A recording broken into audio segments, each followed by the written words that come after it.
早安，早安，Michael，你真的都很早起早安 Apple，早安 Apple，哇，是企鹅头贴的都这么早起吗？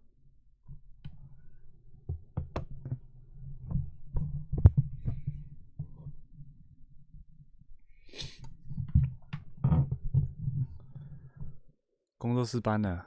没有没有，没班没班，只是现在付不起租金啊，原先包的爆仓啦，付不起租金啊，是真的各位，租金付不起啊，所以就先暂时到差不多2月多租约会到期，到。那现在那个时间，因为刚好就卡到当兵，真的是，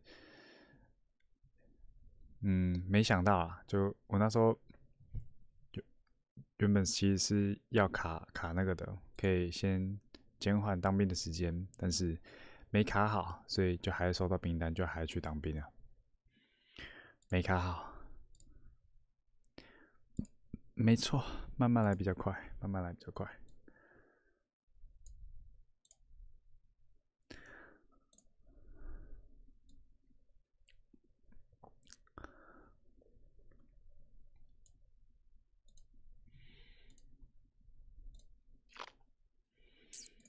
我今天，我想一下今天的目标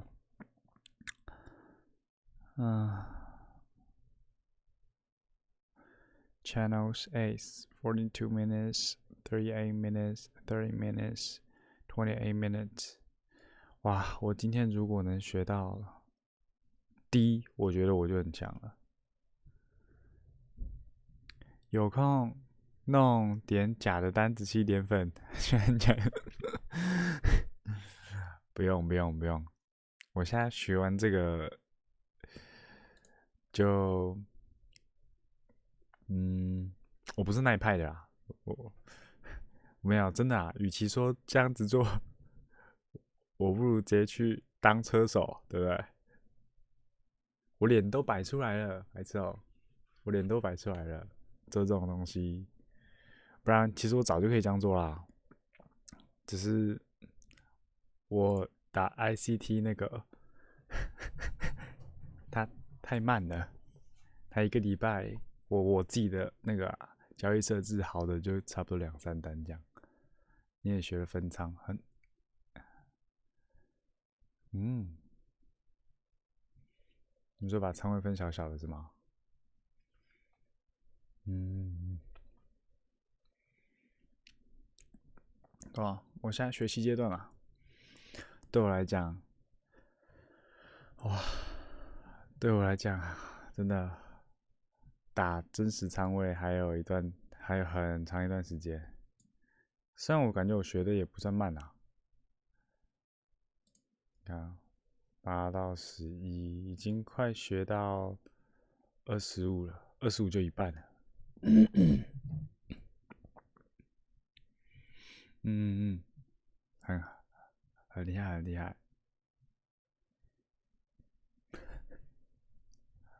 你告诉我也没用啊，我连工作室的钱都出不起了，我这不就是头抬这是天鹅肉吗？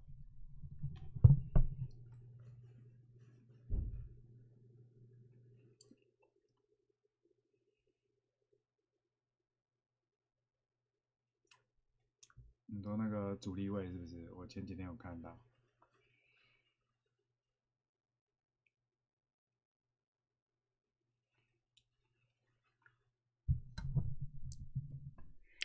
可以可以，加油！祝大家赚大钱啊！我们时区不一样，我可能未来才能赚钱啊，现阶段就好好的蹲着，蹲得越低，跳得越高啊！希望。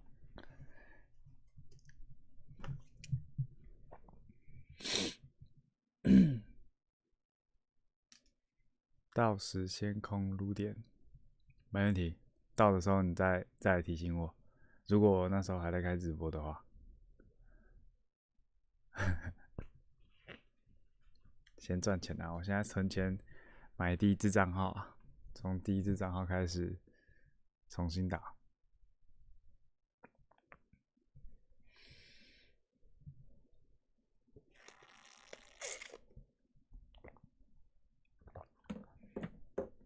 我看 BTC 是不是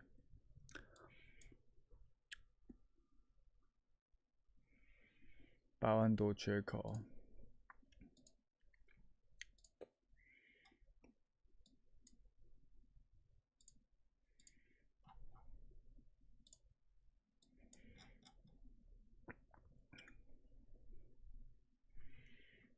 你刚刚说9万块10万，应该是这里吧？这里吧？这个压力位。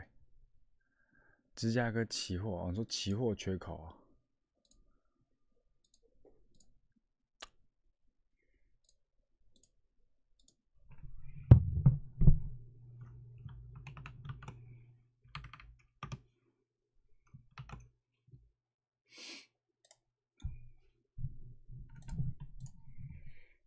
然后你是说这边吗？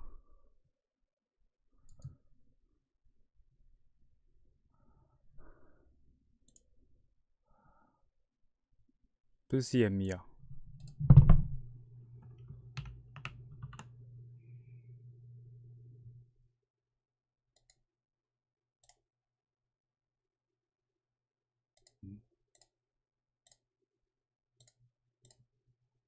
啊，4个小时是不是？等我一下啊。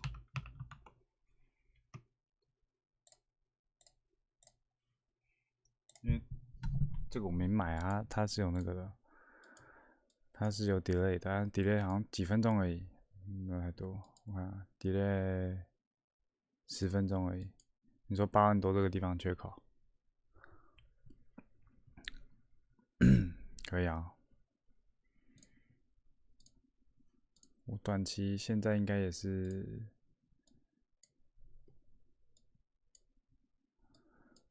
这个地方的主力位是那个，CME 我之前就会看的，只是我不太常拿来做，因为我都打比较短线，所以那个日偏线对我来讲也还好。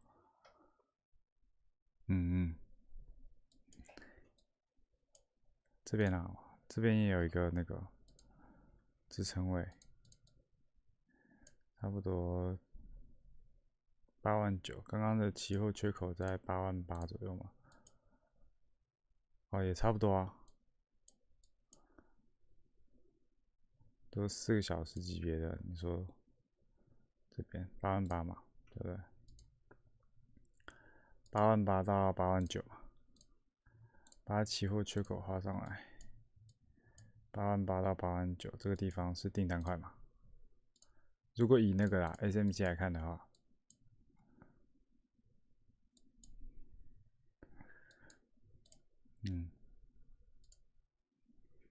现在我看可能就不会这样看了。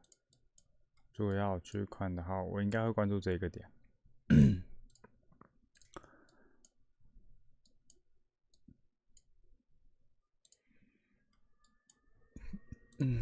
日线级别，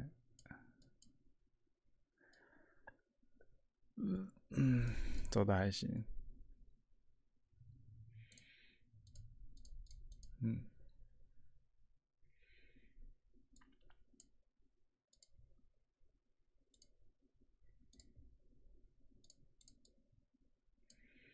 这地方的确是支撑阻力位，这边50%嘛，再下来8万8、8万9这边，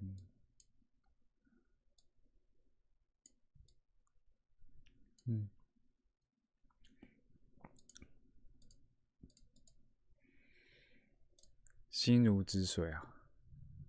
好啦，我就慢慢来吧。啊，我学习的那个还没打开，等一下哦。互动滤镜，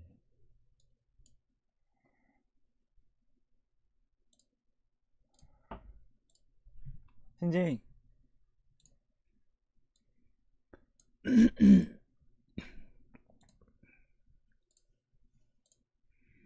好啊。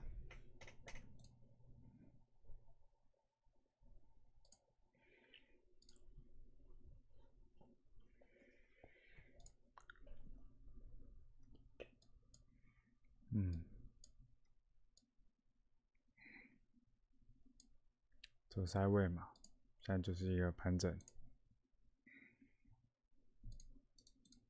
这已经可以空了。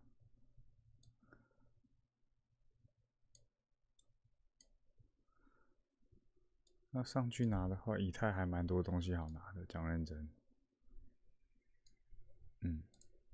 比特就小概率事件这里。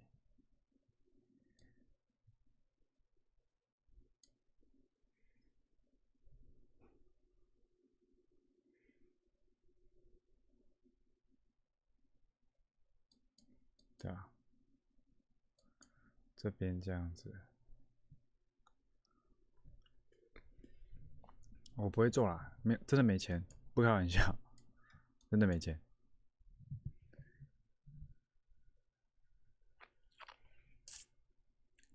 真的没钱啊，真的没钱，没有骗人啊，没有骗人，真的没钱。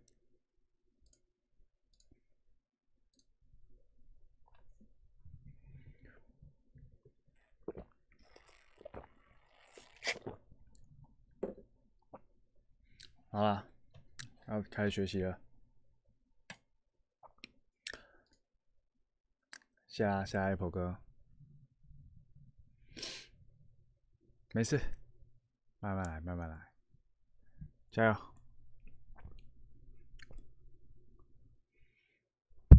OK，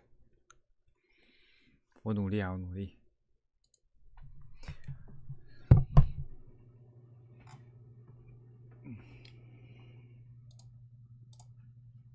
This is Al Brooks. Thank you for watching the Brooks Trading Course. This is the 8th of 8 videos on breakouts. Big trend bars are common on all charts, but some of them are really important, and I call them surprise bars. If the context is good,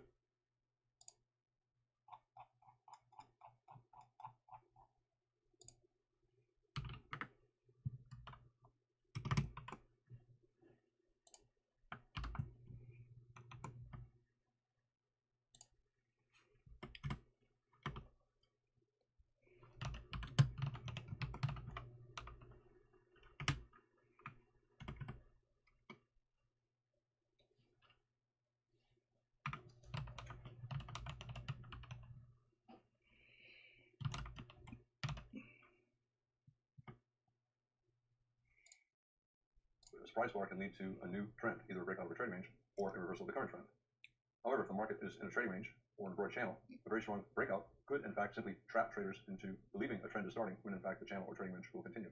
Therefore, a strong breakout often is a second leg trap. It sometimes can represent exhaustion if it occurs.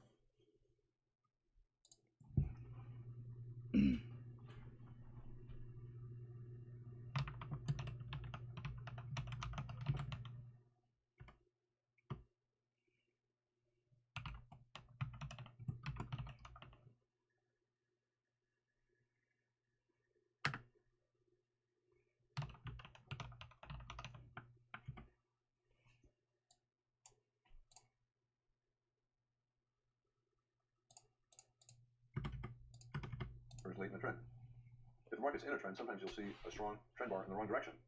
If the bar is not as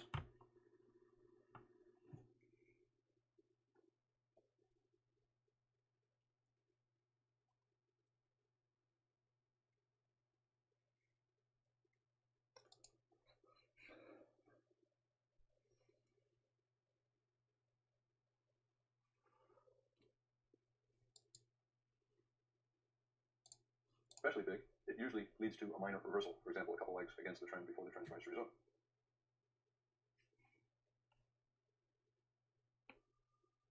Most charts have lots of trend bars, bars up and down, big bodies up and down, and they don't give you much information. However, a surprise bar is an unexpected bar. You're getting a big bar in the wrong place or a big bar in the wrong direction.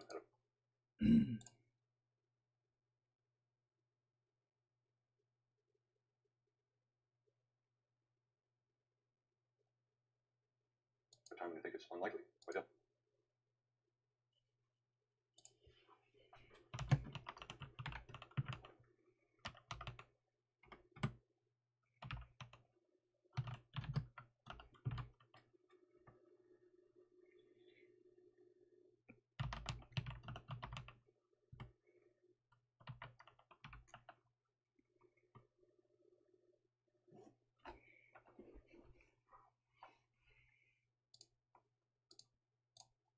Most charts have lots of trend bars, bars up and down, big bodies up and down, and they don't give you much information.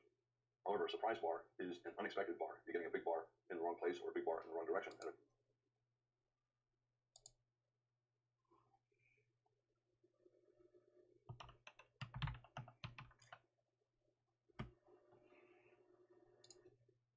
Much information.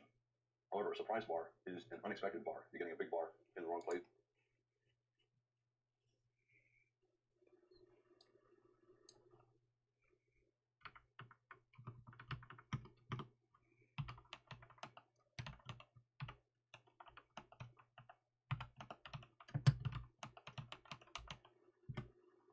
Or a big bar in the wrong direction.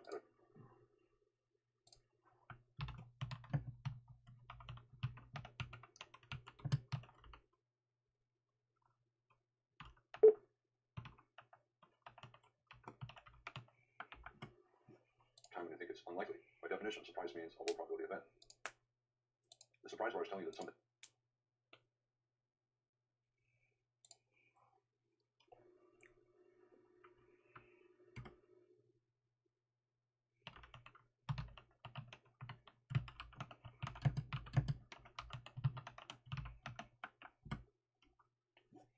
has changed. The price is wrong. The market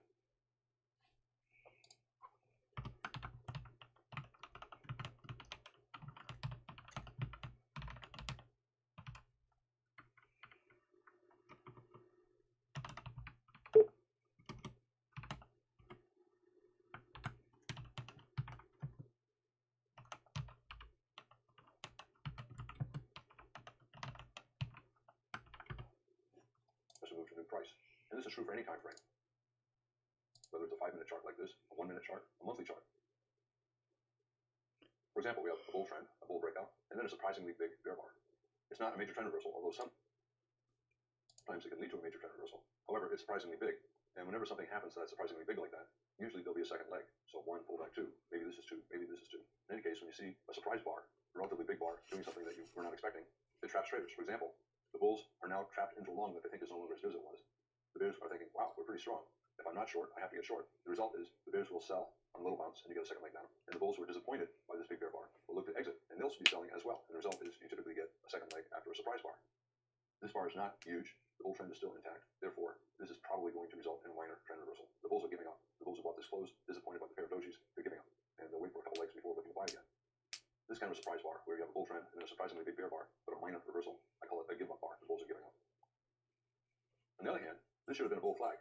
We're getting a huge breakout below the bull flag. Consecutive bear bars with an exceptionally big bear bar. This is also a surprise. When you're getting a big bar like this, a big breakout like this, with an especially big bar, the odds are not only will you get at least a second leg down, but you'll probably get at least a measured move down. I typically look for a measured move based upon the open of the first bar of the breakout to the close of the second bar of the breakout. There are other measured moves as well, for example, based upon the height of the trading range, we're breaking below the range. But at a minimum, I look for a measured move based upon the height of the breakout, which we got. Here we have the biggest bear breakout, about 20 bars into a bear trend. Typically, that represents exhaustion and possibly an end of the trend. There's a gap between this close and that low. I think the gap will close. You're getting the biggest bear breakout late in a bear trend, probably exhaustion, and therefore the gap will probably close. In fact, there's a gap between this close and the low of this bull bar. That gap will probably close. Typically, when you get a reversal up from an exhaustion bar like this, or a pair of bars like this, an exhaustion breakout, the market tests the top of the sell climax. We have 3 consecutive bull bars closing near their highs, and they're pretty good sized bodies. That's a surprise. Traders were expecting maybe a trading range here, yet we have a surprisingly big reversal, and therefore this is probably going to result in a measured move up, maybe from the open of the first bar to the close of the final bar, and we got up there. Maybe a measured move based upon the height of the sell climax. Remember, when you get a big breakout like that, the bears are hoping for a measured move down, like they got over here. If instead it goes above here, the market's probably going for a measured move up. This is the daily chart of the euro versus. Instead it goes above here, the market's probably going for a measured move up. This is the daily chart of the euro versus. If it goes above here, the market's probably going for a measured move up. This is the daily chart of the euro versus the dollar on the left, and this is a 60-minute chart of the US.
dollar versus the Canadian dollar on the right, bear trend.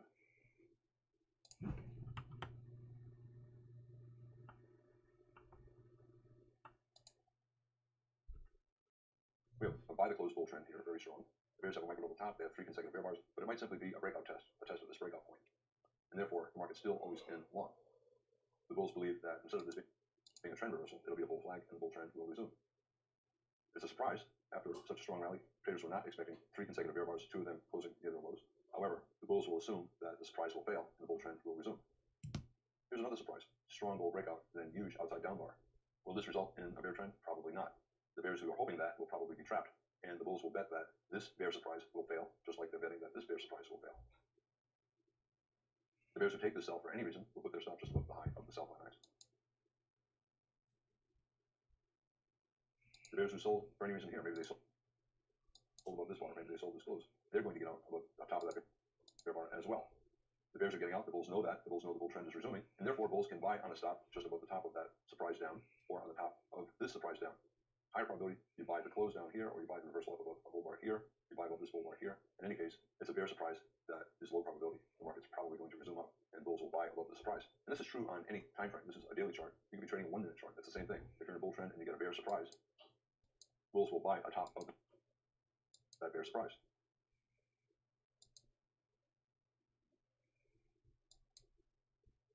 Odds favor trend resumption. The trend will buy atop of that bear surprise. Odds favor trend resumption. The trend is strong, so any reversal, even if it's strong like this or this, is probably minor, a bull flag, and not the start of a bear trend. And therefore, bulls will buy once the bull trend starts to resume. Strong bear trend, and then you get this huge bull outside up bar. It's a surprise, but a very tight bear channel. Therefore, this is probably not the start of a bull trend. It's a minor reversal, but it's big. Therefore, probably there'll be at least a small second leg sideways to up, which there is. Bears will assume that this is too small of a pattern for a major reversal, and therefore it's another minor reversal. Maybe we'll get a double top. Bears will look this out. A bull surprise, but only a minor reversal. A bear surprise, minor reversal. The bears will sell below the strong bear bar here. We have a double top that sell below the strong bear bar. They know the bulls who are hoping for a bigger reversal up will exit below this bar, and therefore the bears will sell below that bar as well. You can see we got a breakout. Just like when the market went above the top of this 3-bar sell-off, we got a breakout. Bulls and bears were buying. Here, bulls and bears are selling. The bulls are selling out of their longs, and the bears are selling into their shorts.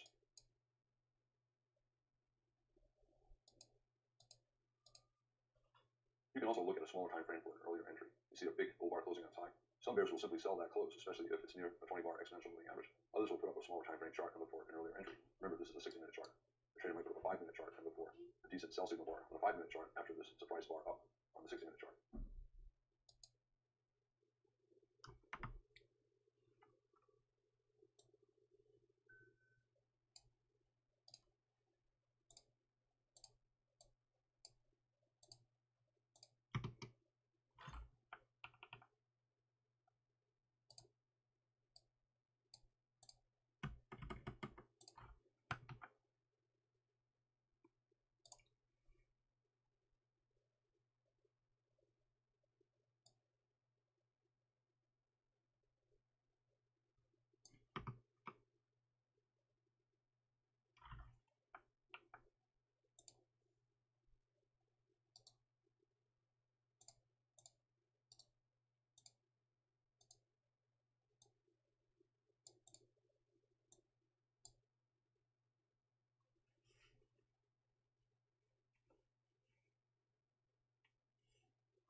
breakout like that, the bears are hoping for a measured move down, like they got over here.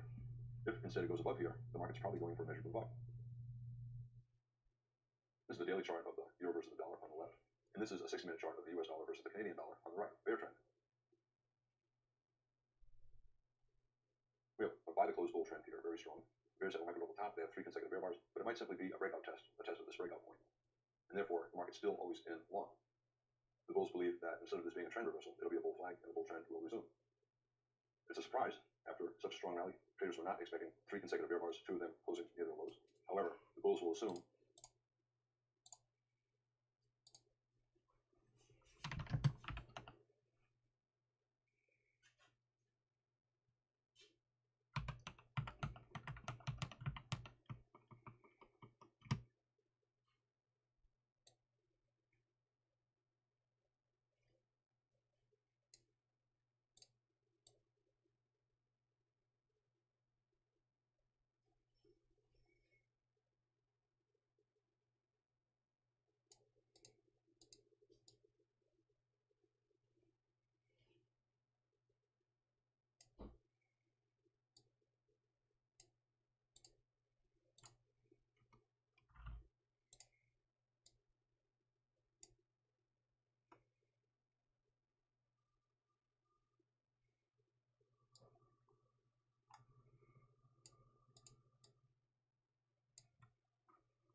that the surprise will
fail, the bull trend will resume.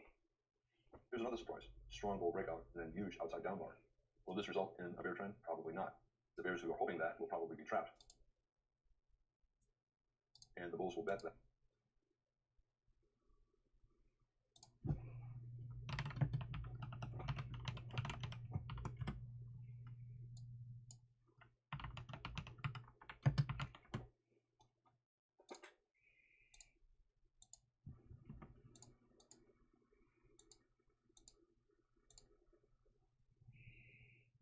This bear surprise will fail, just like they're betting that this bear surprise will fail. The bears who take this sell for any reason will put their stop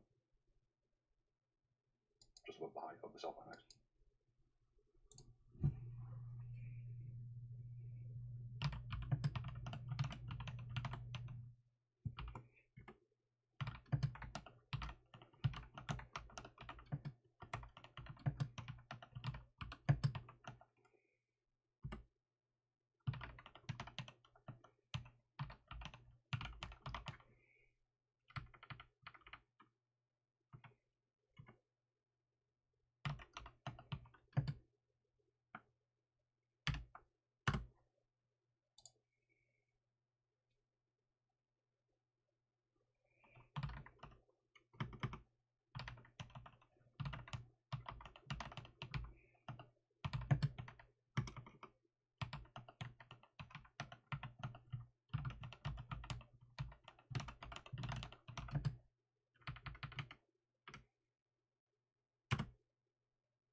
The bears who sold for any reason here, maybe they sold above this bar, maybe they sold this close, they're going to get out above the top of that bear bar as well.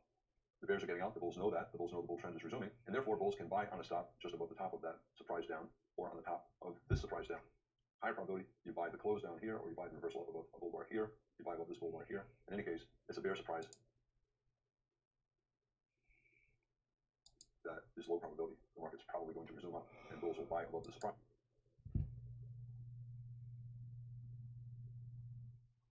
And this is true on any time frame. This is a daily chart.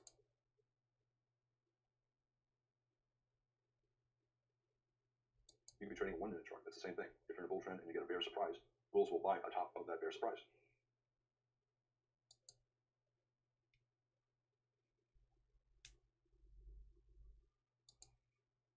Odds favor trend resumption.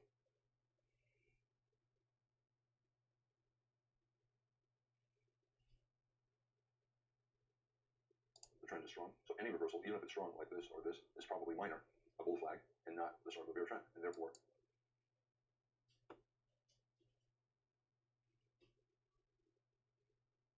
bulls will buy once the bull trend starts to resume.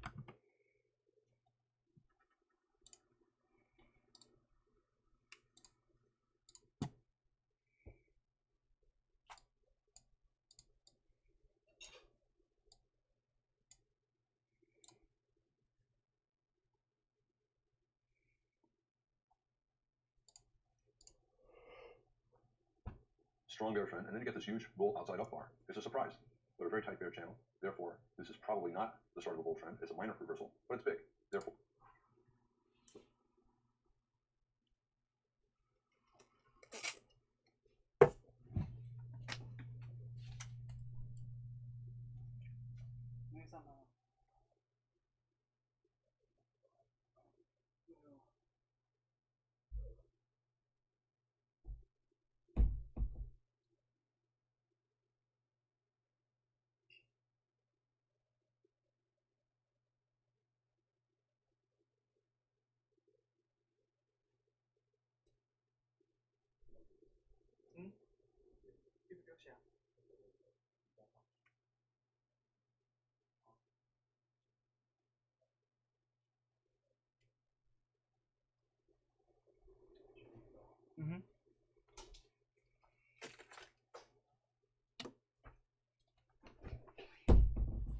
or probably there'll be at least a small second.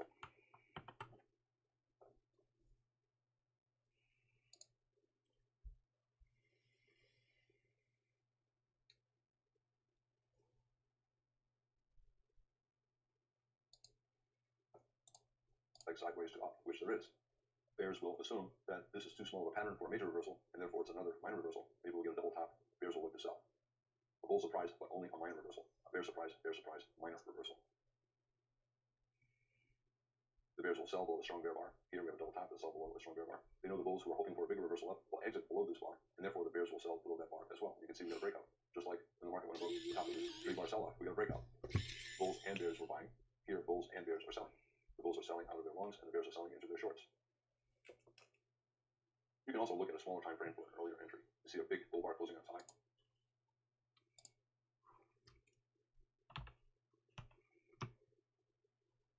Some bears will simply sell that close, especially if it's near.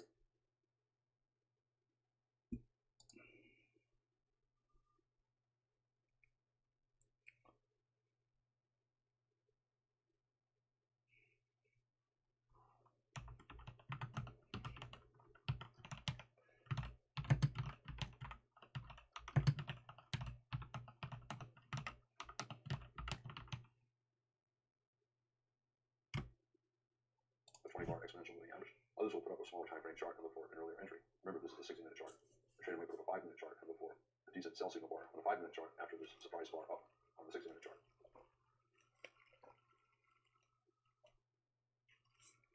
If a trader sells during this bear breakout or at the close of this bear breakout, he's going to put his stop above the top of the bear breakout. If a bull buys during this reversal, maybe above the micro level bottom, maybe at the market, maybe closes, maybe above this bar, it doesn't matter where he buys. At this point, his stop is going to be down here below the bottom of the bull breakout. For example, let's say you sold at close. What's the chance that the market's going to fall for a measured move before it hits your stop? Typically 60%. If the breakout is especially big and the context is good, the probability can be as high as 70%. The same is true here for the bulls. If he buys that close, 60% chance it's going to go up for a measured move before it gets down to the stop. The bear can sell the close. He can sell just below the bear bar, or he can sell a bear flag. We have a pullback from the breakout. He can sell below that bear bar. And the same is true for the bull. He can buy the close. He can buy just above the high of the bar.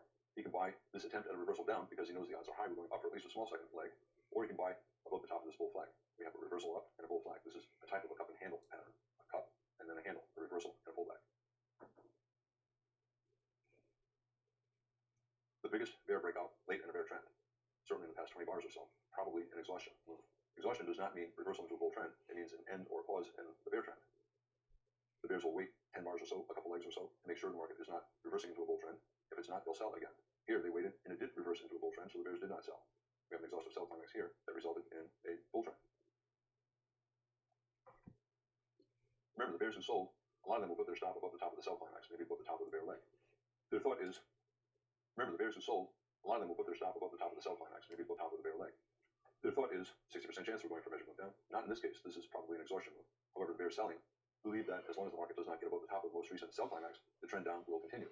If it gets above the top of that sell climax, they conclude their premise is wrong. It's no longer in a bear trend. Once it gets above the top of this sell climax, it's then either in a bull trend or a trading range, in which case they don't want to be short.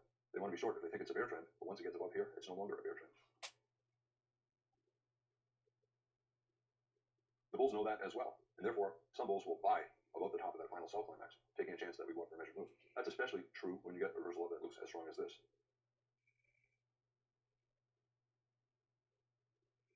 Other bulls anticipate that this is an exhaustive end of the bear trend. 3 pushes down, 1, 2, 3, so it's a type of a wedge bottom. The biggest bear breakout late in a bear trend, probably an exhaustion move. And now we have a good bull bar. In a second, even bigger good bull bar, so a micro level bottom.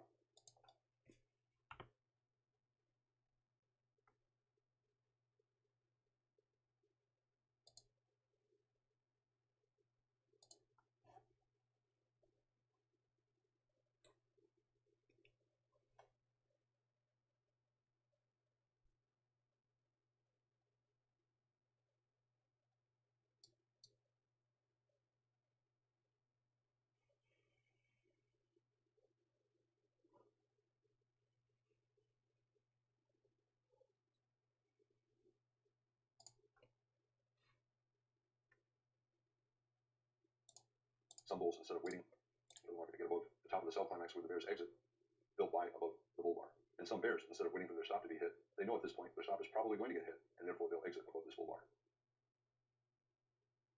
This is an E-mini chart. The market's in a trading breakout late in a bear trend.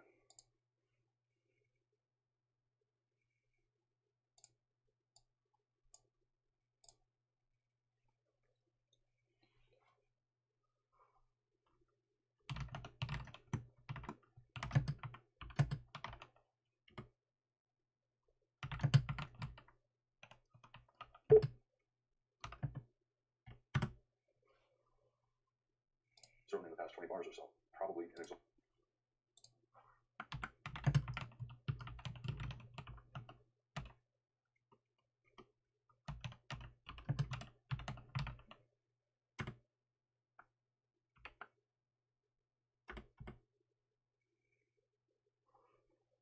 Move.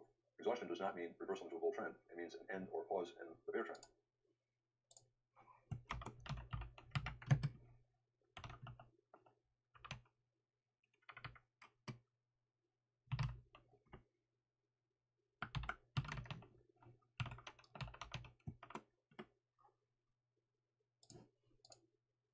The bears will wait 10 bars or so.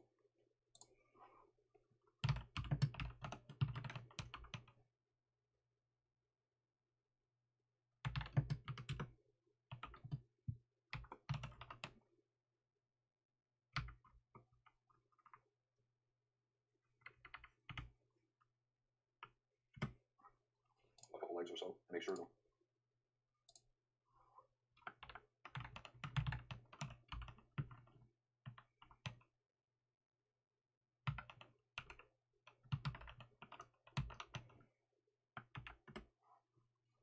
is not reversing into a bull trend. If it's not, they'll sell again.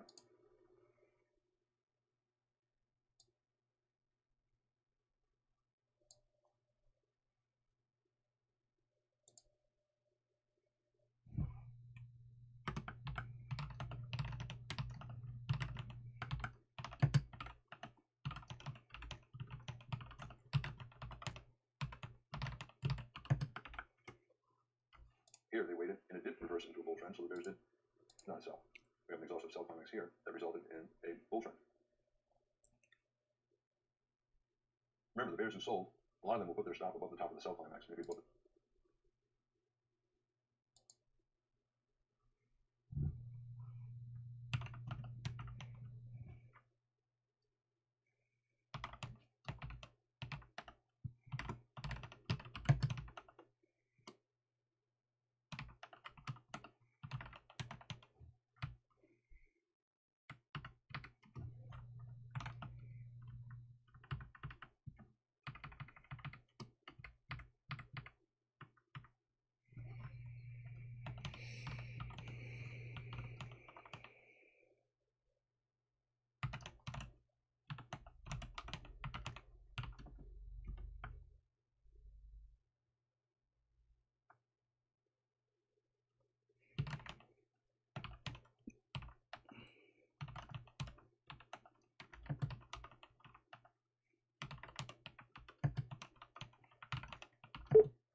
The top of the bear leg. Their thought is 60% chance we're going for measure.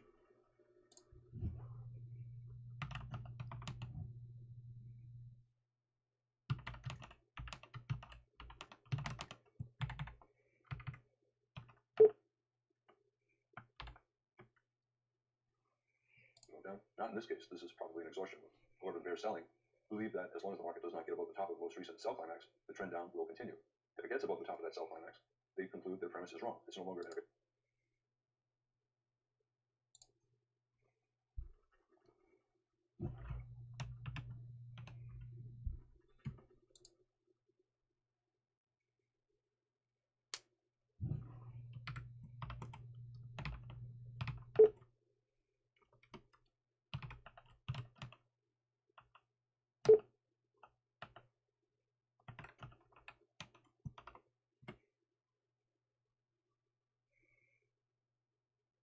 bear trend. Once it gets above the top of this sell climax, it's then either in a bull trend or a trend.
They conclude their premise is wrong. It's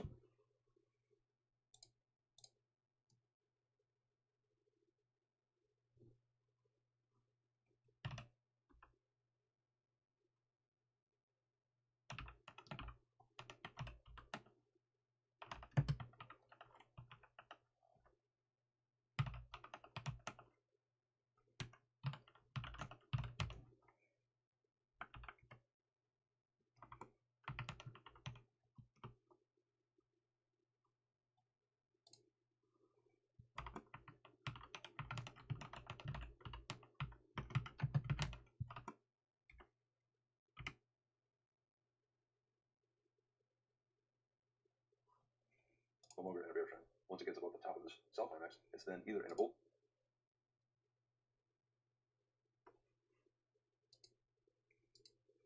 However, the bears selling believe that as long as the market does not get above the top of the most recent sell climax, the trend down will continue. If it gets above the top of that sell climax, they conclude their premise is wrong. It's no longer in a bear trend. Once it gets above the top of this sell climax, it's then either in a bull trend.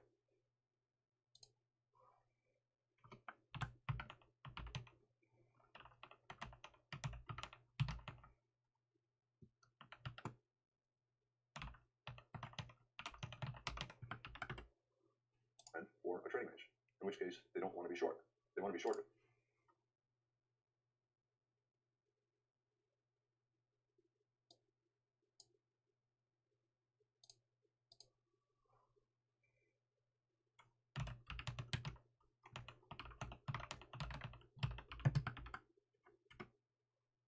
They think it's a bear trend, but once it gets above here, it's no longer a bear trend. The bulls know that as well, and therefore some bulls will buy above the top of that final sell climax, taking a chance that we go up for a measured move. That's especially true when you get a reversal up that looks as strong as this.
Other bulls anticipate that this is an exhaustive end of the bear trend. 3 pushes down, 1, 2, 3, so it's the type of a wedge bottom. The biggest bear breakout late in a bear trend, probably an exhaustion move. And now we have a good bull bar, and a second, even bigger good bull bar, so a micro level bottom. Some bulls, instead of waiting for the market to get above the top of the sell climax where the bears exit, they'll buy above the bull bar. And some bears, instead of waiting for their stop to be hit, they know at this point their stop is probably going to get hit, and therefore they'll exit above this bull bar. This is an E-mini chart. The market's in a trading range.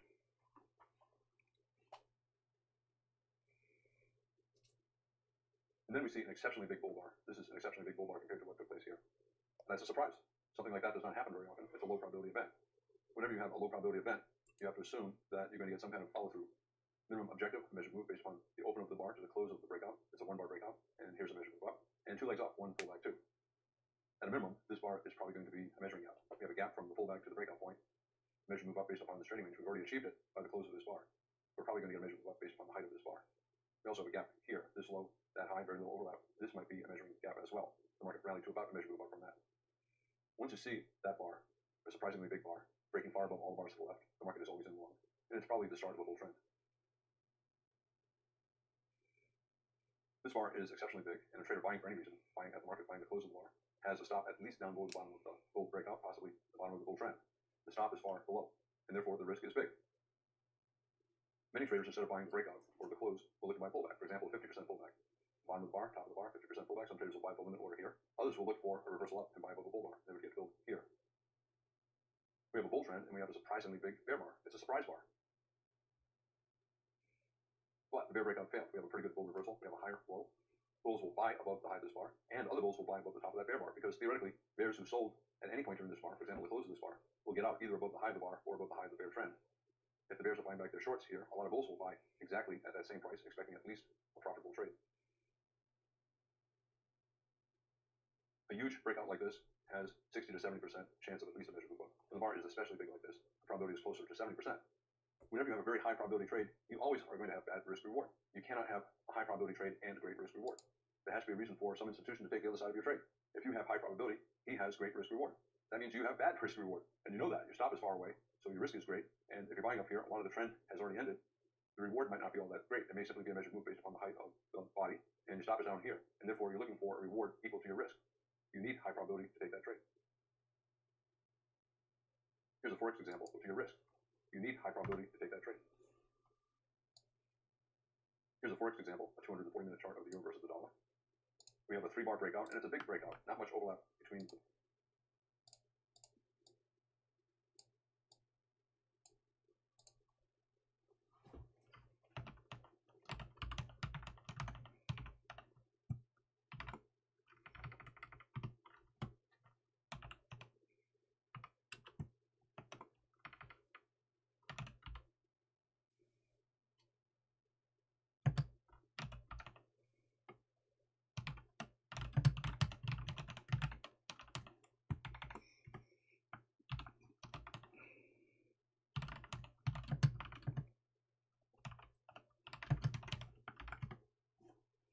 bars. As soon as this bar closed, bulls bought from the same here. Very little overlap, very little pullback below the close of the bar. Strong breakout above a trading range. Probably will get at least 2 legs up. 1, pullback 2, or 1, 1, pullback 2. High probability that the market is going to go up for at least a measured move based upon the height of the breakout. 60% chance that it'll go up for a measured move based upon the open of the first bar to the close of the final bar of the breakout. Is this part of the breakout? I don't know. It's a noticeably smaller bar. I would say the breakout ended here and we began going sideways here. Minimum target, measured move based upon the size of the breakout. The bulls achieved it there. Another minimum target is a measured move simply based upon the height of the trading range. And they got that right here. And you can see a lot of profit taking once it achieved that measured move target.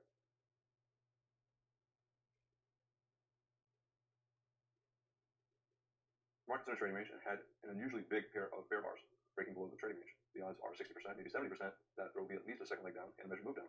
The breakout already fell for a measured move based upon the height of the trading range. Next traders will look for a measured move based upon the height of the breakout. Either the open of this bar to the close of that bar, we've already achieved that, or the open of the first of the 2 big bear bodies here to the close of that bar. The market achieved its measured move objective here. Then we get a surprisingly big bull bar here and another pair of surprisingly big bull bars here. The bears are giving up, and this reversal, we're down, we're up a second time, is probably going to lead to at least 2 legs up. This is the E-mini. Whenever you have a strong breakout on the open in the first hour or so, there's a 50% chance it's going to reverse, and this is an example of it. Strong enough breakout, the odds were there would be at least a second leg down, but you can see the market reversed after the second leg down. Here's a Forex example. We have a trading range and a very strong bear breakout below the range. 60% chance of at least some kind of a measured move down, maybe from the open of the first bar to the close of the final bar here, or simply a measured move down based upon the height of the trading range.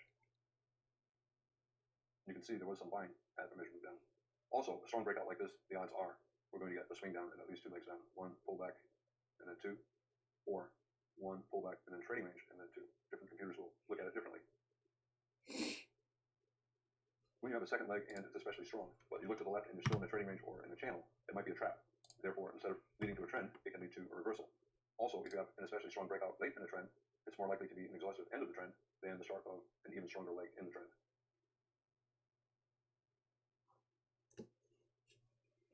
This is a Forex chart. It's the 60-minute chart of the euro versus the dollar. And the market's in a trading range. We have a bear breakout, and we reverse up a little bit here, and then we reverse up very strongly here. But look to the left. This is a surprise bar, or a surprise pair of bars, a very surprisingly strong reversal. But look to the left. We did not break strongly above the top of the trading range. We're still in trading range. And therefore, if you have bad follow-through, for example, bear bar closing near its low, this might, instead of being the start of a bull trend, it might be a second leg trap. 2 legs up, 1 pullback 2, testing the top of the trading range. And it was. Strong bull breakout. Look to the left. We're still either in a bear channel, lower high, or in a trading range. And whenever you see a strong second leg, but you're still in a bear channel or in a trading range, and then you have terrible follow-through, a bear bar like that, bulls will get out below the low of that bear bar, and aggressive bears will sell. Other bears will wait for 3 consecutive decent bear bars and then sell closes. The bull breakout failed, and the trading range continued.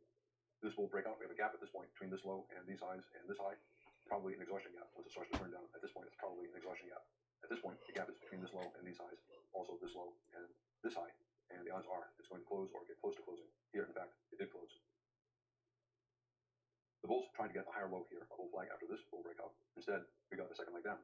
Whenever you see a second leg down, look to the left. We're breaking below the trading range, but will the breakout succeed, or will it become a bigger trading range, and that breakout then is a second leg trap? In this particular case, we reversed up. We have a bull bar here. Bears gave up. They bought back above this bull bar. It's a small triangle. Aggressive bulls bought, or they waited for a breakout here, or they bought as the bar was forming. Bulls get out below that bear bar because just like we had a second leg trap down, they're concerned this bear bar might represent a second trap up, a bull trap, which it did.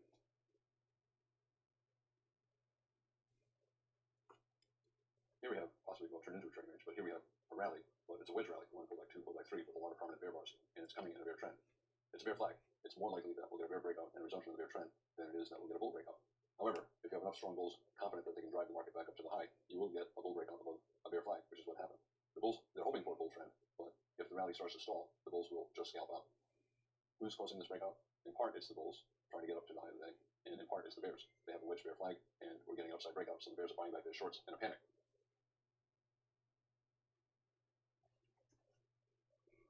Why did the rally end right here?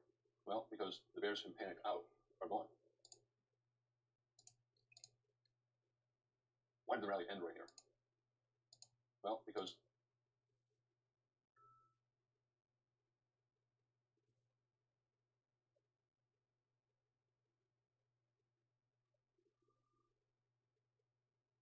the bears who panicked out are gone. So there are no more bears buying, and the bulls who bought, a lot of them were strong bulls just hoping for a scalp. They're going to be taking profits. So there's nobody left to buy. The bears who panicked out, they're gone. No more bears left to buy. And the bulls, they're willing to buy if we keep going up strongly, but if we start to stall, which we did, the bulls will stop buying as well. The bars are shrinking, body getting smaller, smaller, and smaller. The bulls start to take profits.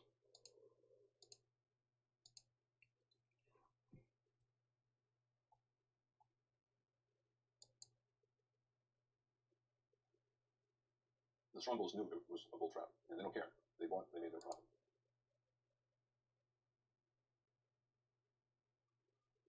Whenever I see a strong breakout like that, especially a bull breakout above the bear flag, I always look to the left. If we're not above everything to the left, it could be simply a second leg bull trap. First leg up is the wedge, and then the breakout is the second leg. When you have a pair of consecutive decent bull bars, usually you get at least a small second leg sideways to up, but sometimes it's only a small bar like that. The bulls saw disappointing bars, they took profits. Eventually, the remaining bulls, the weak bulls who bought up here hoping for a bull trend, they gave up over here. So it's the opposite of the bears giving up here, the bulls gave up here. 240-minute chart of the euro versus the dollar. And we have a surprisingly big bear bar. But look to the left. We broke below this low, but we did not break below the trading range. The bears need good follow-through, otherwise this is probably a bear trap, trapping bears into selling the bottom of the range, hoping for a bear trend. Instead, it's simply a sell vacuum test at the bottom of the range, just like this was a buy vacuum test at the top of the range. This might be a sell vacuum test at the bottom of the range. Always look to the left. If the breakout did not break below all the bars to the left, it might be a trap. And if you start getting bull bars here or here, bears will give up, buy back the shorts above the bull bars, and bulls will buy, betting that the trading range will continue, and that this will be an exhaustive move. You can see the market went above the top of that sell by nice bar, and it ran the stops, so the bears have put their stops just above that bar. Big bear breakout, but terrible follow through, especially this bull bar closing in its high. Bears will buy back the shorts above that bar, or above this bull bar, get filled here. 2 legs down, we try to get a bull flag. We got a bear breakout below the bear flag. Strong enough breakout, probably at least a small second leg down, but still possibly a bear trap. It became an exhaustion gap. At the close of this bar, there was a gap between its close and the breakout point, and its close and below the prior bar. Both gaps closed on the reversal up, and this became an exhaustion gap bar and a failed bear breakout.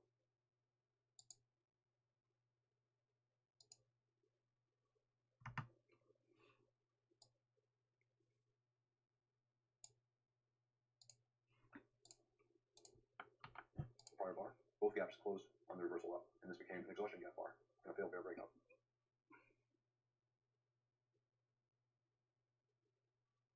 We have a bull trend, a trading range, and then a very strong bear breakout, consecutive big bear bars closing on their lows. But always look to the left.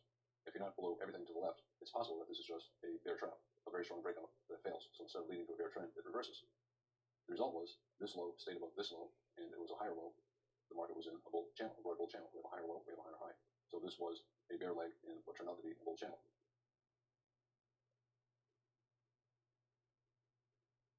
The bulls had a strong rally and a pullback. They were hoping this was a bull flag, and we tried to get a bull breakout. It reversed down, and we got a bear breakout after the bull breakout. When you see the consecutive big bear bars, the odds are you're going to get at least a small second leg down. Odds are does not mean 90%. Odds are means 60%. That means 40% chance you will not. Turned out this was a trap. The bears who sold down here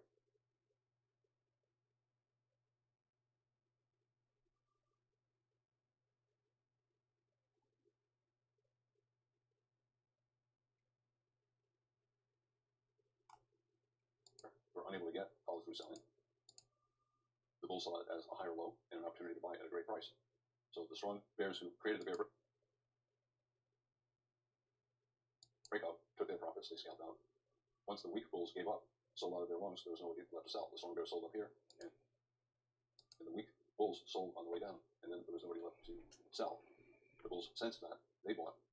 Strong bears sensed that, and they bought back the shorts for a scalp. And the result was a bull reversal, the second leg trap. First leg down, a bull flag, and the second leg down, a strong bear breakout, The bears were hoping for a bear trend, but they decided to scalp, and the bulls saw this as an opportunity to buy at a great price, and they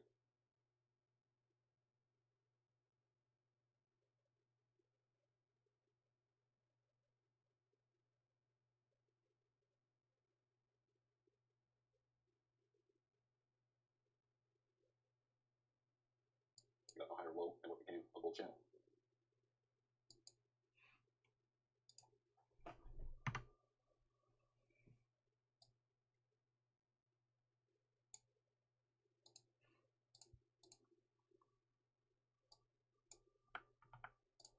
Saw this as an opportunity to buy at a great price, and they got a higher low and what became a bull channel.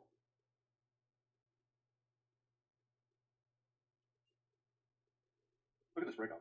It's the biggest bull bar and maybe 30 bars into the bull trend. Whenever you have the biggest breakout late in a bull trend, 20 or more bars into the trend, it's more likely an exhaustive end of the trend than it is the start of an even stronger trend. Sometimes you get a second leg up, but usually the trend has to pause.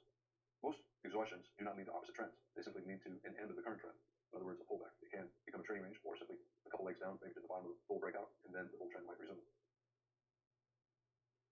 We did get one more leg up, but this is probably an exhaustive end of the trend, consecutive buy climaxes, and then a small buy climax. We're probably going to pull back for 10 bars and 2 legs, possibly reverse into a bear trend.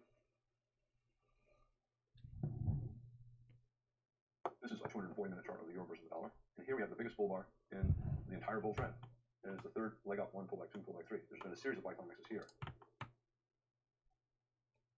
早安啊！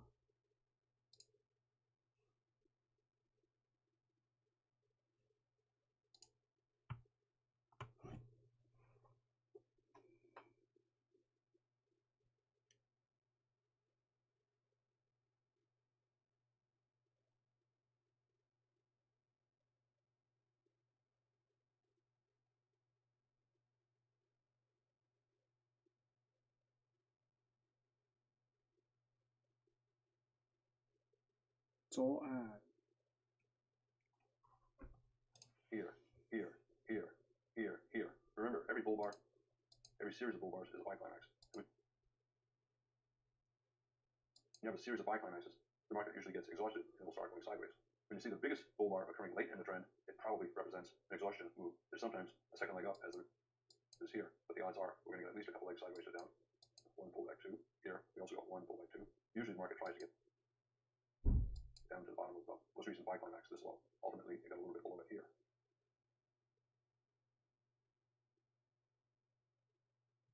The market is selling off strongly for about 60 or 70 bars. And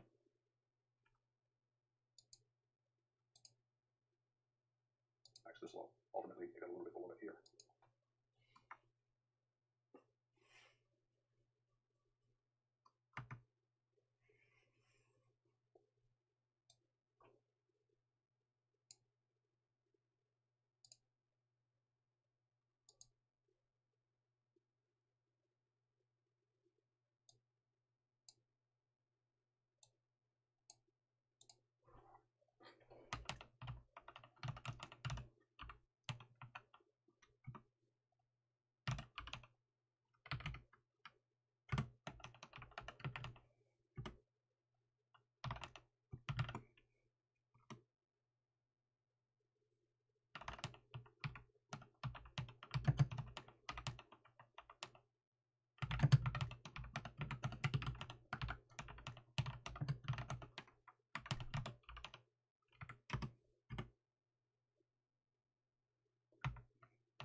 market is selling off strongly for about 60 or 70 bars, and now we have the biggest bear bar occurring 60 bars into the bear trend. Is it more likely the start of an even stronger swing down, or more likely an exhaustive end of the trend? At the close of this bar, there's a gap between its close and the breakout point here, and the prior bar. Whenever you see the biggest bar in a bear trend occurring late in the trend, it's more likely an exhaustive end of the trend. The gap will probably close. All of the gaps close. We went above the breakout point here, above this breakout point, above below the prior bar, and above the top of the final sell climax bar. And therefore, it was an exhaustive end of the trend instead of a measuring gap leading to an even stronger leg down.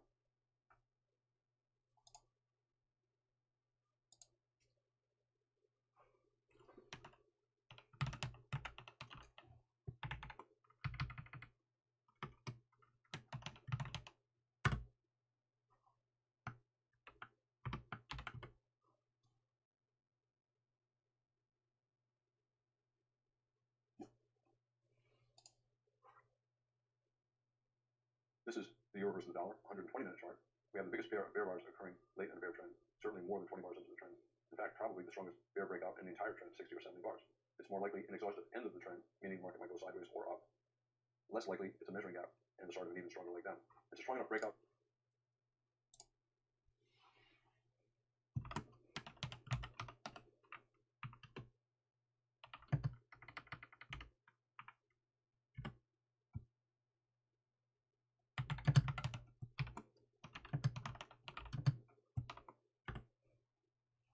So you often get a second leg down, but you have to be looking for reversals. We have a bull bar here. This might have been the end of it. The bear's got a couple more bear bars and a second leg down, and reversal up. The market went to the top of the most recent sell climax.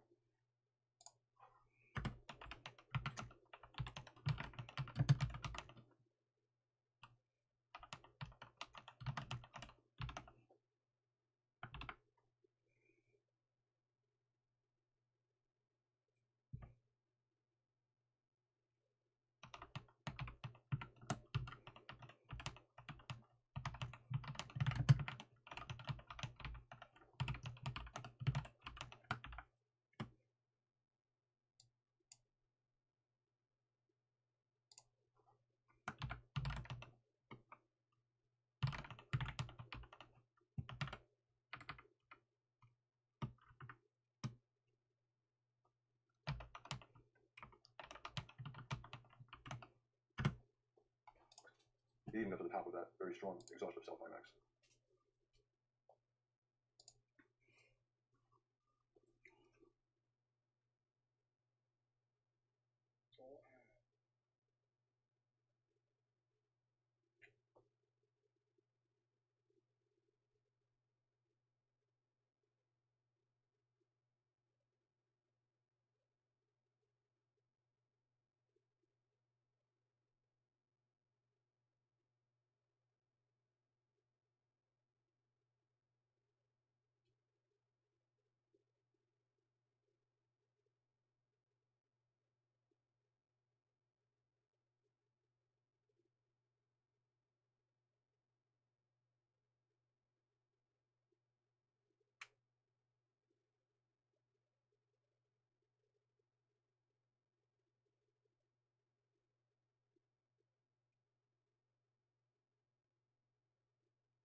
Whenever you have a very strong breakout, here we have 2 bars in the breakout, you often get one more leg down before the reversal occurs. Sometimes in a bull trend, the bulls give up and you get a minor reversal. And in a bear trend, sometimes the bears give up and you get a couple legs up.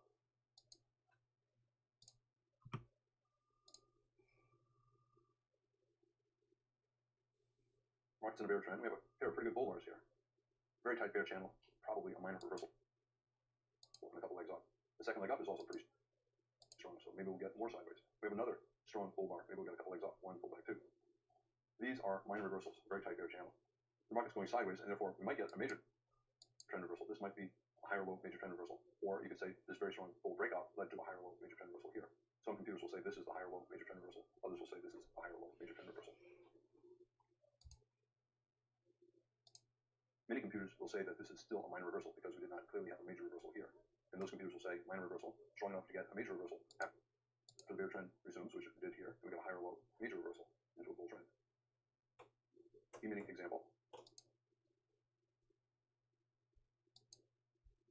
Bear trend, and then we have a surprisingly big bull bar, an outside up bar.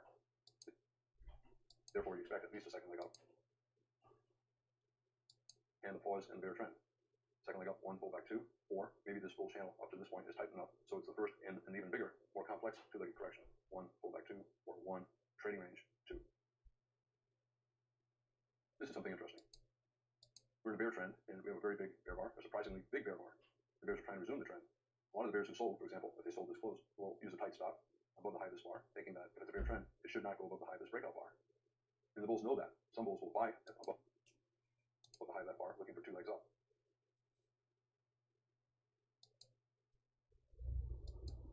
Other bulls will, instead of buying with a stop above the bear bar, will wait to see the strong close of this bull bar and then buy a pullback. This is a small cup and handle pattern. We have a reversal and then a bull flag. That is what a cup and handle pattern is. If you're looking at a smaller time frame chart, for example, a 1-minute chart, the entire pattern would be 120 bars long and would look like a more traditional cup and handle, a reversal up and a pullback. It's a buy signal for a second leg up. This is a daily chart of the euro versus the Japanese yen. Very tight bull channel, but we have a surprisingly big bear bar. Minor reversal likely, which means a couple legs sideways to down. 1 pullback 2 or 2. The bull trend resumed, and we have another surprisingly big bear bar. Traders were not expecting either of these bear bars, and therefore they are surprises. This is clearly not likely to be a major trend reversal after a very tight bear channel, so it's a minor reversal. This, you might be able to get a major reversal out of it. Maybe it's a higher high major trend reversal, bull trend, and then break below the bull trend line, and then resumption up.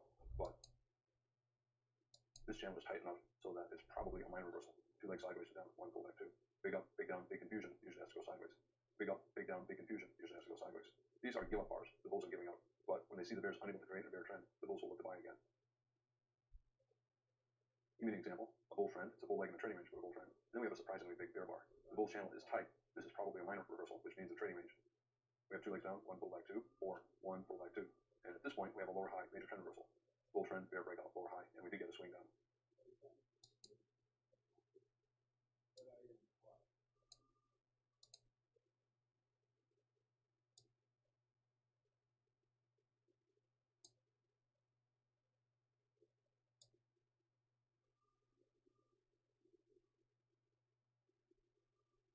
And an even bigger, more complex 2-legged correction. 1 pullback 2, or 1 trading range 2. This is something interesting. We're in a bear trend, and we have a very big bear bar, a surprisingly big bear bar. The bears are trying to resume the trend. A lot of the bears who sold, for example, if they sold this close, will use a tight stop above the high of this bar, thinking that if it's a bear trend, it should not go above the high of this breakout bar. And the bulls know that. Some bulls will buy above the high of that bar, looking for 2 legs up. Other bulls will, instead of buying with a stop above the bear bar, will wait to see the strong close of this bull bar and then buy a pullback. This is a small cup and handle pattern. We have a reversal and then a bull flag. That is what a cup and handle pattern is. If you're looking at a smaller time frame chart, for example, a 1-minute chart, the entire pattern would be 120 bars long and would look like a more traditional cup and handle, a reversal up and a pullback. It's a buy signal for a second leg up. Very tight bull channel, but we have a surprisingly big bear bar. Minor reversal likely, which means a couple legs sideways to down. 1 pullback 2 or 2. The bull trend resumed, and we have another surprising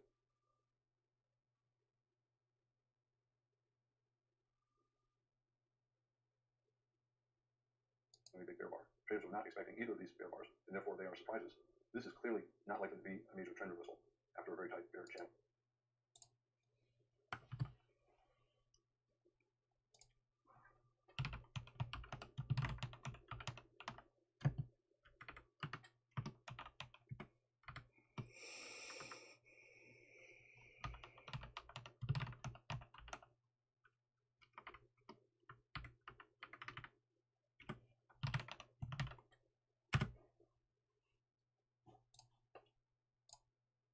So it's a minor reversal. This you must buy again. And at this point, we have a lower high major trend reversal.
Big trend bars are common, and most of them do not give much.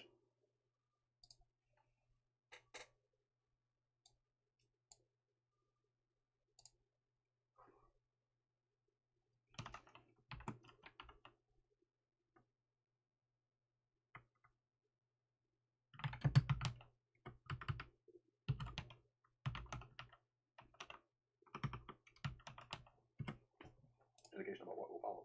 Every now and then you'll get a bar that doesn't seem likely, and therefore you're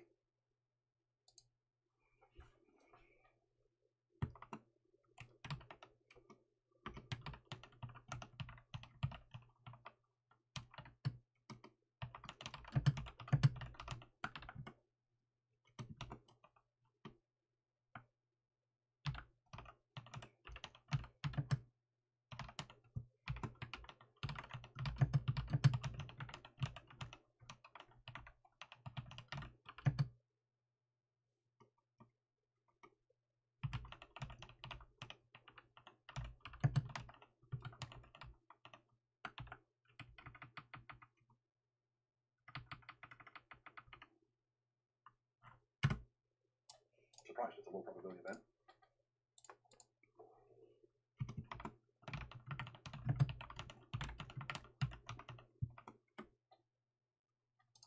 They usually lead to second legs. However, if a surprise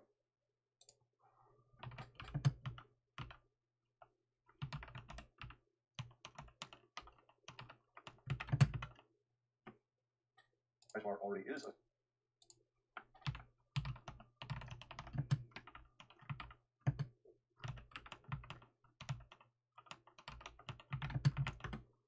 second leg, and it's in a trading range or a channel.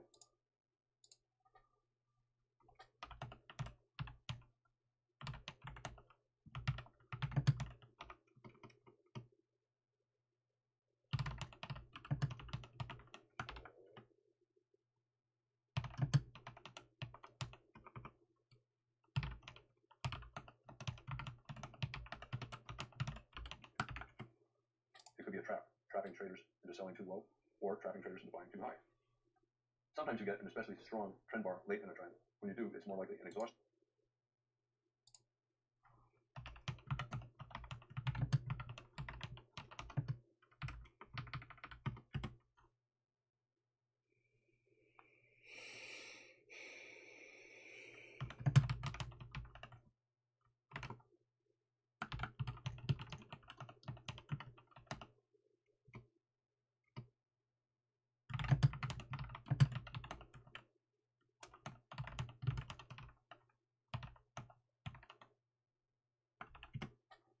Move than it is the start of an even stronger leg.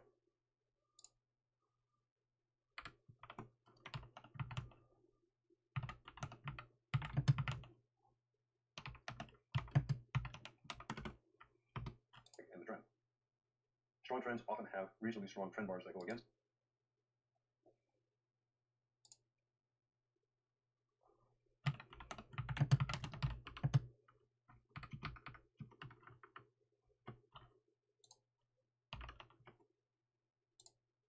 The trend.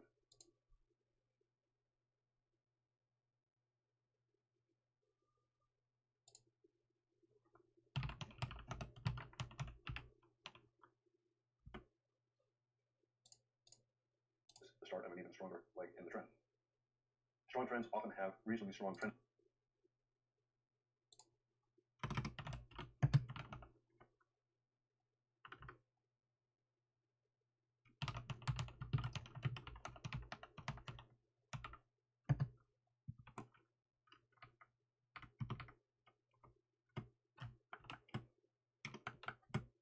Bars that go against the trend.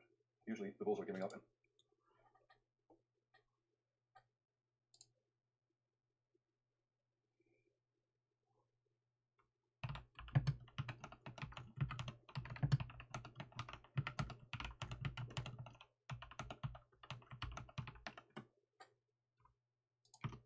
a bull trend, or if it's in a bear trend, you get a big bull bar. The bears are giving up temporarily, and you get a minor reversal.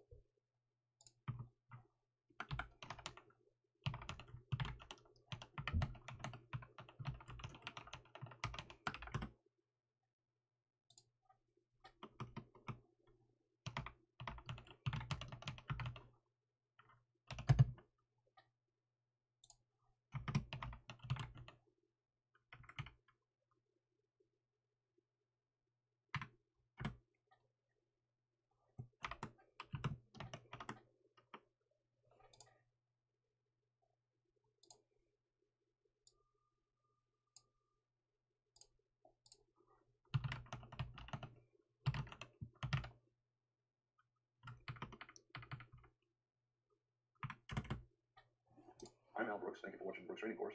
This is the 8th of 8 videos on breakouts.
随便捡就不小心破圈的短影音做法，我把它命名为借题发挥、借刀杀人。单一则短影音为我带来破千追踪，这其实是有个固定的文案加剪辑公式的。开始会先设定。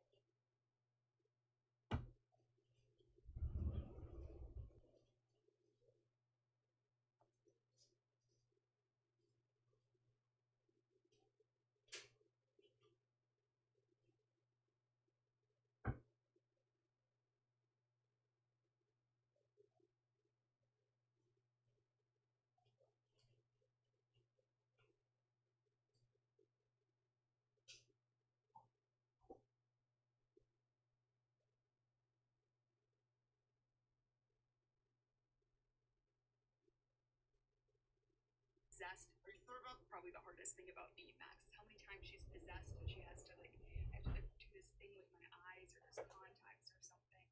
That sucks. And that I had to do in the air. We kind of took like what we'd seen in past seasons that had already been established. Like, okay, when a character gets possessed, it kind of goes something like this. I would practice the possession eyes on my own, just filming myself with my iPhone. I would take like videos of myself doing it because obviously I can't see what it looks like. But yeah, I had to kind of figure out how to do it, and I still haven't mastered it yet because it's I don't know, like I'll go cross-eyed sometimes. Like, I don't know, it's hard. Probably the hardest thing about. Are you sure about this? I don't know. You gotta find Will. Yeah, Justin, you're such a baby. I'm not a baby. I'm just scared the monster's gonna eat him. Whatever. I'm not scared of anything. Okay. Oh no. Oh God. It's my parents.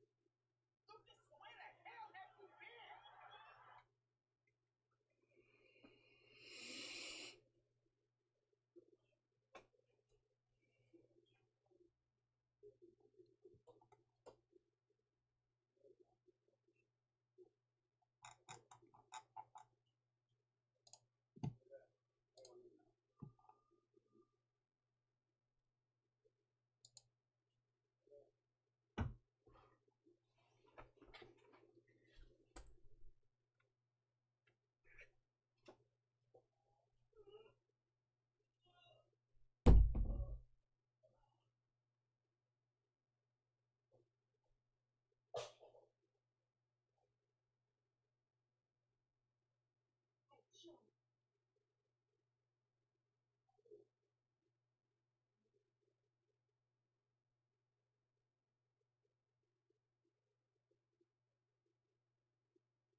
早安，早安，早安，早安。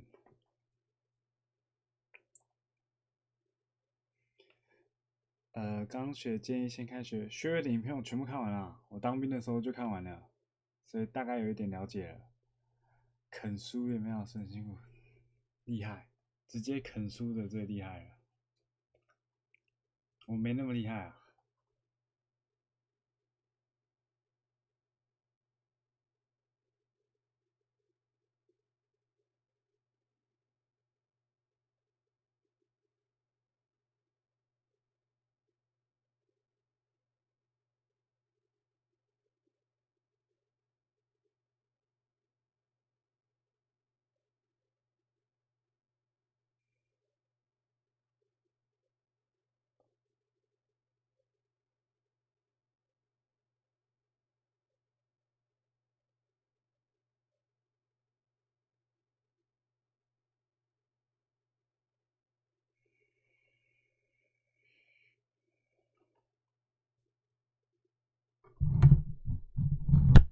你说原文书的翻译吗？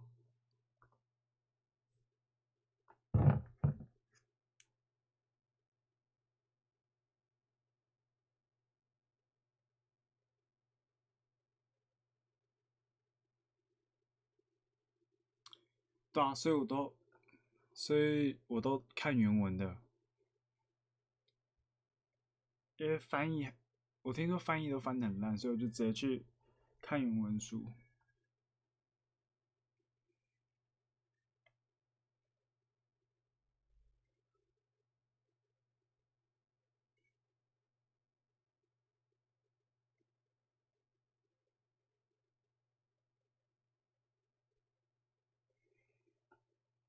高中就学了，很猛高中买不起，我现在也买不起啊！要不是普发1万，我根本也买不起啊！爆仓爆光光了。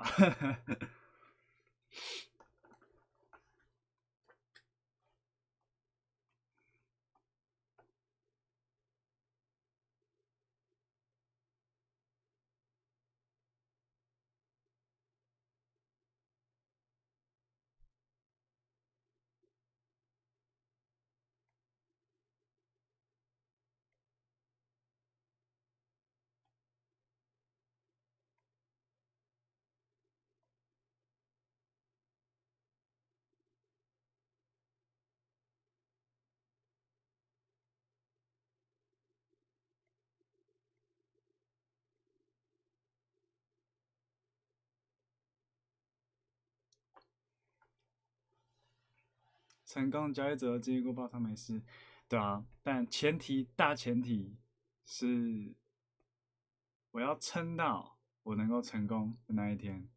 如果这是一个那个有点像相信上帝概论啊，假如说我失败100次，和假如说相信上帝有一次无限的报酬，那失败是一直负1分。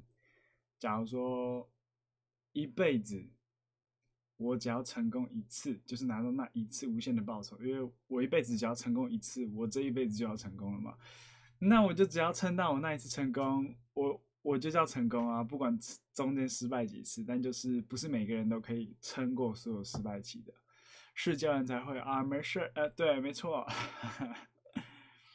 一直以为自己知道，但知道归知道，做归做，但我很庆幸啊，我很庆幸我现在碰到这件事情，毕竟我才刚进圈，算第1年、第二年左右，23年进圈差不多。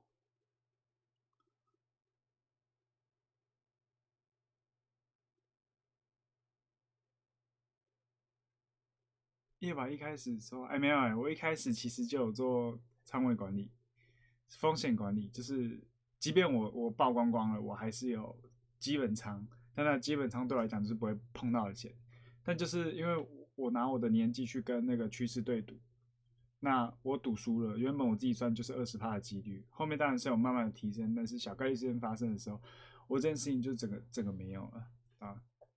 以事后论来讲的话，就是这样子爆仓，但是我的爆仓可能跟没有想过的爆仓是不太一样。我一开始就知道我这一波，我那时候可能本金20几万吧，然后我可能可以翻到500万，可能可以翻到1000万，然后那时候已经翻到200多万的时候，就会觉得，那这样子我从200万翻到500万，其实只剩1倍而已。我原本从20万都翻到500万，我从20万都翻到200万了，差不多10倍，那5倍应该还好，所以它的胜率有提高，然后盈亏比下降，但是小概率事件发生，后面就爆仓，而且我那时候没有那个，对我之前就小资金重仓，但是我小资金我还是有阶段性止盈，但是我止盈的仓位就很小，我可能止盈个2、3万、3、4万，然后去丢一些我看好的现货，对，但就是现在整个资产大缩水，就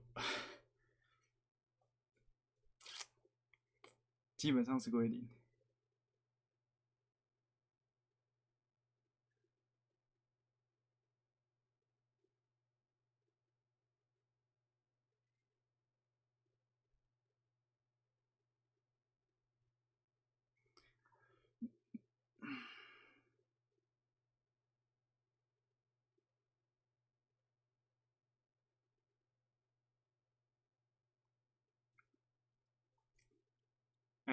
太厉害了，太厉害了！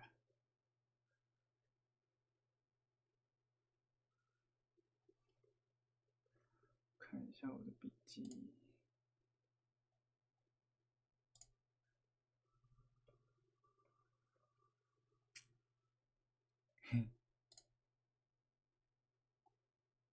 来回调数 K 线。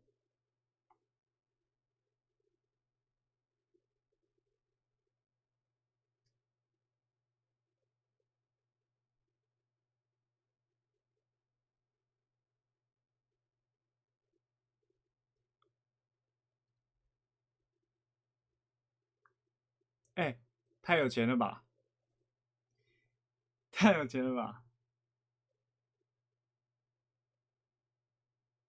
厉害厉害！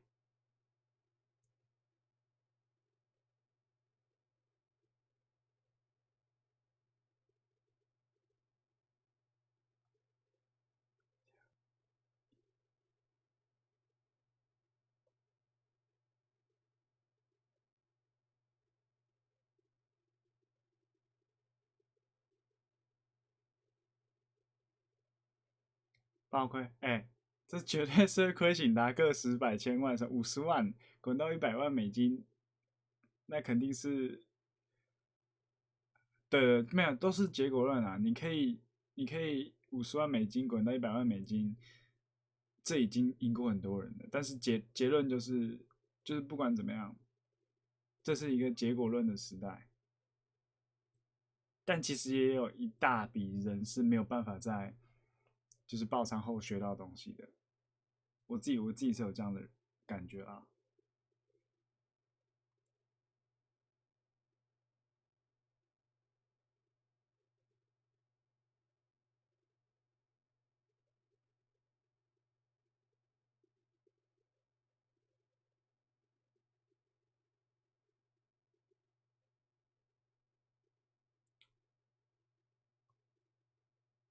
滚到100万美金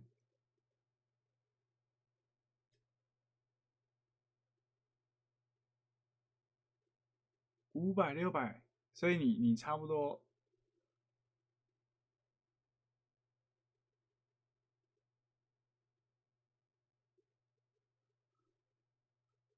啊，3000多倍，真的假的啊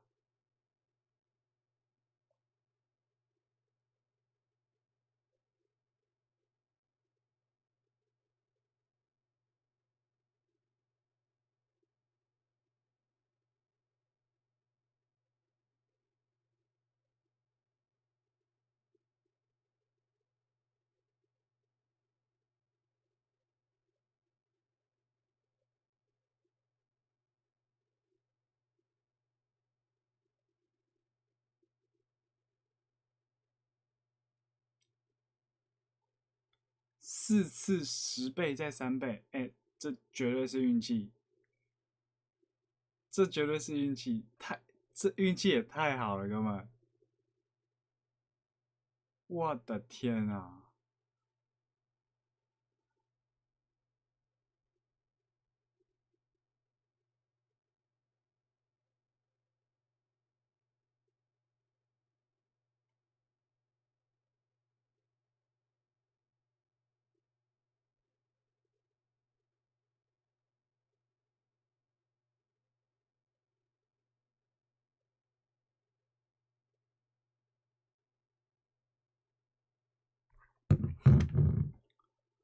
对啊，对啊，对啊，就是累积资本嘛。所以其实很多币圈人很有钱的币圈，他们很多都运气蛮好的。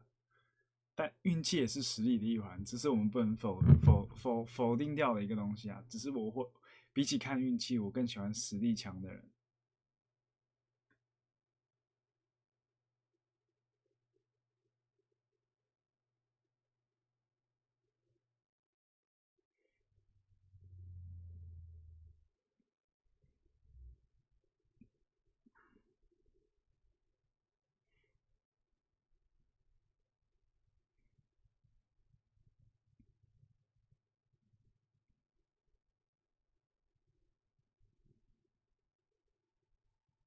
不是5次交易，可能大概200单。没有啊，就是翻仓嘛，因为要么就是你的交易系统，它就是做翻仓的。不然，其实我现在没有，可能是我认知内的交易系统啊，因为我认知内的交易系统能够达到4次10倍，再3倍，因为这样就40倍再3倍嘛，4、32，嗯，120倍，120倍够吗？100万美金呢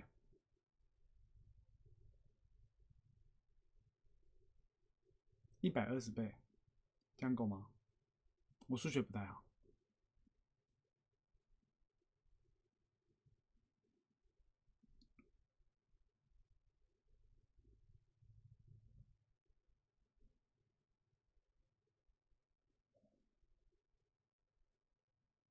对啊，对啊，那就代表说你没什么达到止损啊，不然不太可能这样子翻啊。因为你这种盈亏比，你要达到这样盈亏比，肯定就是你看啊，那就我们随便算嘛，你1:2的盈亏比好了，那你的胜率大概有多高啊？正常1:2的盈亏比，胜率大概30-40，有好一点啊，真的厉害一点，如果策略好一点的话，60-70其实是有可能的，但也不可能达到4次10倍再3倍。没有，可能我交易认知里面是4次10倍，这就比较偏运气，就是可能刚好那一套策略在那一个时间段是很好用的。等一下我看一下哦，所以它多重呢就40。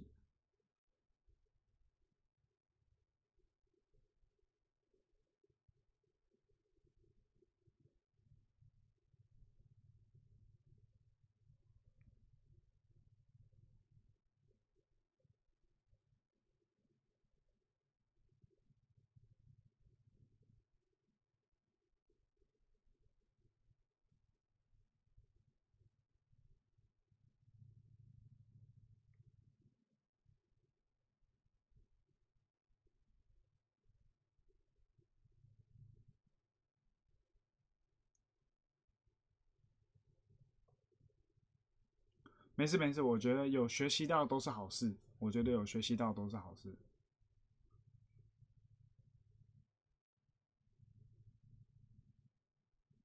啊，滚仓就有可能的啦，因为如果你是做滚仓滚上去的，那反而可能性比较大。但是滚仓就是资产回撤会很大，所以其实滚仓的正常来讲，交易权限可能是涨这样，那滚仓就是涨这样，这样子。然后如果遇到连续亏损就然后再这样子。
亏光后又入金3次1000刀，所以你的所以你的本金不是500嘛，应该是3500嘛，那这样子会合理很多啊，这样子会也不合理，但是会合理很多啊，就很像10万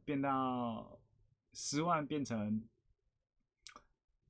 我看一下啊，3000到差不多10万嘛，10万变3000万嘛，就300倍嘛，300倍跟3000倍比就是不一样的那个，对。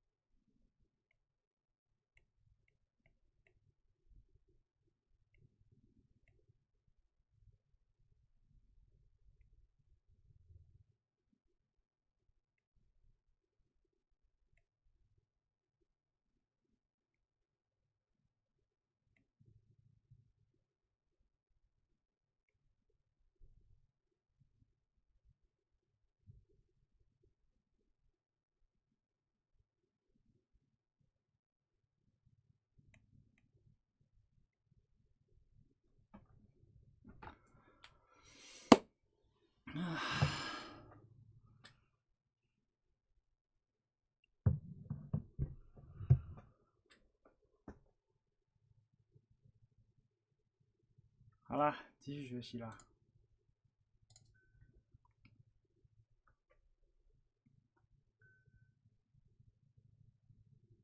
啊，那真的太厉害了，我还没有这种经验。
报上100万的经验，100万台币有啦，100万美金没有，还没赚到这么多钱过，会想死的。参加管理后花1年多，也还不到当初的1/3。因为运气没啦，实力者慢慢跌，但那时候的运气没就运气没了，所以真的幸好你也年轻啊，我觉得年轻这样子会比较好，至少你还有时间去累积你自己的这些经验。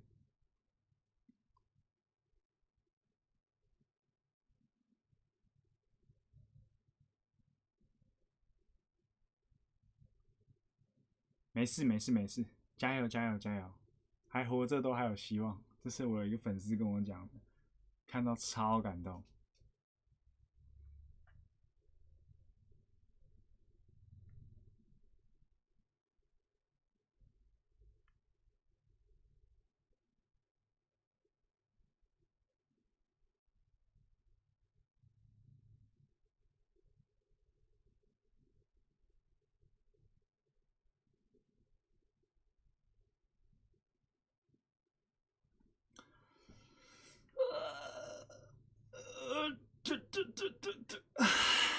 装个水。秘鲁，秘鲁。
爆餐有录个影片赚流量吗？肯定得赚，钱没赚，流量肯定得赚。有啊，肯定有。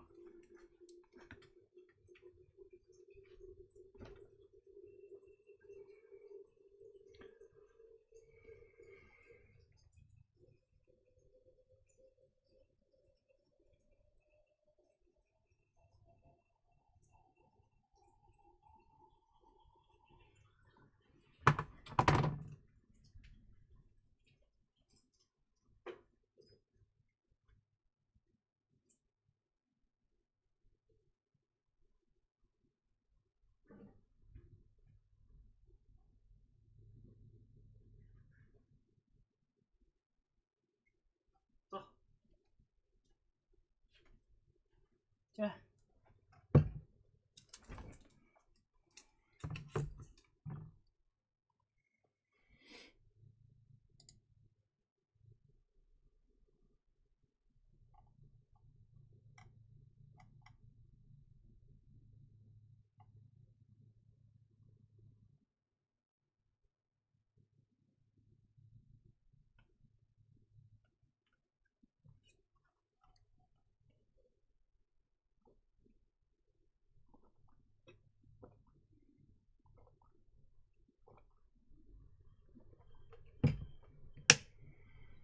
那好，我先继续学习啦。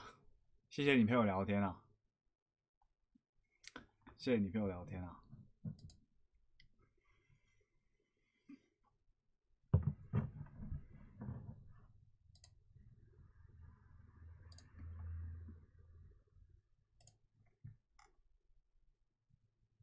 Channel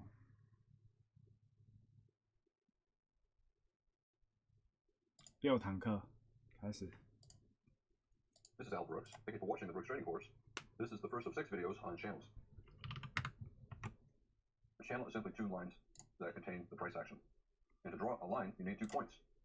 I'll finally talk about the 70% rule, which means that if there's a breakout of a channel, up or down,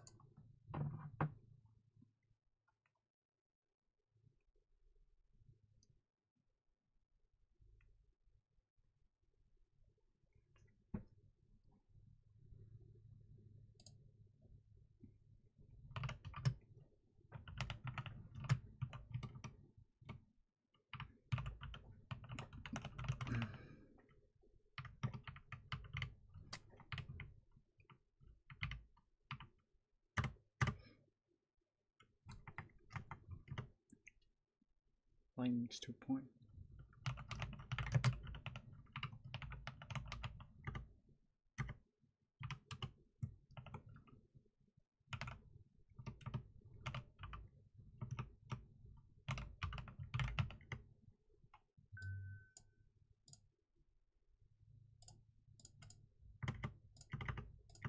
does not matter if it's a bull or bear channel, there's about a 70% chance that the breakout will fail and reverse and go to the opposite side of the channel within about 5 bars.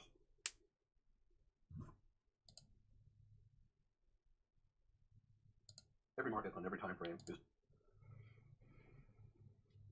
always contained within channels, whether or not you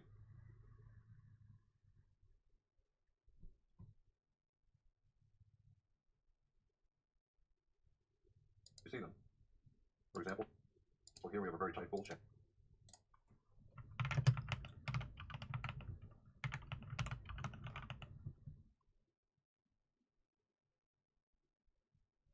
Every time market is over and bearish channel is on chart in front of human channels.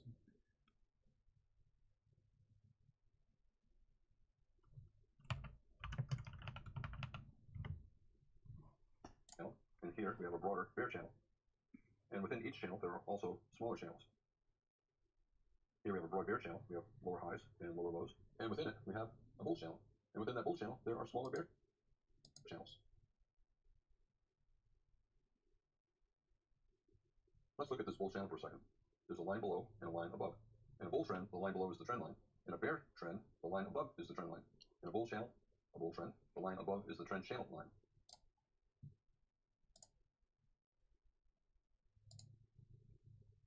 Bull channel, we have 2 points so we can draw a line. This is the bull trend line. 2 points, we can draw a line at the top of the bull channel, and that is the channel line.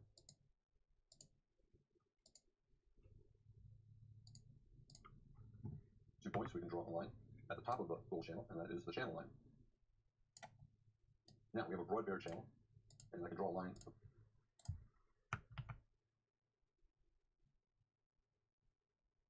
across these 2 points, and that would be the trend line. And I could draw a line along the bottom, connecting maybe this low and that low, or this low. We have 3 points down here, and the line along the bottom is the trend channel line. So the trend line is on top. It's a bear trend, so the line is on top, the trend line, and the channel line is on the opposite side of the channel, and in a bear trend, it's on the bottom. Here is a 5-minute chart, and we have a bull channel. I have a reversal up, so that's a point that I can use to draw.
Line, and then maybe we're trying to reverse up here, so that would be a second point. We have a reversal sideways to down.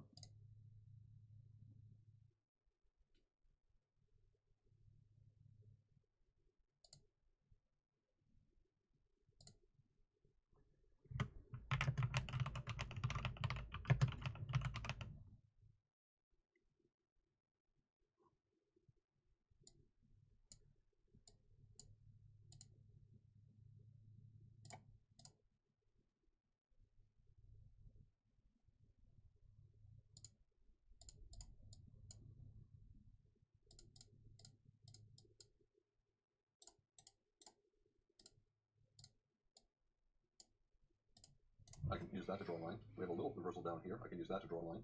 We have another reversal here, another reversal here.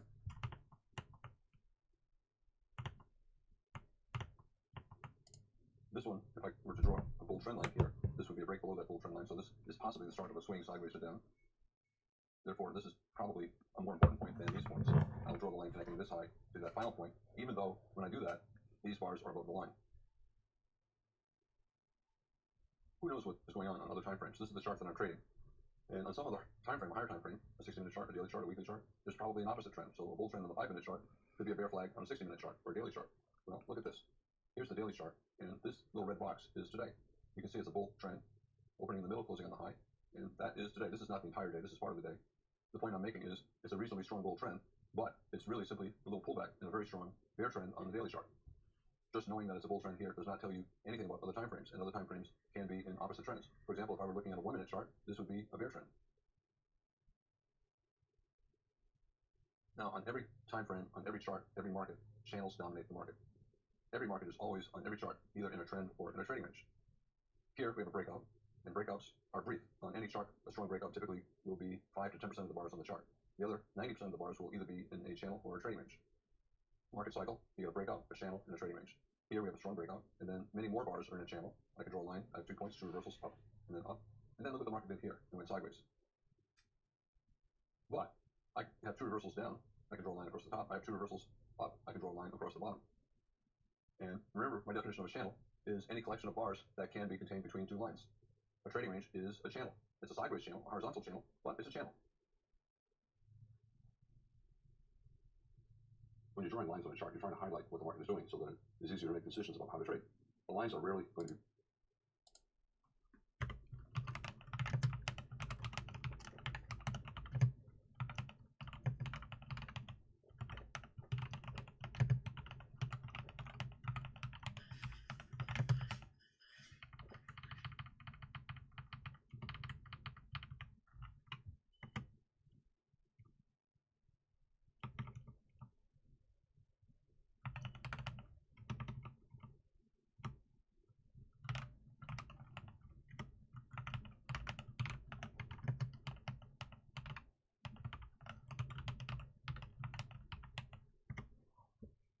perfect.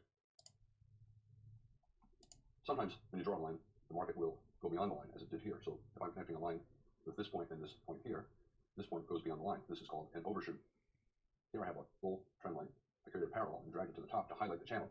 When I connect it to the first and third point of the top of the channel, the second point is above the line. That is also an overshoot.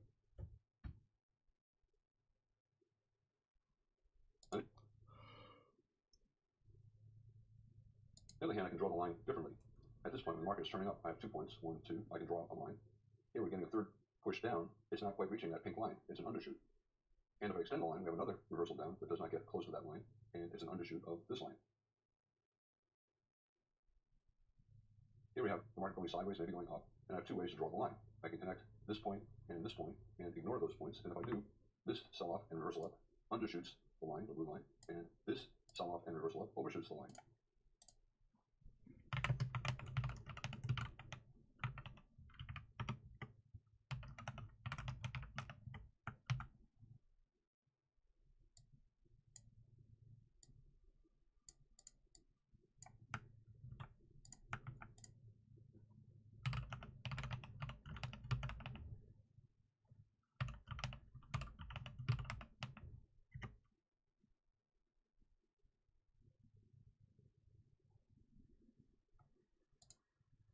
When I have a choice between 2 lines, one where there's an undershoot, like here or here, and the other where there's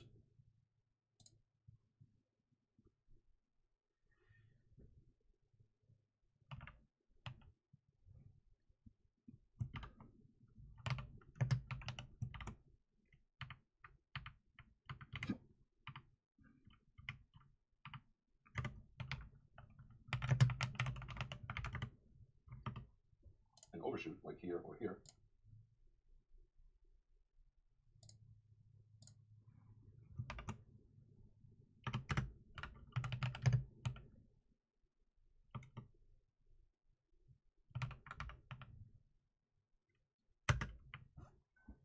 I typically choose the overshoot because that usually highlights the pattern better. It helps me see what the market is doing. this is a reasonable line. I could connect point 1 and point 2, and it would be a line that is far above point 3, or I can connect point 1 and point 3, ignoring that point 2 overshoots the line. That's the way I do because it creates a parallel channel, and it highlights what the market is doing. The market is in a channel. Likewise, when I see the market at this point turning up, I have choices for my line. Do I want to continue to use the line from point 1 and point 2? I don't think it highlights what the market is doing. Instead, I'll choose this point and that point, even though it creates an undershoot here and an overshoot here.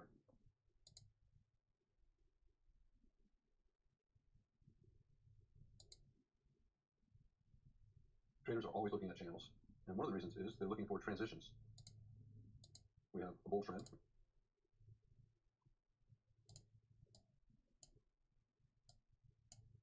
Very strong breakout, and then a channel. But everyone knows that the channel eventually evolves into a trading range 75% of the time.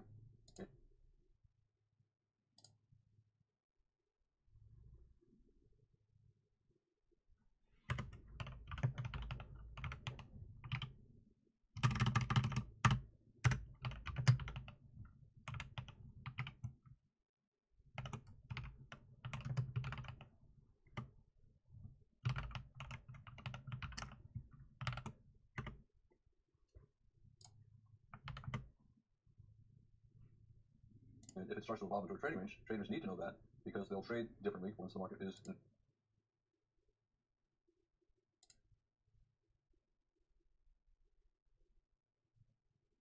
a different part of the market cycle.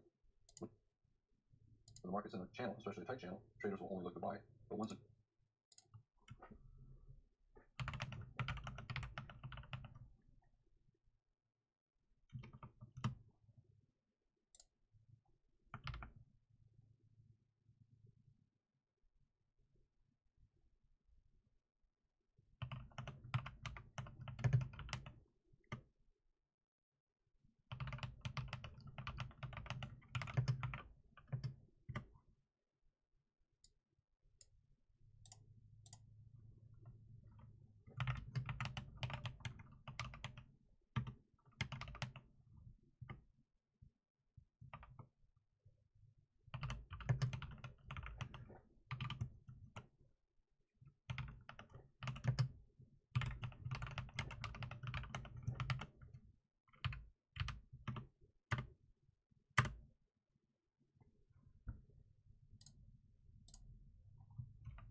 breaks below the channel, it might be becoming a trading range, in which case traders will also be willing to sell.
Bull breakout evolved into a channel, channel evolved into a trading range. And once it's in a trading range, It's still a trading range in a bull trend, so it's a bull flag on some higher time frame. Traders definitely have to favor buys. However, because it's a trading range, they'll also be willing to sell. Here we definitely have to favor buys. However, because it's a trading range, they'll also be willing to sell. Here we have a bull trend. We're in a channel. The channel is a type of bull trend. And everyone knows that 75% of the time, a channel will evolve into a trading range. A bull channel is a bear flag, 75% chance to get a break to the downside.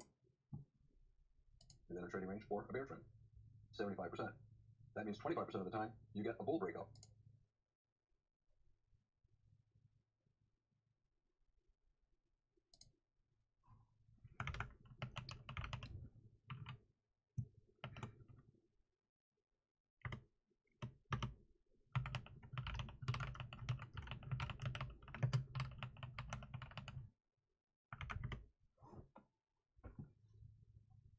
And the market cycle starts over. Breakout, channel, and trading range. And that's what we had here. We had a strong bull breakout above a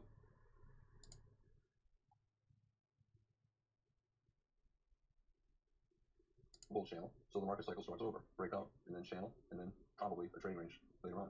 So we had a bull trend that became an even stronger bull trend. We have a bull breakout above a bull channel and the creation of an even stronger bull trend. Breakout, channel, eventually probably a bear breakout below the bull channel, and then the formation of a trading range. I can draw a line using a reversal up here, a reversal up there. Here's the bottom of the channel. I can draw a line using this high and that high, or this high and that high, or simply parallel of this line. In any case, we have a big bull bar closing on its high and above the top of the channel. Now, remember, 75% of the time, a bull breakout of a bull channel will reverse and test the bottom of the channel, which is what it did here. Will this breakout lead to a stronger bull trend, or is it a buy climax and a failed breakout that will lead to a reversal down to the bottom of the channel, and then either a bear trend or a trading range?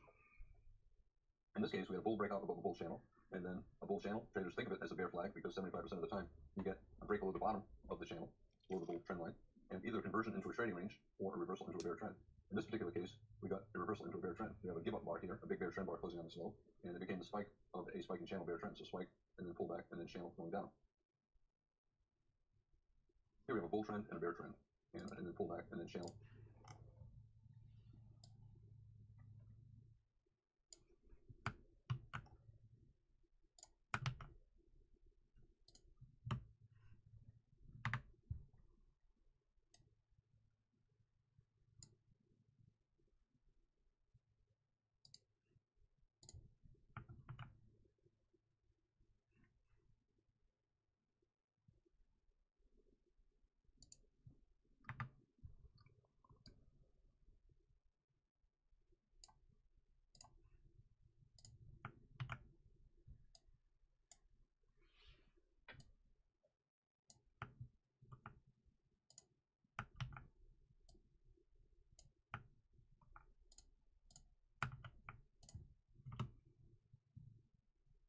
Bull trend. Breakout. I can draw a line using this high and that high, or we got bull channel, trend line below, trend channel line below. In this particular case, I used a parallel. I created this line using this low and that low, and then I made a parallel and drag it over here to some high that best contains most of the price action. The channel going up, bull channel, the channel going down, bear channel. Even though it's very tight, it's still a channel. On a higher time frame chart, it's probably a breakout, but on this particular chart, it's a channel. Traders are always paying attention to reversals because reversals allow them to draw lines. And as soon as the trader sees a second reversal, he can start to draw lines, this low and that low. Higher low, so it's a bull channel at this point. Initially, when you only have 1 point above, I start with a trend channel line. So I take this line, I create a parallel, and I drag it up to that high to get some idea of what the bull trend might look like. And then I'll pay attention to what the market does if it gets up near that line. If it turns down from lower, then I'll start drawing a trend line above this high and whatever low we have here. We know there's a channel here, even though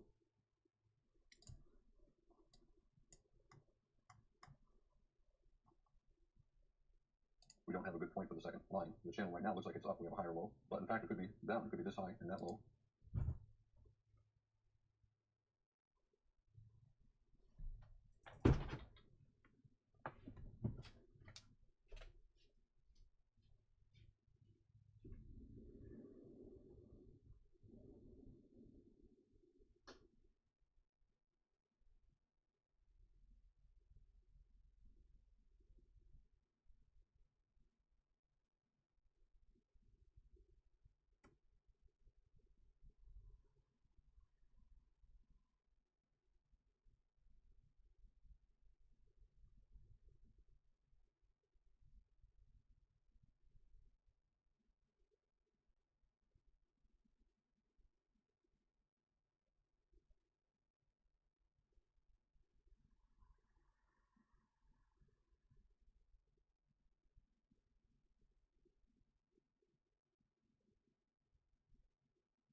start channeling down. But this is what I'm thinking is a reasonable thing to consider. You have a strong bull breakout and then a reversal up after a weak sell-off, maybe a spike and channel to a higher low. So the odds are we're going to test up. And as I see more bars, I redraw lines, more bars, more information. And then look what happened here. A strong breakout, but terrible follow-through once it got to the area of that line. That tells me that the market is aware of this line. A lot of computers are using this line. They created this trend line below.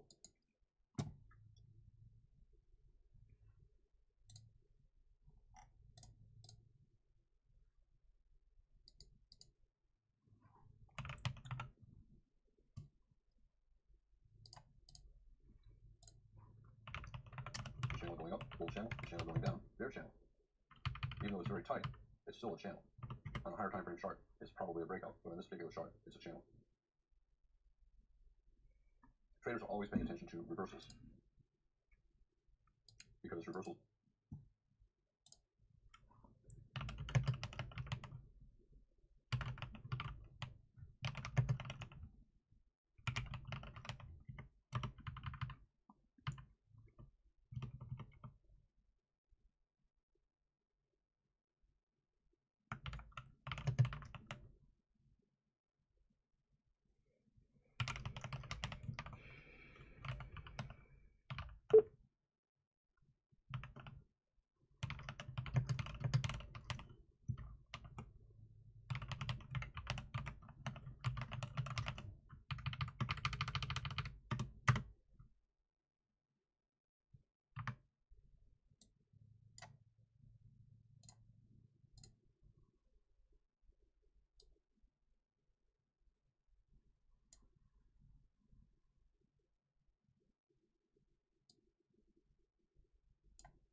allow them to draw lines. And as soon as the trader sees a second reversal, he can start to draw lines, this low and that low. Higher low, so it's a bull channel.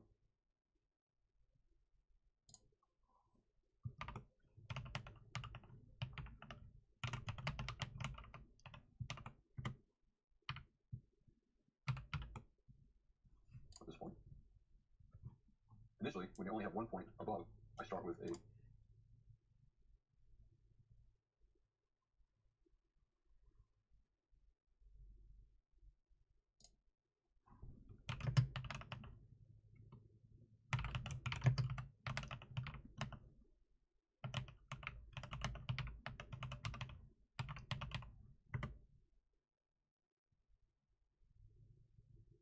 trend channel line. So I take this line, I create a parallel, and I drag it up to that high. You have some idea.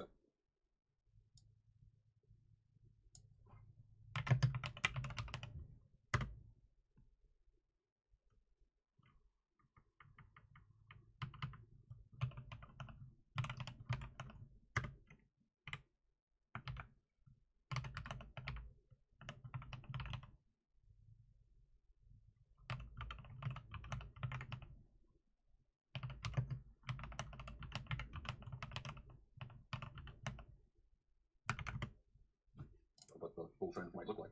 And then I'll pay attention to what the market does if it gets up near that line. If it turns down from lower, then I'll start drawing a trend line above this high and whatever low we have here. We know there's a channel here, even though we don't have a good point for the second line. The channel right now looks like it's up, we have a higher low, but in fact it could be down, it could be this high and that low, and we could start channeling down. But this is what I'm thinking is a reasonable thing to consider. We have a strong bull breakout and then a reversal up after a weak sell-off, maybe a spike and channel to a higher low. So look what happened here. A strong breakout, but terrible follow-through once it got to the area of that line. That tells me that the market is aware of this line. A lot of computers are using this line. They created this trend line below, they created a parallel, they dragged it to this high.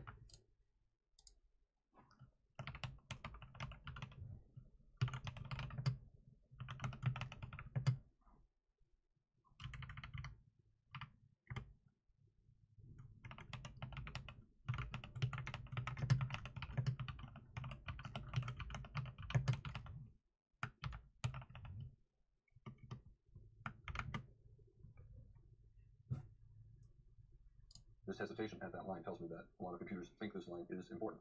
Maybe it's a resistance, maybe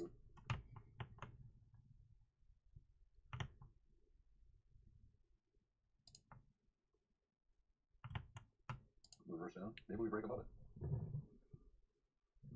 We are reversing down here, so I'm going to draw another line using this high, and I'll wait to see what happens. If we go higher, I'll draw another line. And if we keep getting higher lows here, this line then becomes unimportant, and I'll draw another line with this as point 1 and maybe this as point 2. Each new bar that gets added to the chart gives me additional information, and then with each piece of additional information, I reevaluate what I'm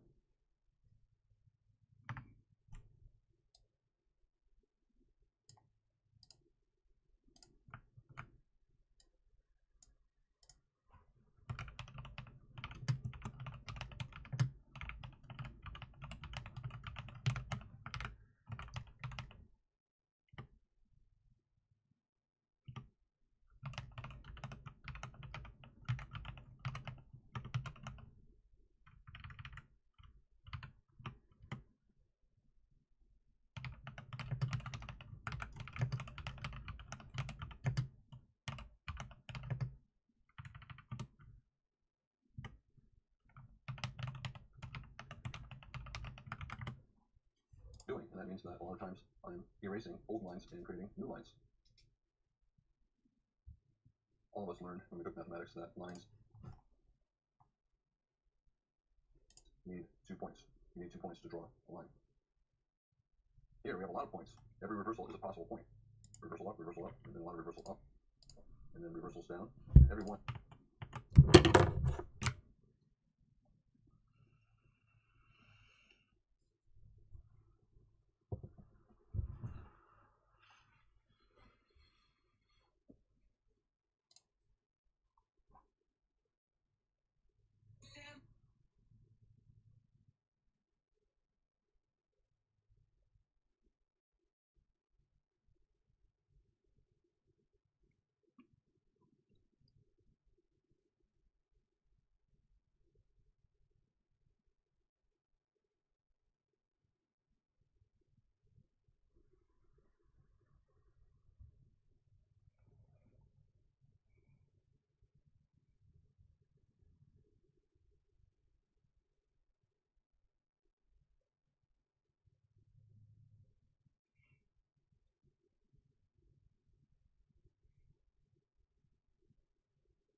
possible point that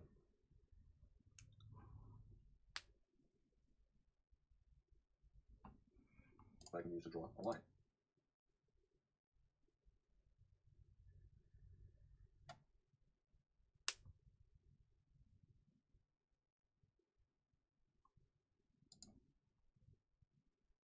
I trade based upon what happens at those lines. Is the market paying attention to the line? When the market gets there, does it break through it, or does it reverse? Reversal down, reversal down. I draw a line. Here, the market tested the line and broke through it. Here, I have a very tight channel, and again, the market broke through it. Again, a tight bull channel this time, and the market broke sideways and then down. A tight channel, a fairly tight channel here, and the market tested it and broke to the downside.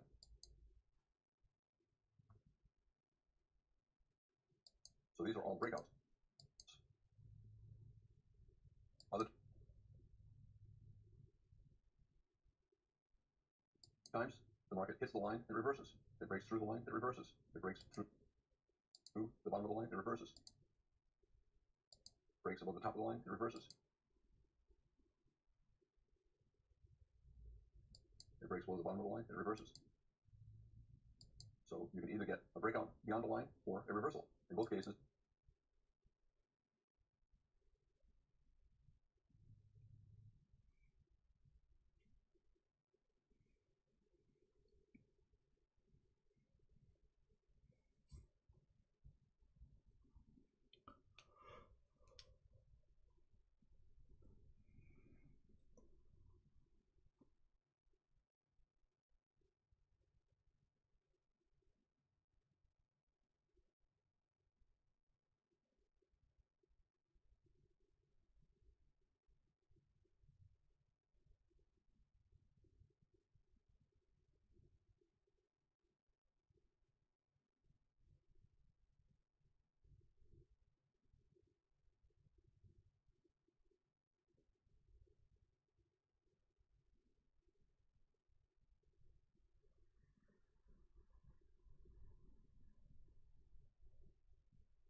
there's a possible trade.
Traders are mostly looking for reversals when they draw lines. We reverse down here, and we reverse down here. So I could draw a line using these two highs, but then we broke above it, broke above the line, and we reverse down again. So I could draw a new line using this is point 1 and this is point 2. Since the line is sloping down, it's a bear trend line. Therefore, it's a reasonable possibility for a top of a bear channel. Bulls see the bear channel, and they hope that the bear channel is a bull flag. Looking for 2 legs down, 1 pullback 2, and bulls are hoping this bear breakout fails, and is followed by a trend resumption up. So bull trend, pullback, and then resumption of the trend.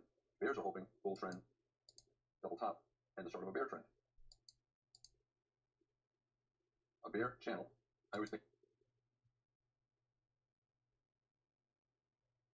of it as a bull flag. The odds are it's going to get a bull breakout at some point. And we have a reversal up, and another reversal up. Possibly a high 2 buy setup, high 1, and then second up. Head down, possibly high 2. Right now, this little bull doji does not look like it's enough to reverse these two big bear bars, but it might be. It's around a 50% pullback of this bull trend, and a lot of times the bulls come back at around 50%. We have a bear breakout below a trading range, yet the follow-through bar has a bull body. That's bad follow-through, and it increases the chances that if we go down any further, this more likely is a bear leg and a trading range, and less likely the start of a bear trend. If the bear breakout was followed by a second or third consecutive bear bar, it would increase the chances that this sell-off is the start of a bear trend. But this bad follow-through makes it more likely that this bear trend is really simply going to be a leg in a trading range or a bull flag. Remember, we're still above the bottom of the initial very strong rally, and we're about 50% down, maybe a little bit more. So the odds still favor the bulls. It's more likely that this will be a bull flag. Remember, every bear channel is a bull flag. At least in my mind, I think of every bear channel as probably having a bull breakout. So every bear channel, I think, is a bull flag. And every bull channel, I think of as a bear flag. Because 75% of the time, there will be a break below the bull trend line. Now, if there is a channel here, a bear channel, bulls are looking to buy a reversal up. You need 2 points to draw a line. You have 1 and maybe 2. And so far, we only have 1 for sure, but if we start to go up here, then this becomes 2. Before it turns up, we still have a second line. We have an obvious trend line above. Traders can create a parallel and then drag it down here to the low point in between, and that would create a channel. This might already be breaking below the bottom of the channel and reversing up. So we have this bear trend line, create a parallel, drag it to the low point in between, and you have a channel. And this could be an overshoot of the bear channel that is reversing up at around the 50% pullback in a bull trend. The odds still favor the bulls at this point. The bears have not done enough to make traders think that the bears have taken control. Traders want to see what will happen here. Will the bear trend continue down and become a bear trend, or is this the end of the selling and the resumption of the bull trend? The line is important. Traders want to see what happens, and so far it looks like the market is stalling at the line. Possibly a big high 2 bull flag, 2 legs down, 1 pullback 2. So if we get a reversal up here, that would be a high 2 bull flag. This would simply be an overshoot, a failed breakout below the bottom of the channel. Bulls look to buy a reversal up at the bottom of the channel. Therefore, they will place a buy stop to buy just above the high of this bar, because that would be a reversal up from the bottom of the channel. And they hope that we'll get some kind of a second leg up, maybe leg 1, pullback, leg 2. Maybe simply a test of the top of the sell climax, maybe a test of this high, maybe a test of that high. In any case, there's enough room up there for at least a scalp, and bulls will buy above the high of this bar. This bar did not go above the high of that bar. We went lower. But now look what happened. We have a second buy signal, a second attempt to reverse up. The second failed breakup below the channel. We broke below the channel, tried to reverse up, broke below the channel again, trying to reverse up again. This is a micro double bottom. Down and up, down and now up again. So bulls will buy above the high of this bar. This is a higher probability buy than simply buying above this bar. This micro double bottom means that the bears twice failed to break below the channel, and that increases the probability that the reversal will be profitable. Bulls will therefore place a buy stop just above the high of this bar, and they'll get long here. It's a good-looking buy signal bar, a micro double bottom in the bottom of the channel, and a pullback in a bull trend. The math is good. The probability is good that bulls will make money buying right there. And they did. No reason to get out here. No reason to get out here. It looks like we're in the process of a swing up. Maybe leg 1, pullback, leg 2. Maybe we'll go up here somewhere.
是一个拥有185身高、完全不会穿搭的小白，现在挑战用 AI 把自己改造成潮人，请问这个适合吗？你是认真的吗？这件 polo 衫完全不合适你。最糟的是，你在多间取的那件格子衬衫，但是为了增加能量美，还是为了搞笑简直是 disaster。你所见的现在状态是不是当穿，你穿搭很现在有各种方式来改造，如果有人看到这部片的话，你可以给我一些建议。最后记录一下我现在的心情，是一个拥有185身高却完全不会穿搭的小白，我现在要挑战用 AI 把自己改造成潮人，请问这个适合我吗？你是认真的吗？这件 polo 衫完全不合适你。最糟的是，你在多间取的那件格子衬衫。What is that？ 那是为了增加能量美，还是为了搞笑简直是。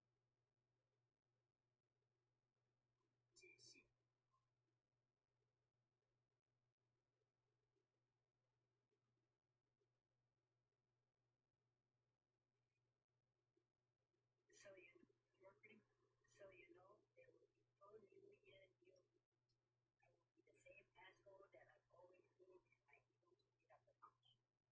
Breaking. Science and engineering are how we call it. And that's what I learned.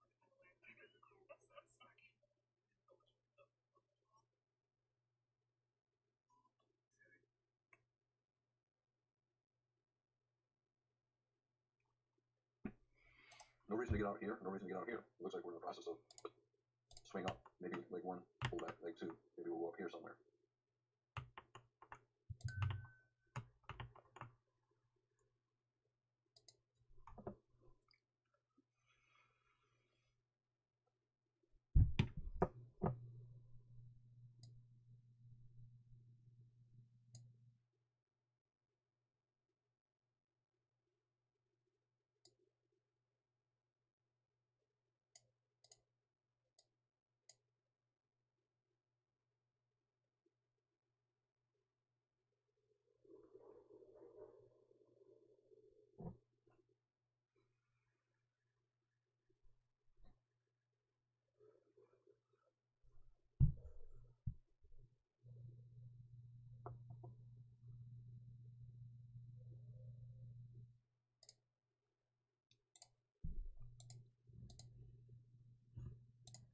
Lines have to make sense. They have to look good, and if they don't, computers will ignore them.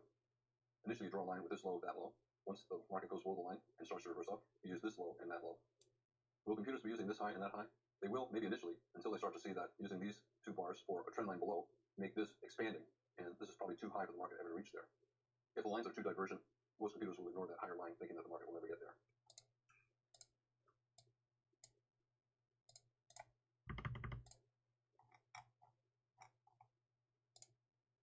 Divergent 是什么 Reach there. If the lines are too divergent, ？Divergent 扩散。 most computers will ignore that higher line, thinking that the market will never get there. Here we have a strong bull breakout, a pullback, probably a spike in channel up. And if we did Spike in channel, and it did. It is spike in have channel. that here, we got two legs sideways rather than down. Two legs sideways. Two legs sideways. Then we have another breakout. Then we have another breakout. A line like this that is not close to parallel to an obvious line, probably not going to be useful. The market's probably not going to reach it. It's better just to ignore it. In general, lines that are closer to parallel or very parallel are much more reliable.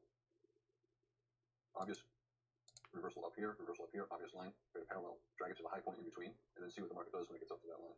And you can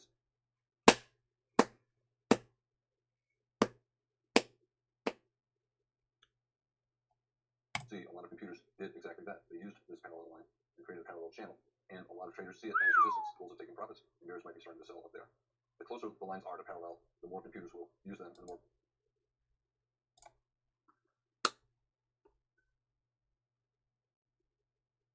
parallel 平行 if line is not parallel, most computer will ignore it. Not used for support or resistance, and more reliable if close to parallel. 所以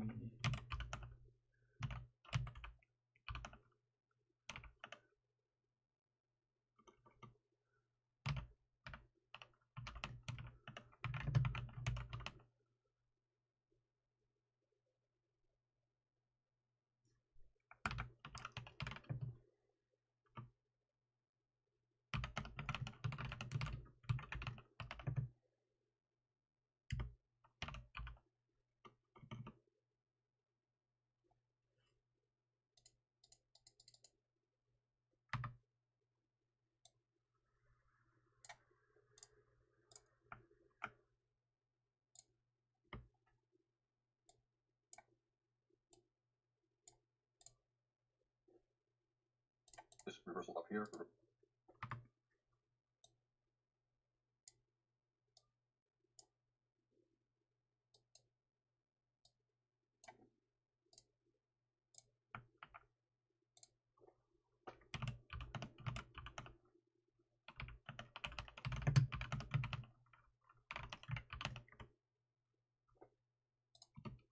Up here, obvious line, create a parallel, drag it to the high point in between, and then see what the market does when it gets up to that line.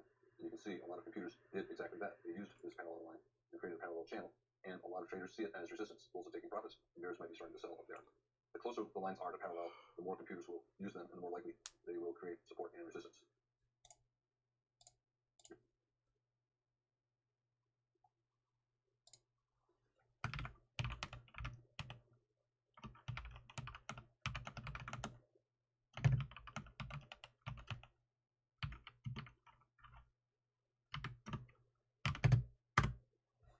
Resistance at the top of the channel, the market repeatedly is trying to break above it and failing. Again, you need 2 points.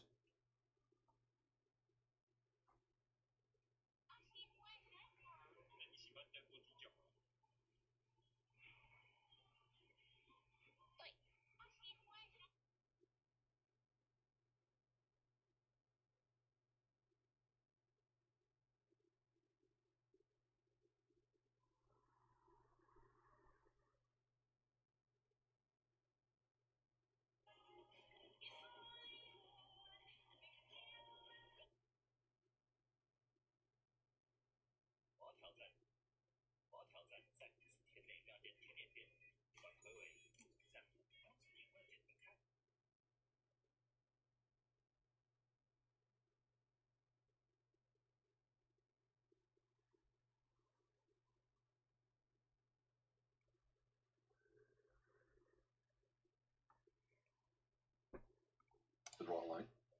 Here we have possible 2 points, 1 and then 2 or 2, and then maybe this is 2, so maybe it's 1 and 2, and then maybe this is bar 3. 1 and 2 and channel line. 1 and 2 and 3. 1, 2, 3 and 1. The third point. Now, if there are a lot of bars between 1 and 2, and very few bars to bar 3, traders will not view this as 3 points. 1, 2, 3, or 1, 2, 3, 4. They'll view this as this whole thing as point 2. So 1 and 2. There has to be pretty good symmetry. The distance between point 1 and 2 has to be similar to the distance between point 2 and 3. And if not, traders will ignore the line, or they'll count it differently from how you're counting it. Here we have just a few bars, and we have maybe 5 times more bars between 1 and 2. So computers will not be looking at this as point 1, point 2, point 3. They'll simply look at it as point 1, point 2, and maybe that as point 3. 32 bars between point 1 and 2, only 3 bars between 2 and 3. This is not a 1, 2, 3, this is a 1 and a 2. And they'll look at this collection of bars as simply point 2 and choose any one of them as the point 2 bar. So point 1, point 2, or point 2, and then point 3. There's still not all that good symmetry, too many bars between 1 and 2 or 2 compared to between 2 and 3, but at least it's not as bad as this as 2 and 3. So more computers will pay attention to this and they'll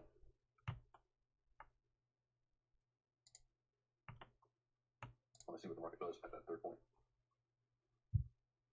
We have a reversal down and a reversal down. So I can draw a line, 1 and 2, and that line is probably acceptable through here. But once you start doing this and this is too small of a pattern to influence the market after a big breakout like this. So you can say point 1, point 2, point 3. No, computers are totally ignoring that after this takes place. Very little distance between point 1 and 2, and point 3 at this point, this is point 3, and the market's nowhere near it. Do I keep looking out here for point 3? No, there'll be too many bars between 2 and 3 compared to the number of bars between 1 and 2. So that is not an important line. Computers are not going to be looking at what takes place out here at that line. No one's going to use that line to place trades. There'll be many other more important lines. For example, taking this high and this high, or this high. This becomes a much more important channel. Only 7 bars between 1 and 2. And at this point, there are 40 bars between 2 and 3, and there's not even a point 3 yet. Bad symmetry, too many bars between 2 and 3 compared to between 1 and 2, and there's not even a point 3 at this point. So you may have to go 100 bars, 200 bars before the market gets to that line. And at that point, computers will not be looking at that line. There'll be many other lines that are more important. 2 points to draw a line, 1, 2, 3? I don't think so. Once you get strong breakouts like this, these reversals become minor, and computers pay attention to major highs. A high that's followed by a strong bear breakout. This is a major high. So this is the point that the computers will use. A reversal down, very strong bear breakout, extremely low, a major high, a major high.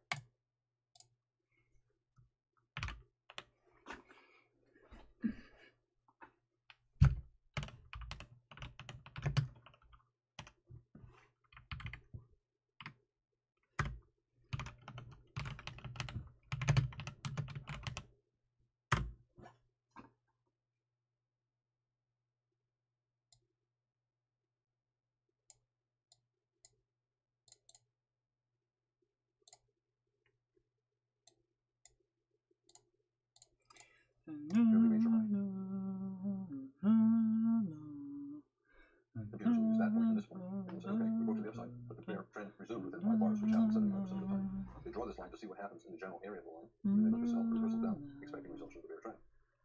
That line gives traders a location where they can start to look to sell. Strong bear reversal here. At some point, traders redraw the line, maybe somewhere in here. They start wondering if this is the start of a new leg down. So they'll start to ignore this line and then start to use this line. And then watch to see what the market does when it gets near it. Traders like to use major highs and major lows for lines. This is a fairly major high. It's a higher low here, but it's still a strong bull breakout and a pullback lasting a lot of hours. Same with here. And you can see lots of major highs. High low, ka, because like this one and this one and this, it seems to be the major high, lower. It seems to be the major lower high. So like use these 2 points to create a trend line, and that is the bear trend line. And the bear trend line got like 75% to break up trend, to break up the beginning of the trend beginning. So like when we see, so as we can tell, after the trend like over here is trying to break out this kind of the point, like the follow through is not good after all.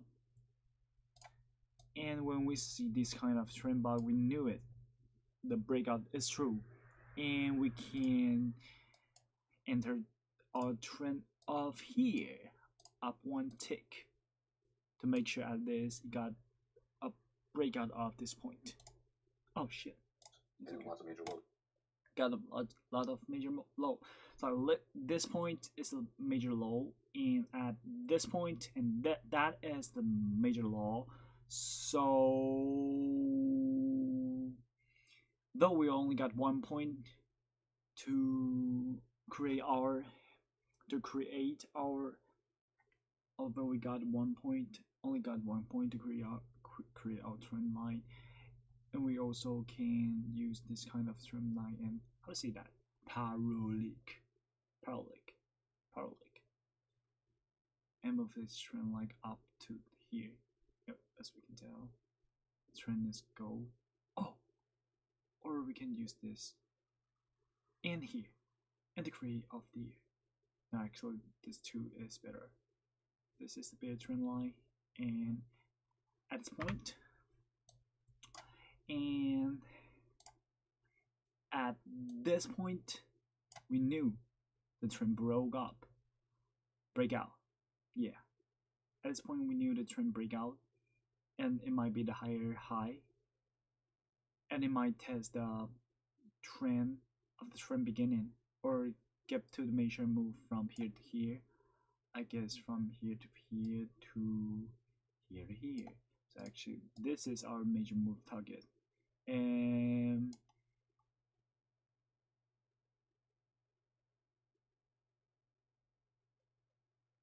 yep, or like, yeah, This reversal up in the bull trend. bull trend. 0.1 point. Yeah, and that is a trend line, and then we can use, okay. We use that in the market, and we'll see what's going on. Okay, so we are in the mount. We are in the area. Okay, we turn to find this chart, and we can create the trend line from here to here and go all the way here. Oh no, actually we need to go here to here and go all the way, and go here to here and go all the way off here, and we know that is in the trend. So every time when the price get into here, we're gonna consider it might be turned down. It might be, but that is not 100%, because like we can also use these 2 lines to create a trend line, and the market probably will go down because this is uptrend, it got 70% to get the opposite way to go to grab the liquidity, I guess. So, okay, from now on, we need to consider what is going on. It might be two. It might be first one. It might be a bit overshoot, as our mention. It might be overshoot. So it might come back. But after it come back, we need to consider if this trend is good or bad. But that is in the both trend of both channel. So when you go down, we want to do what? We want to get into the short, and that isn't great. But we can still get more position when the prices get back, and we gotta know you'll probably get to the beginning of the trend. Okay. So when we saw here, one pullback, two, and we can get another position over here. And once the price is stronger, get down, and we can put our stop loss, I guess, over here. Okay, one pullback, two pullback. Okay, that is the second entry, but it's not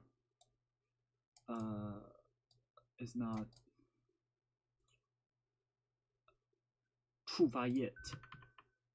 Okay, the price get to our second entry, and that is the third entry. The one push up, two, one pullback, two pullback, three pullback, and it probably need to get down, or we need to consider to get out.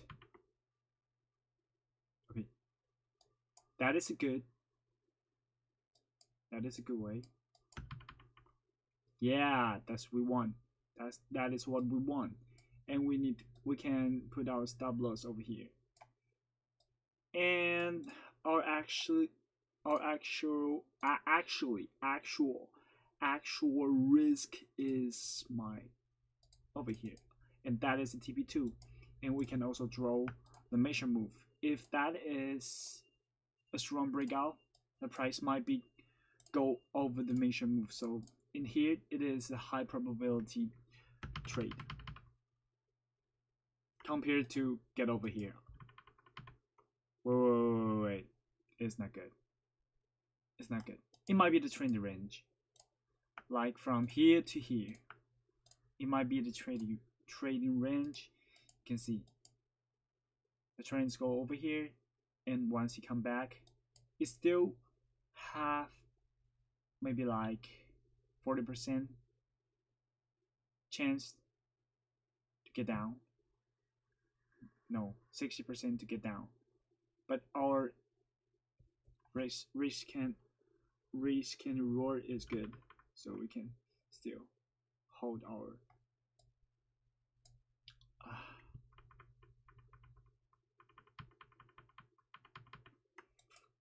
that is bad, because the trend get into the trading range, and that is not a good sign for us, because once the trend get into the trading range, the probability of it will break up or down, it might be the 50%. But finally we got our reward. Yeah, that's good, bro. Woo. Good. That's a good one. That is the good one. Yeah. Okay. Keep going. 2, strong reversal up. 1, 2, strong reverse up. 1, 2, and here is a third point. 3 touch. 1, 2, 3, and that is the 3 touch. It might be going up. Support here, but Broke here, below the line here. and then So we'll ignore that line trader will ignore this one and then draw a new line. and then draw the new one. Yeah. Initially, traders might draw parallel. At first, parallel. At first, the trader might draw the parallel from the first line. of the first line, Yeah. and then see how the market responds. So they got to pull. Yeah. So when price get into this point and it get reversed, it means that this parallel line is work. Trend line, create a parallel, and see what the market does. They have a bear trend line. Well, that is good. So what we want to do is to draw a parallel line. Yeah. Like from here to here, and we copy paste and put down off here, and then that is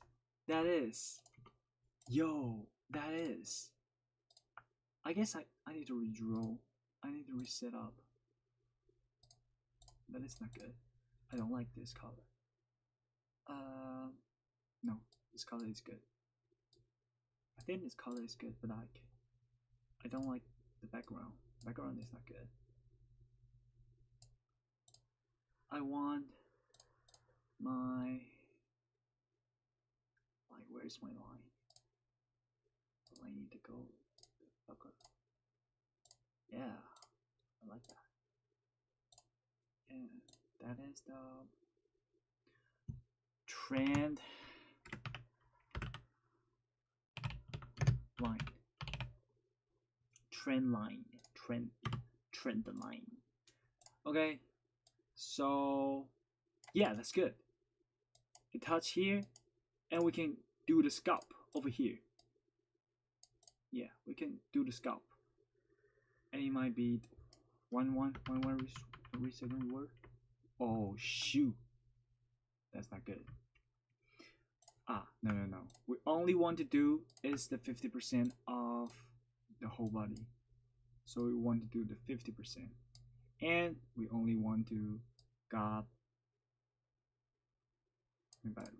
like this one, and one you get to 50% or lower, might be here, and we can do this kind of the downtrend, and from here we can go over this one. No, fake. That is fake. I know it. That is fake. This actually is fake, but wow, that is fake. Fake as fuck. That's workable. That is fake as fuck. I ain't gonna lie, bro. That's fake as fuck. Oh no. We cannot enter here. We can actually enter over here. We know the okay, we do again. This is because we do this is because we consider the trend go over here. It right now is a downtrend, and this is the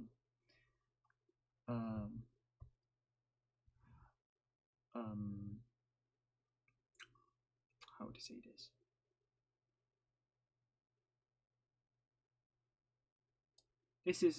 This is just the scalp for the downtrend because it is an opposite side. And once the trend got over here, and we need to see a bear trend bar. That is not, obviously that is not a bear trend bar. And this one, it might be because the 50% down, but we need to see something is close the lowest of the bar. For example, this one. And we can do one tick down here, and then we get over here, and that is the good trade. Yeah. And over here we can still do an uptrend side, but the only size we can hold is around 50%, and we need to got the 1 and 1, no 1.2 I guess, 0.5 risk and reward.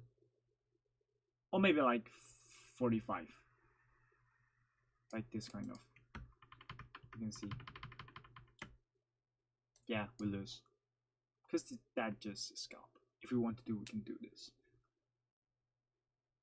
But that is the low probability things, because when we are going to see the channel and it got the 75%, we'll get up to break out this kind of point.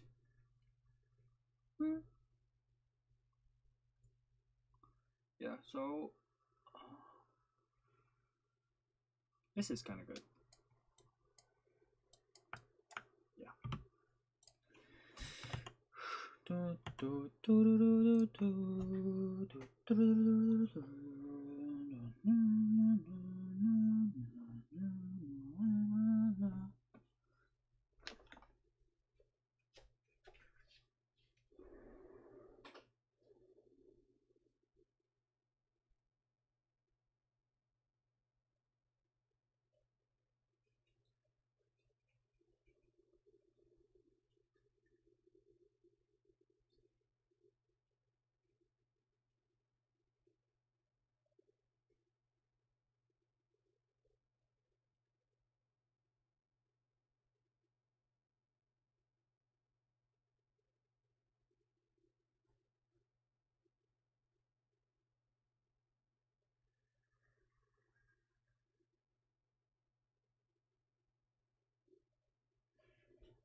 Create a parallel, see what the market does. A bull trend line, create a parallel, and see what the market does. A bull channel line, create a parallel, and see what the market does. A bull channel line, create a parallel, and see what the market does. As soon as you have 2 points, you can draw a line, and you immediately know that the market's in the channel. Whether or not you're aware of what the top of the channel is, you know that you can draw a line here, a bull trend line, and therefore it's a bull channel. There's some line on top. For this one.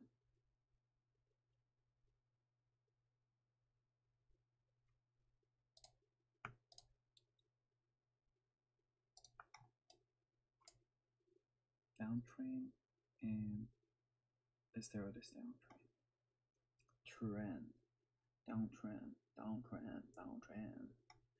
要钱我不是个饶舌歌手，不给你 get it， 爱的淡薄还有热狗，不常 party 也不太爱走秀，但我记得其实他们单身不错，给什么 tattoo 下了 IG。wait. 1 pullback, 2 pullback.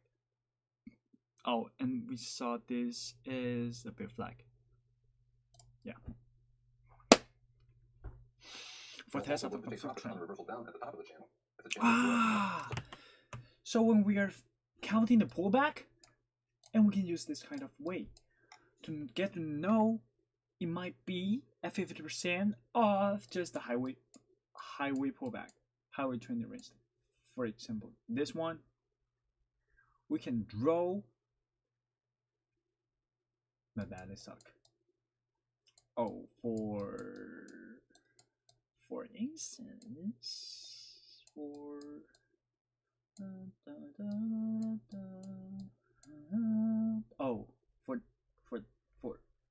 this one.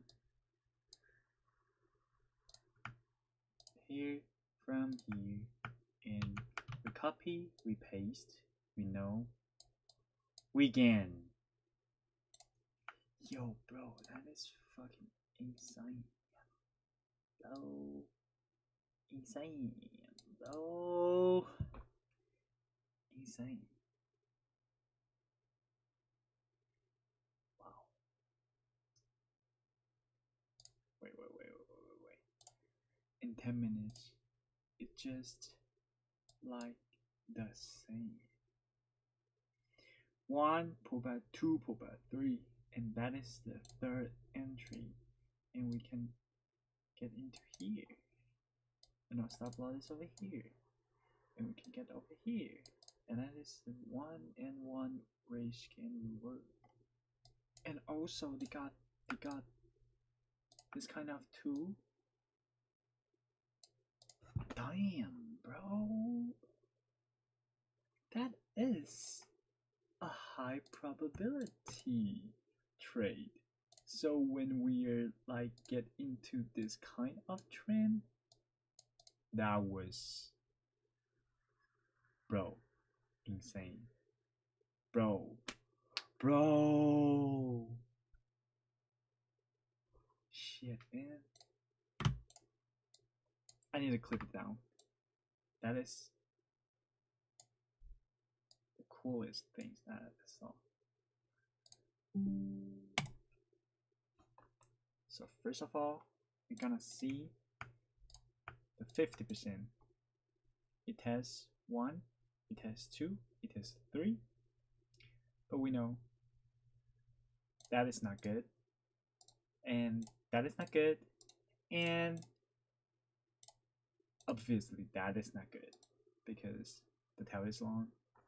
And then get over. Yo, bro, fuck. Yo, what the fuck? Yo. Hey, yo, what the fuck? Okay, try it again. We need to saw a flag. Okay, so first we need to saw the flag. Where is the flag? Okay, we got a flag, but we don't have the trend. We got a flag, we got a chain. Oh shit, man, this. We got a chain, and we got a flag. That is not good. We got a flag. Is that a flag? Flag? Nope. We got a flag. Flag. Okay, downward is workable. Here we got a flag. 1, 2. No, that is not good. 1, 2, and oh. 1 and 2. 1 and 2. 1 and that is too far away. We need to got a flag. 1 and 2. No, that is not good flag. We need a good flag. Flag. That is a channel. Bull flag. That is good. That is good.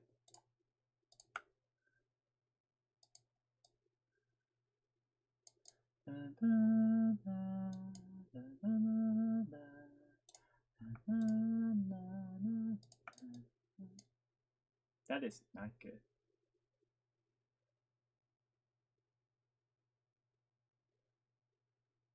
That is not good.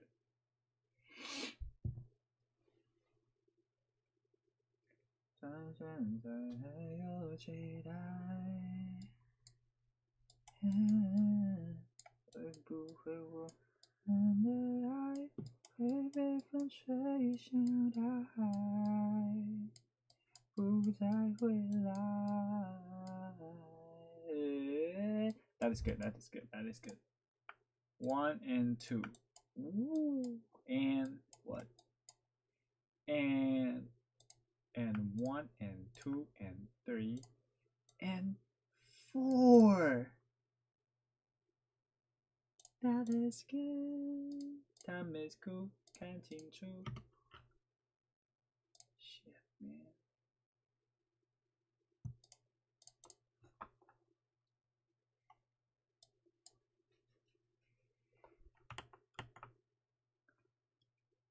What did I just discover?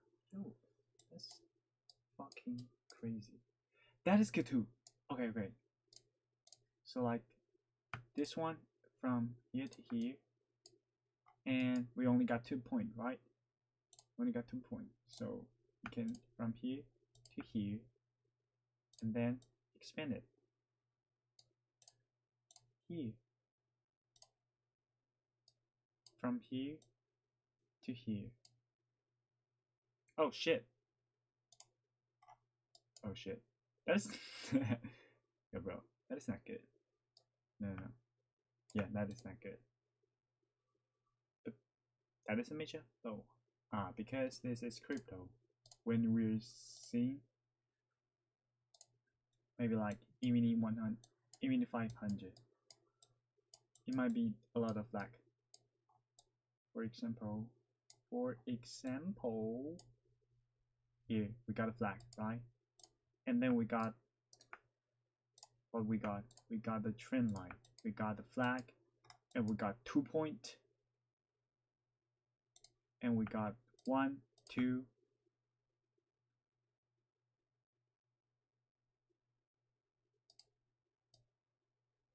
3. Here we didn't enter it. That is not we going to enter in. But from here to here, that's still not good. How about this? From here to here and get over here. And that is good. That is good. Obviously, that is good. Holy shit, bro. Is that a flag? Yeah, that is a flag. Flag over here. And that is good. 看清楚我们出现 No fucking way. No fucking way.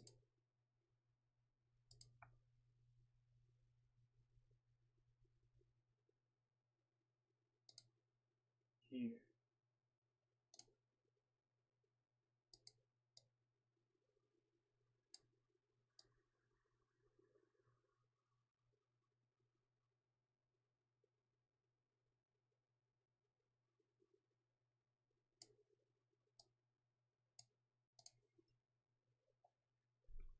But actually, when over here and we use over here, and that is the good. That is better one. We got more high probability to get into the trend.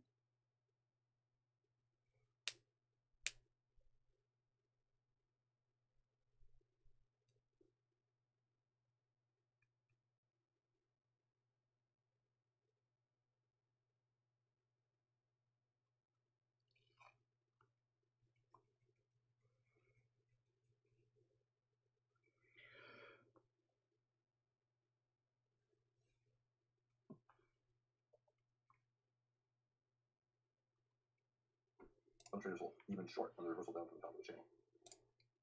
This is wait. But when we recreate, it will be like this. It will be like this. It will be like just a normal way to drawing. And if we draw this kind of line, that is perfect. That is perfect. That is shit, man. Shit, man.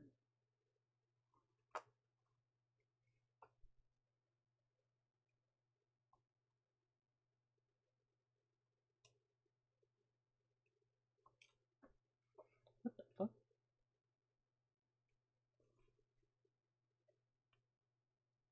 Search on my phone. Leave me alone. That is AMD. Can't find double button. Double button sweep. Double button sweep. Like 看着我的眼睛说你从没来过我，看着我的眼睛说一点都不能。 Or another prior high.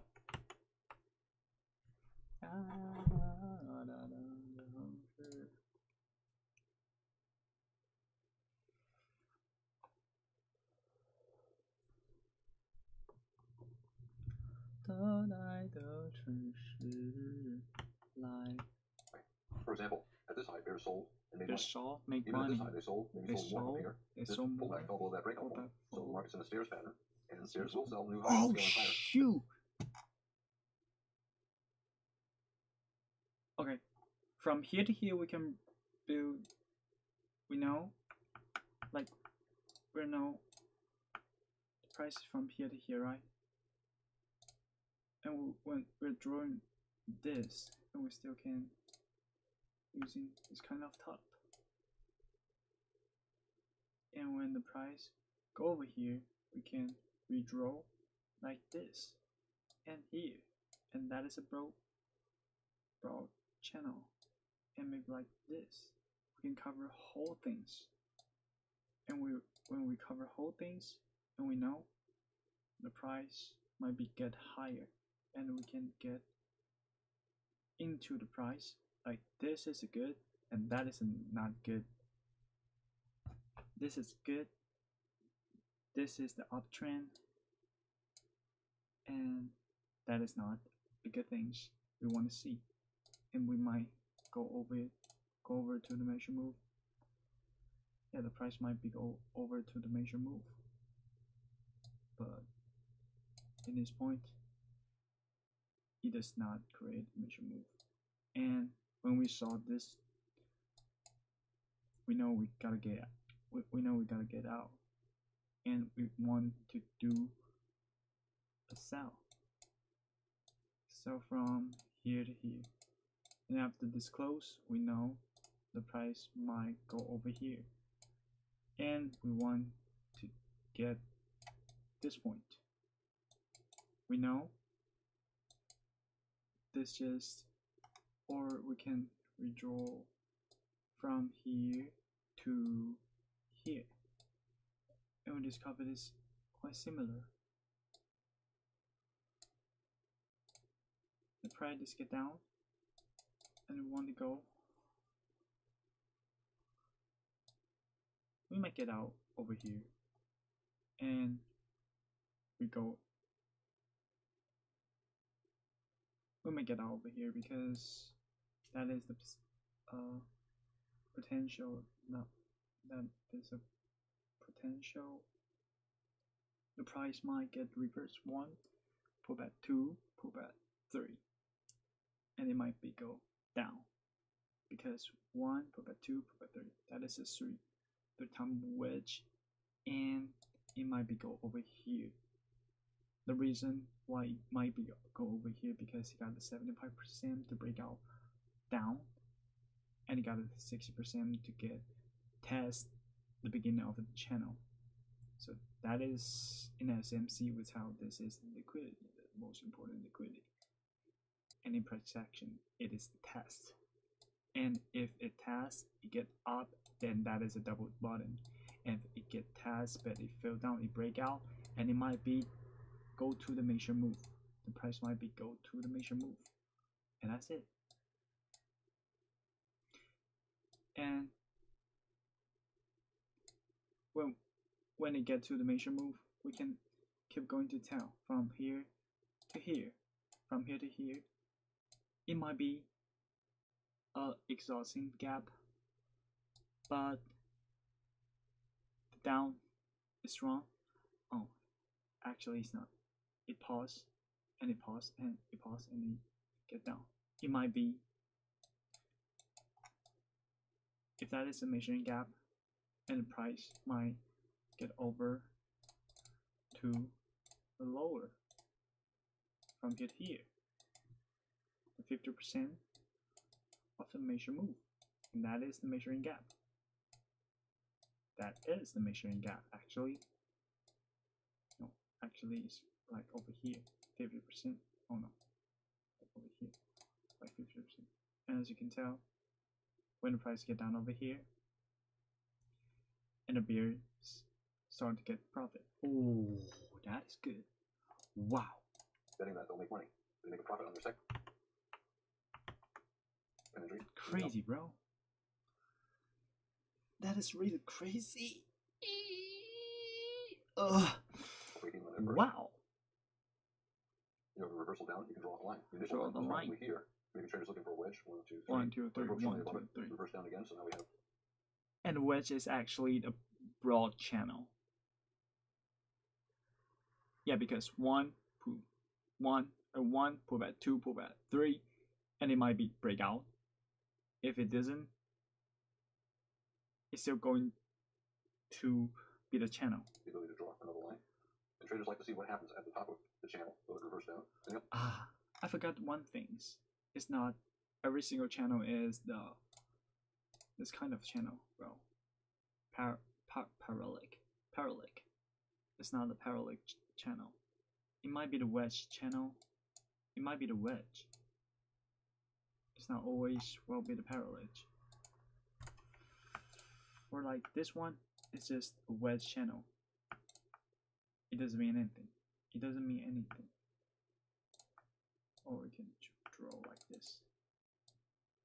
And when the price go back, it break out. And we can draw even like this. When the price over here, it break out. But eventually it might be a channel. A parallel channel. It might be. So when it break out, we can sell over here. When we're gonna sell over here, our stop loss is low, and we can like make over here, and we can see 1 breakout, 2 breakout, and we can see the last one. Last one is over here, and if this breakout, and we can hold it, but if it's not, we can take profit and get out this trend. That recent reverse is quite good. also like to see what happens at prior highs. Reverse down. Reverse down. Will limit order bears make money. Order bears selling at this high, scaling on higher, make money. Those are limit order bears. Limit order bears here make money. They sold with a limit order at this high, and went down far enough for a scalp. That increases the chances that the channel will soon evolve into a trading range. I talked several times about the 70% rule. I'm going to talk a little bit more about it here. As I said, you can call it a 70% rule, maybe 75% rule, but the general idea is that if you have a bull trend, I'll consider this as a 75% rule. and you get a breakout above the top of the trend, And when the price get out, the breakout of the trend. 70% chance that you'll get a reversal down within 5 bars. Wait, what? They got 70%.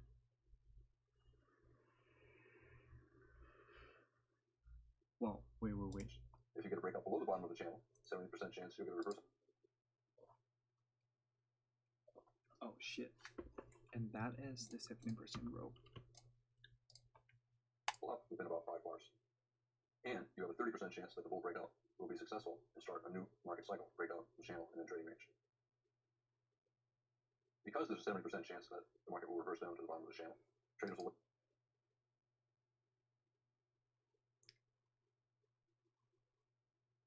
to sell below bars at the top of the channel, looking for at least a scalp down to the bottom of the channel, assuming there's room here for a scalp. If there's not enough room for a minimum scalp, traders should not take that short. Instead, they should only look to buy reversals up at the bottom of the channel. A bull trend, easier to make money looking to buy at the bottom of the channel than to sell at the top of the channel.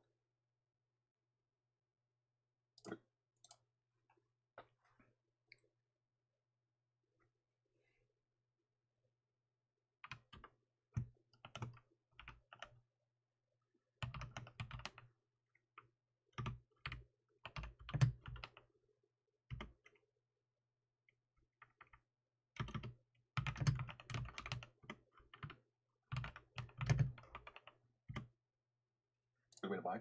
Place a stop just above the high of a bull bar.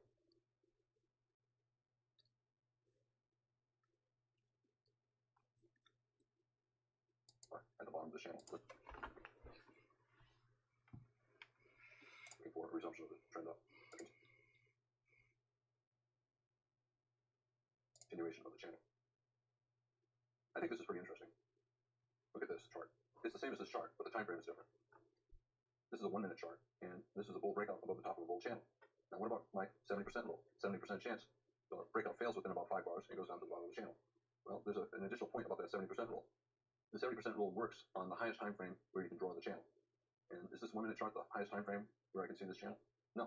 In fact, this channel rallied for 200 bars before it reversed down.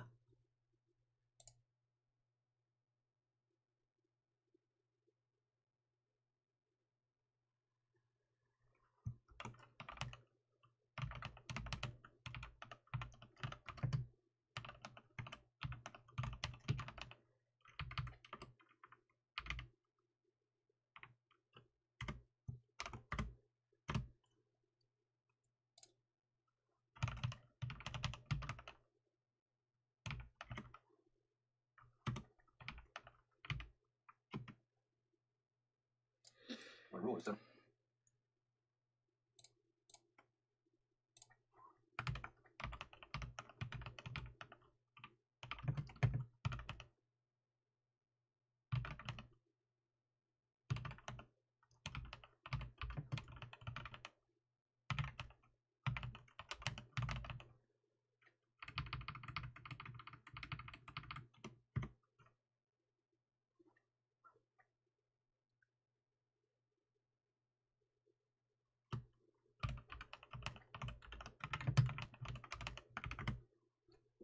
Chance it reverses down within 5 bars, but on the highest time frame chart that shows the channel. 等一下，我不相信。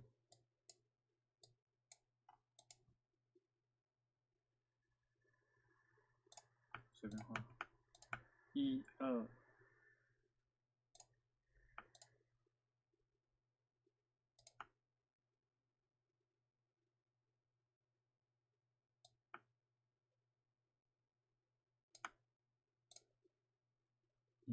我操！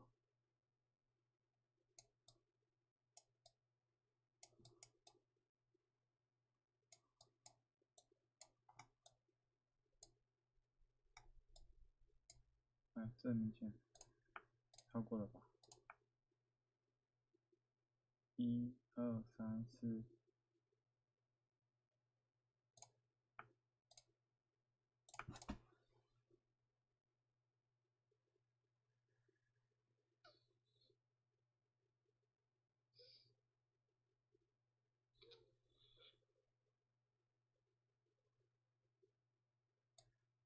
30-minute chart of this 1-minute chart. And here's the same bull breakout that we have right here. This went up for 200 bars, and this went up for 5 or 6 bars. And 70% chance to reverse down within 5 bars. Well, here's 6 bars, and the chart is reversed down here. And reversal down, in general, if you get a reversal, traders expect 10 bars, 2 legs. Here we have 1 leg. It's about 10 bars, but it's only 1 leg, so probably traders will sell the first rally, and there'll be a second leg sideways to down. I can draw the channel this way, and there's still many bars here, maybe 100 or more bars above the top of the channel before the reversal took place. But if I draw it this way, using these 2 points to create a parallel, anchor it here, the market's reversing down within 2 bars. Minimum bull attesting the bottom of the channel. Some computers will use the green line, other computers will change their minds and then use this orange line for the channel. And they'll look to sell a reversal down if the reversal comes within about 5 bars. This is consistent with my 70% rule. I look at the highest time frame chart where I can draw the channel and expect the reversal down will come within 5 bars of the bull breakout above the channel on that time frame. This is not the highest time frame that shows the channel. Obviously, this is a 1-minute chart. I can draw the same channels on a 30-minute chart. This is the highest time frame. So I'm looking for a reversal within 5 bars here, not within 5 bars here. I talked earlier how traders like to see parallel lines, but lots of channels do not have parallel lines. Here we have a small double top, maybe triple top, and a small double bottom, parallel lines. It's a channel. It's a trading range, but it's a channel. You get a bull breakout. The lines can also converge instead of being parallel. They can get closer together. For example, we have a lower high and we have a higher low.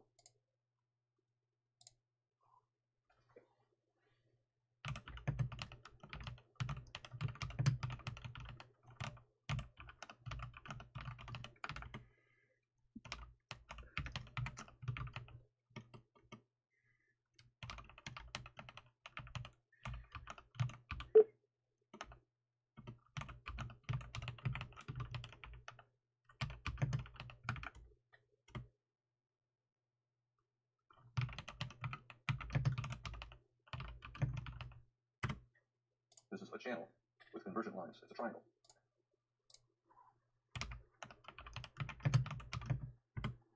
As soon as you have 3 pushes up or 3 pushes down, and the lines are convergent, you have a triangle. So 1 high, 2 high, 3 highs. That's all I need to conclude that it's a triangle. And here we have a bull breakout. A triangle is a type of channel where the lines get closer together. They converge. Lines can also diverge. So we have higher.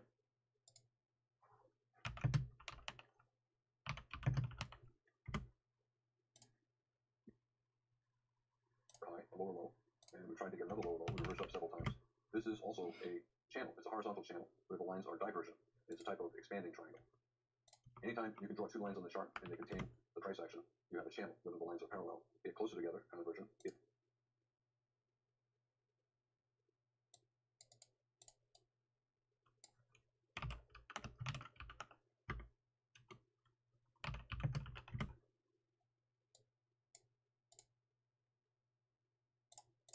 further apart, divergent. Traders will still watch to see how the market reacts near the lines. In this video, I talked about channels having two lines, and I said that to draw one line, you need 2 points. And then I moved on and talked about the 70% rule.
That if you get a breakout above or below a channel, 70% of the time the breakout will reverse and go to the opposite side of the channel within about 5 bars.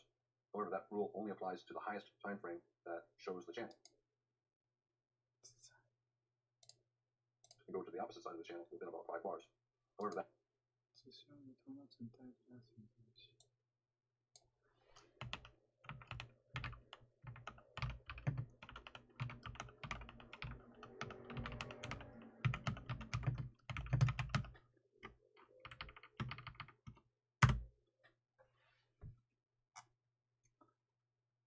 rule only applies to the highest time frame that shows the channel. So if a channel is present on the 1-minute chart and the breakout goes 20, 30, or 100 bars beyond. 看花多久啊？才学完第一课，鸡巴啦！早安啊，钟哥，早安，钟哥。导演，我太过动了，你知道吗？第一课大概花2个小时才学完，太过动了我。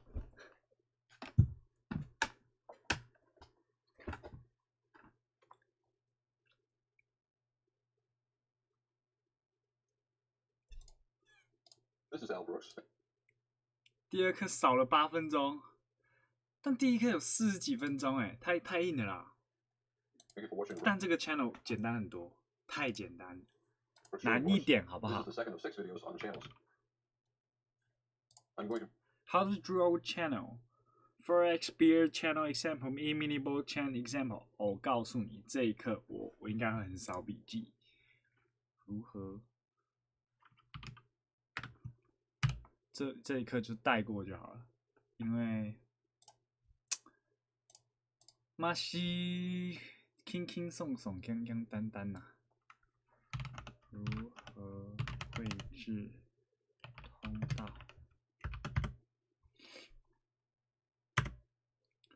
外汇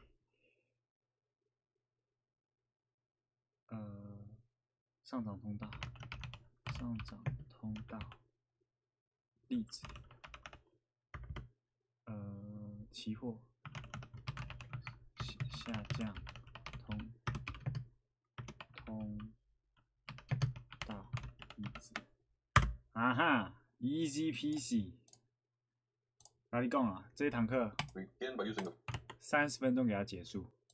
forex market to show examples on how to draw bear channel lines, and then I'll move on to the E-mini market, and I'll talk about examples on how to draw bull channel lines.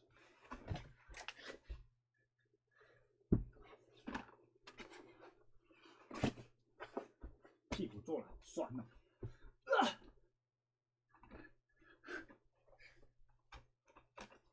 今天走个灰色系。 With any chart, I'm always looking for reversals. Here we reverse up again. So we have 2 points, and I can draw a line. Here we went up and then down, so we reverse down again. I can draw a line across the top. The market might be in a broad bear channel, it might be in a bull trend. As soon as there are 2 reversals, I like to draw lines. So for example, let's 只要有2次反转就可以画一条线，这就是我刚刚讲的，用重要高低点，高低点来绘制趋势线。 take a look at the bear possibility here. We reverse down, so I'll start by drawing a line connecting this high and that high. Too easy 啊 ，too easy。 For a possible bear trend. I 来， can 我们 also 直接 draw 开 the 2倍 bull 速 trend 看 line, and I might later on, you'll see. Right now I'm using this to draw a possible bear channel. Again, 2 reversals, I can draw a line, and I begin to look for a possible bear trend. In this case, big swings of it, 所以这样子的话，就可以画一条通道趋势 and then 线。 possible broad bear channel. As soon as I have one line, I like to create a parallel and then drag it to the lowest point in between to get an idea of what a channel might look like. 啊哈 In general, I'm looking initially for channels that are fairly parallel. So creating a parallel of this line and then dragging it down to the low. ，easy， 我们前面这边就讲过了，这边就在讲这里。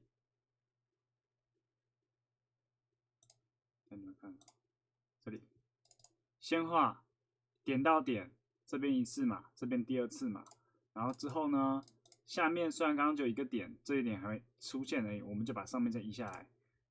然后呢，接下来呢，我们就看，哎，就算被突破，几根内上去，5根内，1、2、3， 3根直接上去，测试这边 ，Bravo。 Lowest point in between.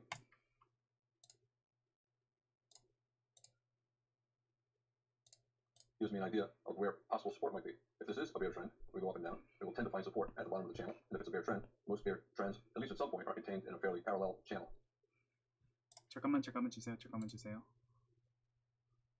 And if it's a bear trend, most bear trends, at least at some point, are contained in a fairly parallel channel. Reversal down, 2 points, I draw a line, I create a parallel, drag it to the lowest point in between, and now we have a possible broad bear channel. What will the market do if it gets down to this 这边只有什么不会，你知道吗？只有扩散通道是不会 line? 的。 Will it break strongly through it? Will it bounce up and test the upper line? We got near it, and we reversed up. In fact, we did not even fall below this low. We have a higher low, so now we have a double top. Double top, higher low. Most double tops are not perfect. The second Double top, higher low, trading range. This is a trading range, but the higher high, and we can consider that that is higher high reversal. Nope, because that is just a trading range. No, because that is just a trading high range. is usually below or above the first high. We also have a double bottom. Slightly higher low double bottom, but still a double bottom. Are we in a bear trend? Well, yes, we're getting more Yes. highs. Are we in a bull trend? Sure, we're getting higher Yes, lows. and we That are also means in that we're in a a trading range. trading range. We reverse up again. Whenever I see again. 2 reversals, I'm going to draw a And line. draw another line. Every bar that gets added to the chart gives me new information, and with every piece of additional information, I update what I think will happen with the bars to the right that I do not yet see. I have 2 reversals up. I can draw a line. Now, are we reversing down here? We might Yeah. be. So at this point, I'm thinking about a possible line connecting. A possible line. So we see and we don't judge. 这边有写。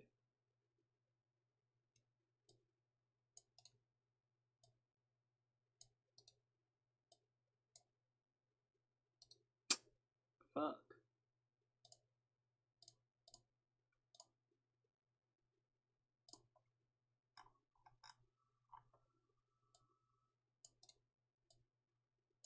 Hey.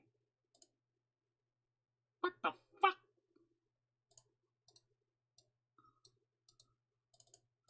Hey, 为什么不能复制啊 ？Shit, man. 搞我啊？啊，搞我啊 ，channel 搞我啊！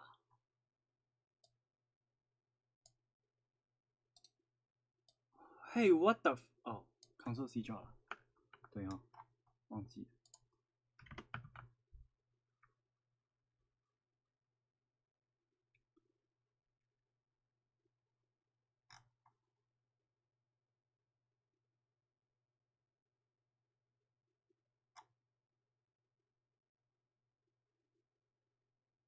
啊，上面都有写啦，这不用教了啦，上面都有写啦。We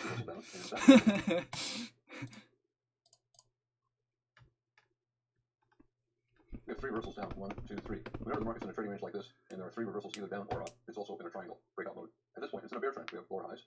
It's also in a bull trend. We have higher lows. And whenever it's both in a bull trend and a bear trend, it's in a trading range. Trade If the range. market trades down here, and you look to the left and say, well, where did that bear trend begin? You would say that it began right here. So we are in the early stages of a bear trend.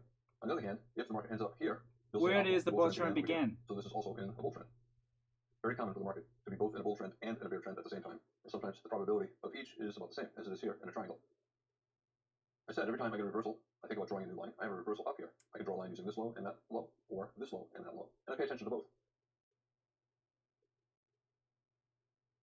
At this point, you don't know which line will be more important. And now we have 4 lines below. We have this one, we have these 2 new ones, and then that one. All of them might be important. Right now, clearly, these 2 are important. But I leave all on until it's clear that one or more is no longer important. Until it's clear the market is ignoring the line. The bear trend line, right now we have 2, here and here. And either one could be the more important one. The market could go above this high and reverse down to that line. And that tells me that the market is paying attention to that line. And I would then erase this line. You can look at this and say, wow, Al, that's way too much work. Trading is a lot of work. And if you want to make money, you have to do the work.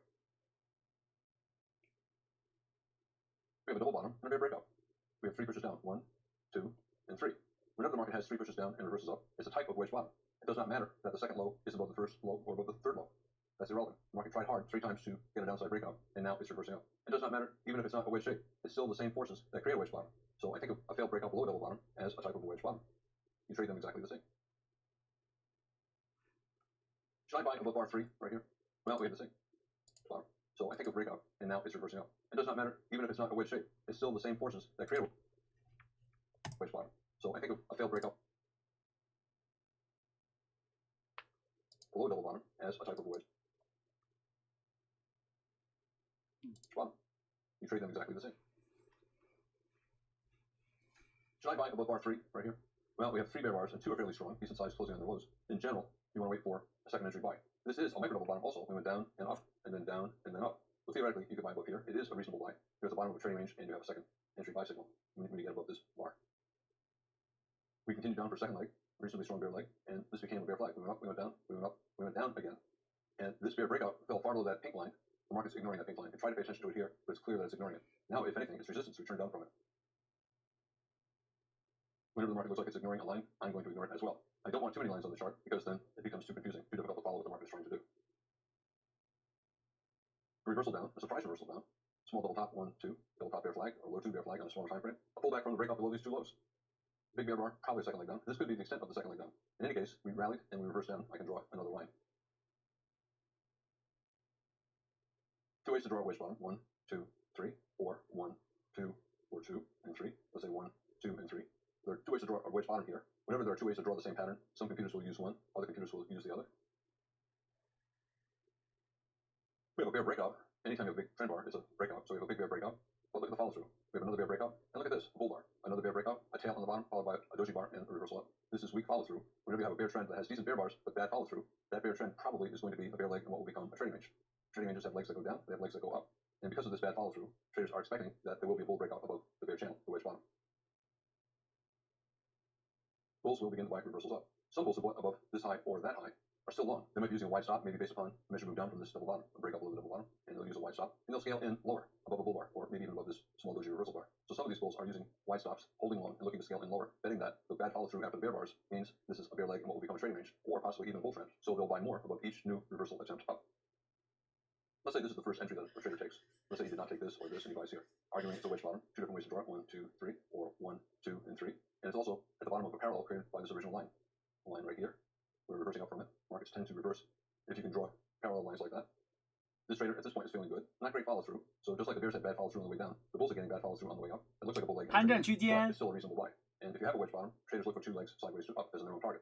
1 pullback 2, maybe. Very tight bull channel, more likely 1 pullback and then 2. We had this line that we drew in earlier, and it looks like we might be reversing down from that line. And it is a low 2 and a broad bear channel. It is a reasonable short, but because this channel is so tight, and now we have, what is that, 8 bars without a bear bar at this point, that reduces the probability that a reversal down will be successful. It increases the probability that a reversal down will be minor, leading either to a trading range or a bull flag and then another leg up. What do? Well, you're in a bear channel, trying to become a bull trend, but it's not entirely clear, and we're still forming lower highs. I typically would exit part or all below that bear bar, just in case the bear channel is still in effect. And what about the bears? They see that it's a tight bull channel and that we might get a higher low, maybe a head and shoulders bottom, left shoulder, head, and right shoulder. However, if they're willing to bet on continued swing down, maybe there's a 40% chance that this will continue down at this point in a bear channel, forming a new low. Bears know the math is okay. Sell below this bar, maybe put a stop just above this bar, and take a chance that we get a new low. If there's a 40% chance of that, there probably is. Their reward is much greater than 2 times their risk, and they have a 40% chance of a profitable swing trade. That math is acceptable, so it makes shorting below that bear inside bar a reasonable trade. Too many lines, so worthwhile removing some lines. Now, we have 2 possible tops. We no longer have a bottom. Yet, we have a major higher low here, a higher low that led to a strong reversal up, and we have another major higher low here, a new low that led to a strong reversal up. It does not have to go to a new high. However, it's a strong reversal up, and at this point, the most logical bear channel line below would be this low and that low right here. New reversals, draw new lines. We might get a parallel channel from here. It's worth considering this as a possible bottom of the channel, as well as this. I think it's okay to put both of those there just in case. Well, the bears who shorted below that bear bar, this is a good entry bar, a bear bar closing on its low. It was 40% for the bears shorting below this bar, and with this bar looking like this, if they had taken that short, maybe it's 50% chance now that we'll get down to this low. Bears who sell with reversal down from the top of that channel are short. Do I keep this line? Well, we broke above it, and we are reversing down. It's probably better to keep using this point, and then maybe move the line up to this point, or this point and that point. I would use this point and that point as the new top of the channel until we get more information. And we sold off with good follow through, and then a new low. High 3 pushes up, 1 above this bar, 2 above that bar, and 3 above that bar. And look where we are. We're at the bottom of the channel. It's reasonable for bears to take partial or full profits on the reversal up. You can argue again that it's a possible wedge, 1, 2, and 3. So reasonable to get out above this bar. Aggressive bulls will buy on this reversal up, especially since it's the third reversal up near the bottom of the channel. I want to point something else out. Let's say you're a bull and you bought as the market fell below this low. You bought here, maybe you made a scalp. And you bought here, you made a scalp. We fell below this low, you bought, you made a scalp.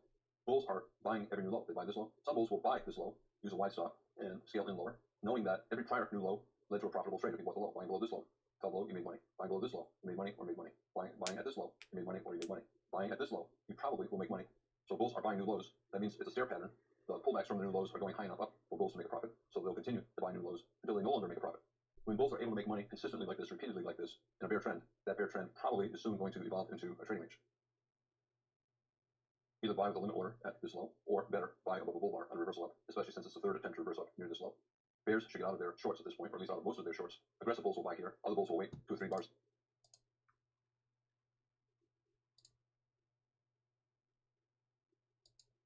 Let's see if we start to get a series of bull bars, and then they'll buy. Higher probability, but if they buy up here, their stop is further away, and there's less profit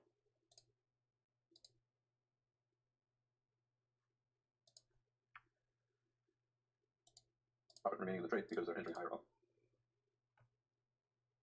IOI, we have a bar, an outside bar, and then an inside bar. So this bar is inside this. This bar is inside that. So inside, outside, inside. A type of micro double bottom, a good buy signal bar, a bull bar closing near its high. This is a reasonable buy. Good entry bar for the bulls, very good follow through bar for the bulls. Big down, big up, big confusion. At a minimum, the market will probably go sideways rather than down. And it might be the start of a bull trend. We have 3 pushes down, 1, 2, 3. Didn't quite reach that line, but certainly 1, 2, 3. So some computers see this as a wedge bottom, in which case this could be the end of the bear trend. Good buying pressure, 3 bull bars closing on their highs, and this bar is a better bull bar than this bar, bigger body closing on its high. This bar is better than that bar, bigger bull body closing on its high. So the market is starting to accelerate upward. This might be in fact a reversal up from a wedge bottom. At this point, I think the odds slightly favor the bulls. We're always in long. It's more likely that we're going at least a little higher before we go to a new low. Wedge bottom, even though it does not look like a wedge, it's still a wedge bottom. Traders will be looking for 2 legs sideways or up. Leg 1, we don't know, maybe leg 1 ends up here, and then a pull back and then a second leg. At this point, had you bought above this bull bar, you would put your stop below this low. In fact, a lot of bulls who buy above that bar and get filled right here, they'll immediately put their stop below this low. A third entry buy, they do not want to see the market fall below. This is a type of nested wedge where the third leg is also a wedge. We have a wedge here, 1, 2, 3, and 3 subdivides into a micro wedge. High 1, high 2, high 3, slightly higher probability. Sold off for 4 bars, 3 bear bars, yet reverse up right around this high. You had some scale in bears who sold this high, sold more higher, and they needed a pullback at least 1 pip below this high to get out with a profit on their second entry, and it looks like they did not get it. This bar represents those limit order bears giving up. So you have bears selling in a bear trend and losing money. Does that sound right? A bear selling in a bear trend losing money? Something's wrong with the premise of a bear trend, and it increases the chances that we'll get at least a second leg up to the top of the channel. The bulls, I do not think they get out below any of these bars, so they hold long, and at this point it increases and losing money. Does that sound right? A bear selling in a bear trend losing money? Something's wrong with the premise of a bear trend, and it increases the chances that we'll get at least a second leg up to the top. Sound right? This bar represents those at least one pip below this high to get out with a profit on their second entry, and it looks like they did not get it. This bar represents those limit order one pip looked up, right around slightly higher probability. Sold off for 4 bars, 3 bear bars. Yet reversed up.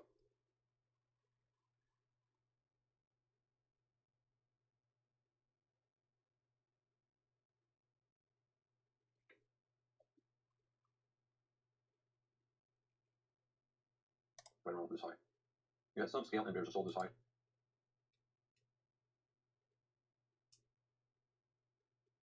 Sold more higher, and they needed a pullback at least one pip below this high to get out with a profit on their second entry, and it looks like they did not get it. This bar represents those limit order bears giving up. So you have bears selling in a bear trend and losing money. Does that sound right? A bear selling in a bear trend losing money? Something's wrong with the premise of a bear trend, and it increases the chances that we'll get at least a second leg up to the top of the channel. The bulls, I do not think they get out below any of these bars, so they hold long. And at this point, a strong enough reversal up. We have 4 bull bars, now 5 bull bars, and 6 bars. I think bulls will raise their stop from below here to below here. We have a nested low 2. We have a low 1, pullback, low 2, low 2. So either one of these is a low 2. And the second leg up is also a low 2. Yet it looks like it's failing.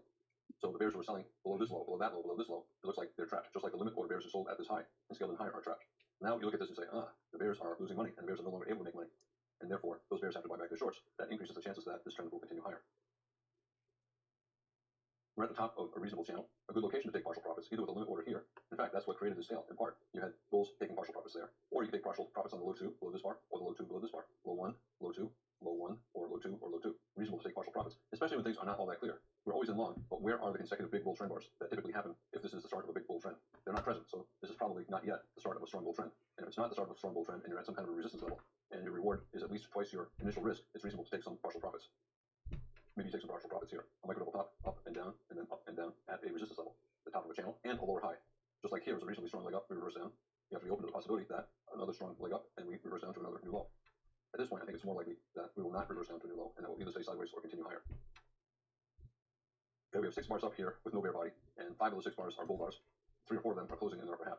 And the context is good. We have a wedge bottom. The odds are we're going to go at least slightly higher. Is this a strong bull trend? No. Look at all the bars with very prominent tails and small bodies. And that follows through after this bull breakout. We could not get a strong bull breakout here. We have a decent bull breakout here, but a reversal down here. Bull trend, yes, but it looks more like a bull leg in what will become a trading range. So we have a bear leg in a trading range, the start of a bull leg in a trading range. We have another decent strong bear bar, and you can argue it's a wedge, 3 pushes up, 1, and then 2, and then 3. So another good location to take profits, maybe below this bear bar, partial profits, maybe full profits. As far as shorting that goes, when a channel is as tight as this is, it's probably a minor reversal, which means it probably will not fall very far. More likely it'll fall and form another bull flag for higher prices afterwards. 3 pushes up, 1, 2, 3, a weak rally, lots of dojis and pullbacks, a lot of pullbacks on the way up, probably a bull leg in a trading range. We broke above this high, just like bulls were buying every new low on the way down and making money. Bears will start selling every new high and willing to scale in higher, expecting to make money on at least a drop big enough for a scalp. You'll have other bears selling below this bar, arguing it's a wedge in a trading range. I think it's a pretty tight bull channel, and I usually don't take that short unless we go sideways and form more of a micro double top. Reasonable location though to take partial or full profits. If this is evolving into a trading range, we're in the upper half and we have a wedge rally, and the rally is weak, so it's a good location to take full or partial profits. In a tight channel like this, bulls are buying that low. They're buying with a limit order at that low. They're buying with a limit order this low or that low, betting that all of those bear reversal attempts will fail. They know it's not a strong bull trend, but they know it's a bad sell, and therefore the market will continue sideways or up. I'm now going to draw bull channels, and I will use the E-mini market for examples. Look at this chart. We have a 5-minute E-mini chart, lots of reversals. Every time you see 2 reversals up, you can draw a line. I can draw a line here, and once it breaks.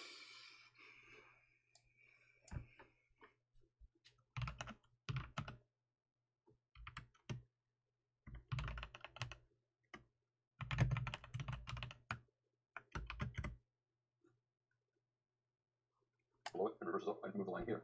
Once it breaks below it and then reverses up, I can draw a line here and then here. And the same with lines above. We have a reversal down and a reversal down. I would have a line there. We'd replace it once we had the breakout. And here we have a reversal down and a reversal down, another possible top of a channel. And I have a reversal down here and then a higher high and a reversal down, another possible top of a channel. So this might be resistance. And then what about this? Reversal down, reversal down. It's possible that this channel may continue all the way up here. Reversal down, a possible top of a channel. And we have a reversal down from there as well. Here, 1, 2, 3, 4, 5. We have 5 bars up, no bear bars. Do you think this is a major reversal, or do you think this is simply a pullback from this bull breakout? Pullback. Consecutive bull trend bars. It's more likely a pullback from a strong bull breakout. This reversal down probably is not going to go very far. I would rather wait for a second signal. So maybe we go up again. 1 pullback 2. That would be a higher probability. 1 pullback 2 buy. Alternatively, And the if we sell start to reverse process over here. strongly, then I'll start selling lower. And it might be go over like the mentioned move from here to here or from here to here. Right now, at this point, more likely buyers at the low of this bar and lower, and that this will form a bull flag, and we'll get at least a little bit more up.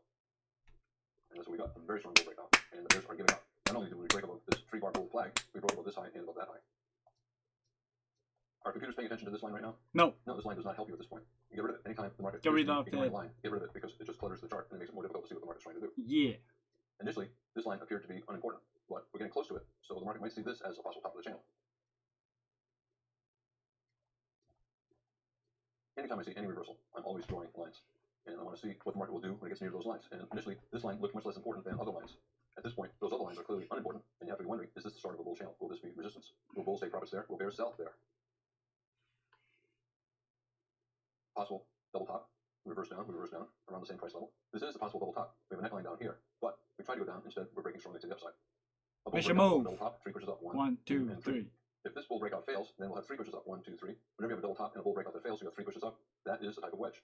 Also, we tried to reverse down here, and we accelerated upward here. And this is the best looking bull bar in more than 20 bars. It's the best looking bull bar in 60 or 70 bars. 抢购高潮 Taking that instead of a measuring gap, this might be an exhaustive end of a trend. It could be a second leg trap. So this is a Exhausting wedge, gap. bear flag, first leg, and then a second leg, and we reverse down. I'm always thinking about a bear case whenever the market is in a bull trend, because 40% of the time, the bear case will in fact be correct.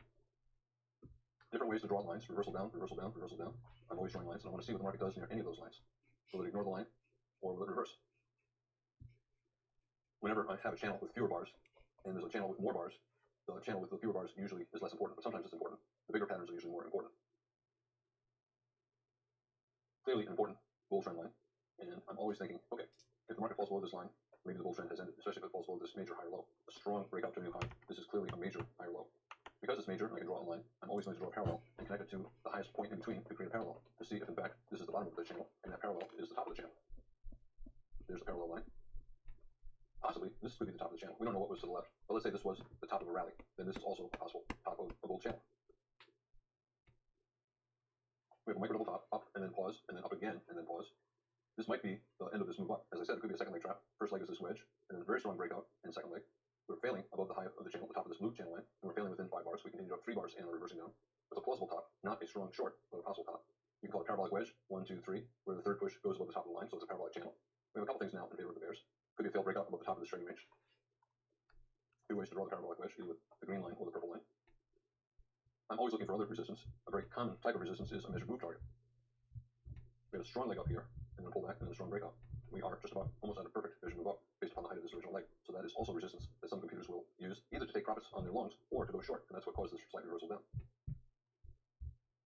Bulls might take profits exactly at the line or a tick or 2 below, or on the reversal down, micro double top, and many different ways to draw wedges, and a failed breakout above the top of a bull channel, and a failed breakout above the top of a trading range.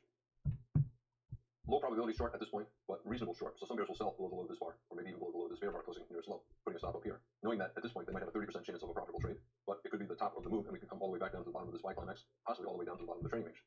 That means that even though their probability is small, their reward is so much bigger than the risk, it's reasonable to take that short. I usually do not take that short. I wait until I see more strength on the part of the bears, but some bears will take that short. It has a positive trader's equation, but a low probability. I like to win most of the time, so I usually do not take low probability trades, even though the math is okay to take a trade like that. And look what we got. We have about 8 bars down here, probably a big enough reversal so that we'll get a second leg down after any bounce. I'm typically selling either at the high of this bar or maybe the second or third consecutive bear close, expecting that we'll get at least a lower high and a second leg down. But it is okay to take that short as well. Where are the targets on the downside? Well, the top of this trading range, you can call it a triangle, 3 pushes down, 1, 2, 3, even though this is slightly below that, you can call it a trading range, and we're testing the top of that trading range. That is support. There was resistance, we sold off at this price repeatedly, we broke strongly above it, and now we're pulling back to it. There will always be some buyers here, bears taking profits and bulls buying. Other targets on the downside are the bottom of this Y climax, or the bottom of this bull leg, or even the bottom of the bull leg here. At this point, I think it looks bullish. 2 legs down, 1 pullback 2, and the pullback looks much weaker than the rally, and we're forming a higher low, and a breakout test, a pullback to the top of this trading range. High 2 bull flag, 2 legs down, 1 pullback 2. You can call it an ABC pullback, A, B, C, testing the top of the trading range. Tests are rarely perfect. I think of it as a zone, and I'm not surprised if it falls a little bit below those highs. It did not fall strongly below, and we're forming a micro double bottom. We went down, we went up, we went down a little bit, so reasonable to buy, maybe above the high of that bull bar, possibly for a test of this lower high or a test of that high. In any case, these bears will almost certainly take profits above the high of this bull bar because of all the things that I said. A 2-legged pullback testing the support at the top of the trading range, and after a very strong reversal up. This is a lot of work. You're constantly drawing lines, you're constantly taking trades. A lot of the trades don't work, you're getting out. No one's going to pay you just for sitting in front of your computer. If you want to make money, you have to do the work, which means you have to be thinking constantly. And you have to be constantly changing your opinion. I used the Forex market to give examples of how to draw lines in bear channels, and then I used the E-mini market on how to draw lines in bull channels. I'm Al Brooks. 哇，很不错呢，很不错，很不错。完全没有做笔记这堂课，也不需要做笔记，因为这堂课做笔记效益没有看影片那么高。去尿个尿。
怎么会谁都绝口不提要幸福？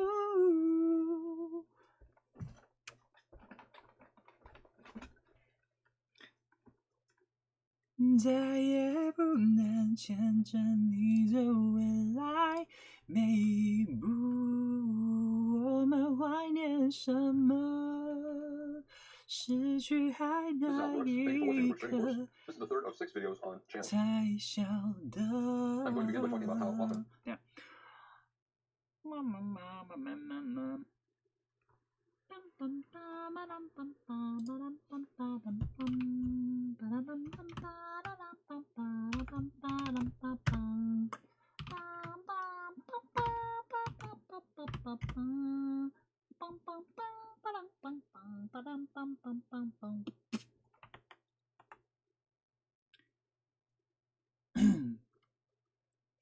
原来我们都一样顽固。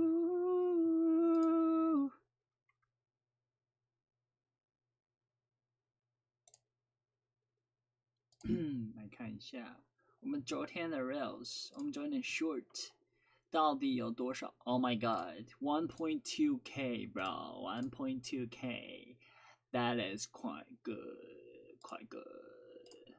回调。要去 IG 啊，傻逼 ！IG Rose， IG Rose， 影片下方，影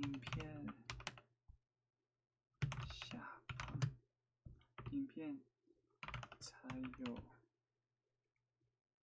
机器人哦，惊叹号。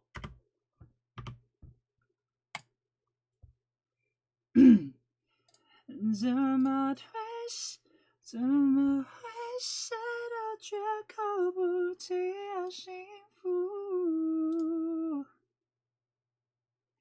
再也不能牵着你的未来，每一步我们怀念什么？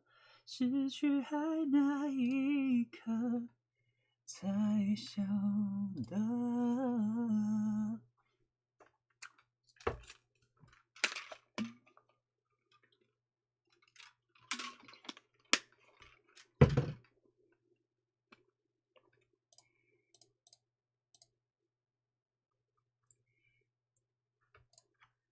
不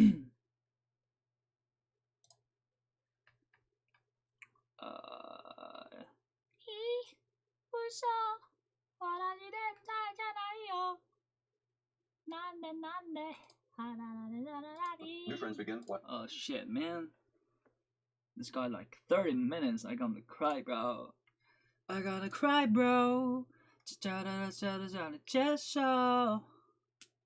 28分钟，40分钟，35。我操！我操！电脑！我给他10分钟的10分。我并不完美，我需要爱，在我拥有你的时间。我只想你在，不再如此乱想自己到底特不特别。甜蜜的话语，OK，我承认，我确实着迷不前，就像是大雁般的春风，我伴着和你见面。哦，有时会控制不住的想你，我早已习惯了等。我想把我的爱封存在想你的一点真，所有代价我都不计，就让我在发疯。生活带给我的泥泞，有你全被冲刷。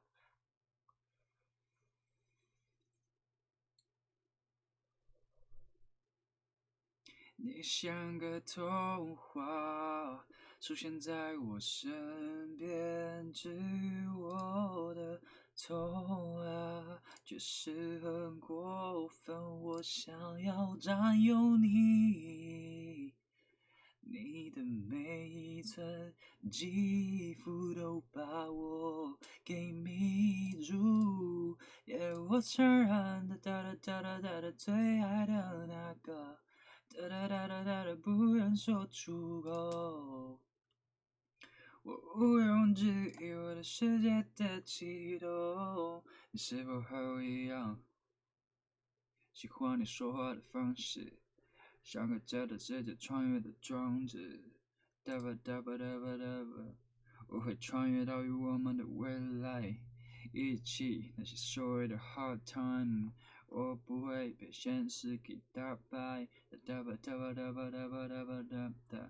你给我的晚成就我最好的祈愿。你说我希望你能够理解。How the fuck are the pieces？ 你可以不了解波节，但你不能。How he say？ 有时会控制不住的想你，我早已习惯了等。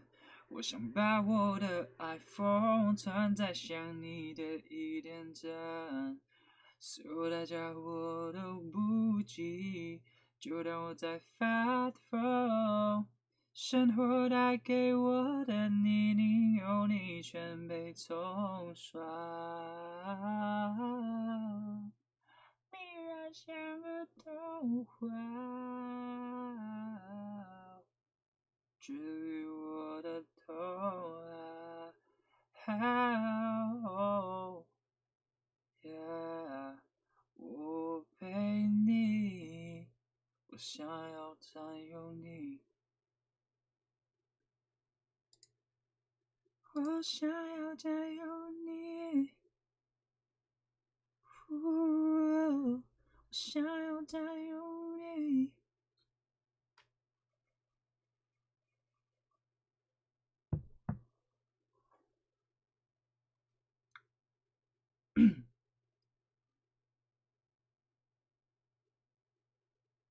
你说蓝色是你最爱的颜色，说如果没有爱那又如何？怎么了？你怎么了？看过你曾经最灿烂的笑容，看过你紧紧拥抱他的面孔，怎么了？你消失了。是不是我错了，搞错了，越爱着，越痛着，苦笑着，你走了，都回不去了。像从前快乐，怎么能轻易说要结束？怎么会让你抱着我哭？太努力的我们，最后用力给祝福。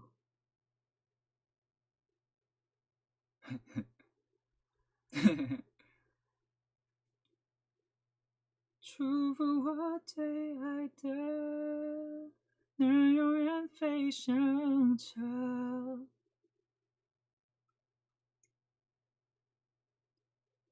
原来我们都一样问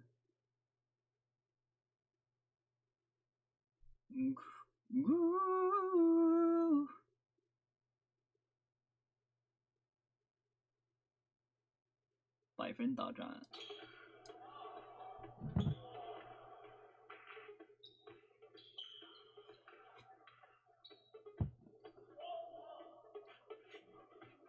怎么对谁都绝口不提有幸福，再也不能牵着你的未来。阿妈的肚子里是爸爸，我 don't know。You know I wanna be your destiny, so please just say hello.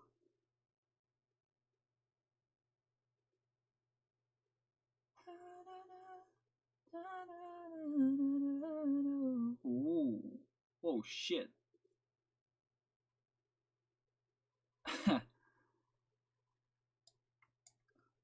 休息就该。台上人越来越多，我想证明我来过。我到过你的世界，与你遇见一个期限，赶走了所有的一切。我试着点燃你的回答，还有你的冷，我可却一遍遍在熄灭。Get to the right side, and that was Draymond Green running for another screen for the victor when Banyama's Civic as soon as we know of when Ban hit a quick shot fake by the and aim to the when Ban react to the fake cherry. Instead of stay around the left out of that. There was a second too late, and that is survived by the end of this catch. The Stephen Curry was Curry noticed that when Ban had his back to him, his notice go for the step back. More centers of that at the point when Ban jump and wait for shot is a pull chip. Ooh, Steph Curry! What the fuck? 咦？为什么我的起点在哪里有？咚咚咚咚咚，吧哒咚咚咚，吧咚咚咚，咚咚咚咚咚咚。Yo shit, man. 感谢你特别邀请，来见证你的爱情。This might be a little tough. Price comes like 100.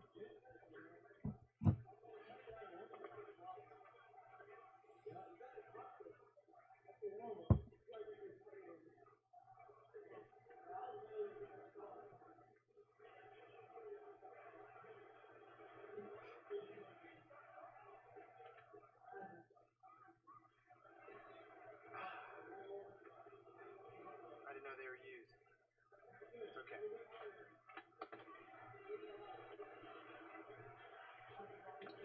New same.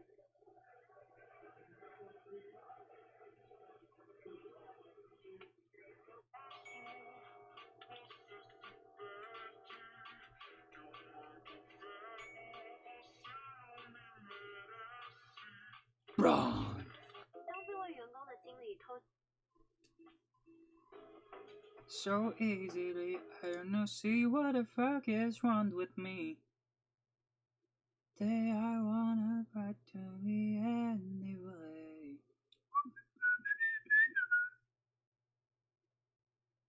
Da da da da, see my day. Da da da da da da da da da da da da. They are not like to me everywhere, nothing at all. Ooh, ooh, ooh.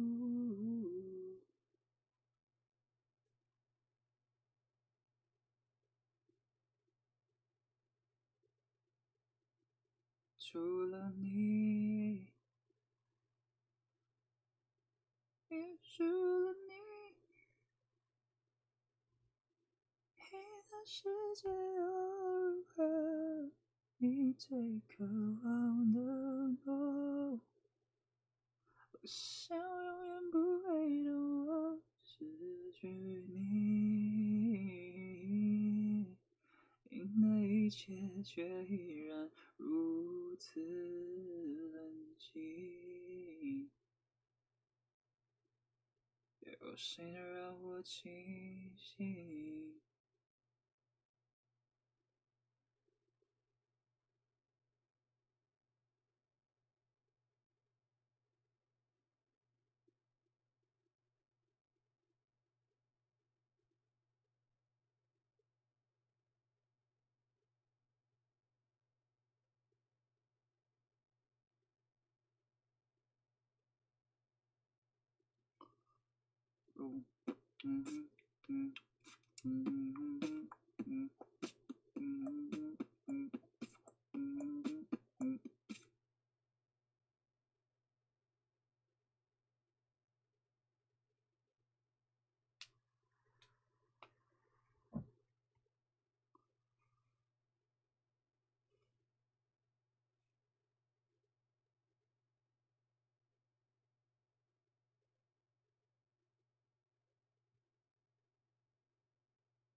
？Barnes, shit, man.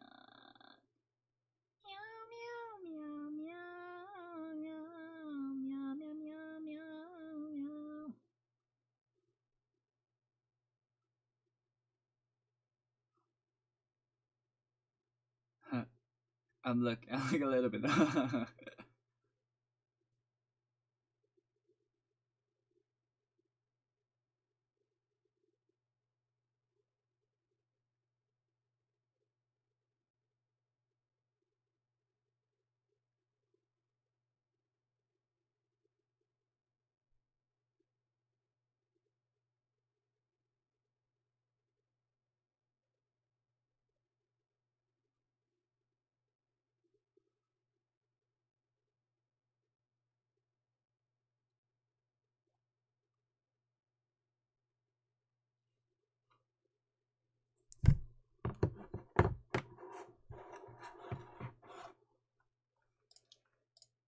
Back in 2008, he attacked a high school student named Queena, dragging her behind a building, then brutally beating her. The assault left Queena with a traumatic brain injury. Now she can only expressions and sounds, shouting, crying, but never fully speaking again. In court, Kendrick showed zero remorse, even smiling when he saw the victim's family. I declare the previous 65-year prison sentence invalid, say. You are now sentenced to life in prison without parole. That's when Kendrick's smile disappeared. He paid the price for his cruelty and arrogance. Your Honor, you can't do this, and you will be removed from office. If I can't deliver justice for the victim as a judge, then I'd rather not be a judge at all. I will never regret today's decision. She's just paralyzed, not dead. You can't sentence me to life in prison. You're not gonna...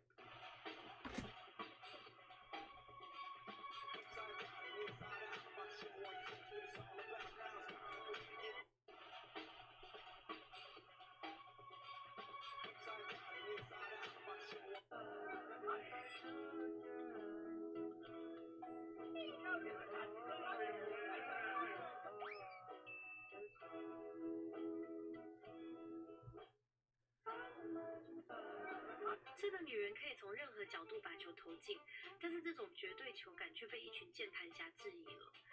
键盘侠都说篮球里面有块磁铁，所以他才能百发百中。Shitty base。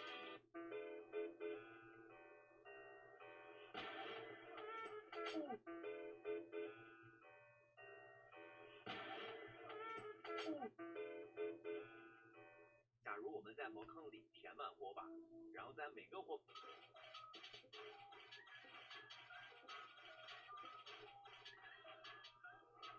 Oh my gosh, that's my highest score ever. That's my highest score ever.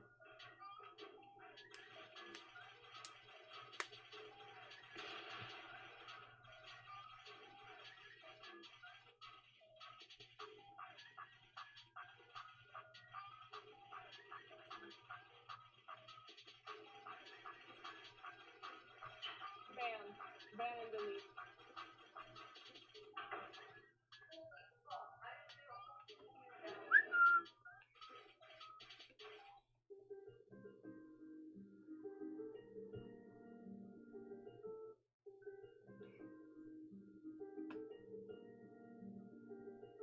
This team just stock ulted and now is pushing your building. What do? Check for their landing. Okay, there's 3 that landed. Go up and pop your missiles. See if you can knock one. Not quite. It's too risky, and you can get knocked yourself, so play it slow.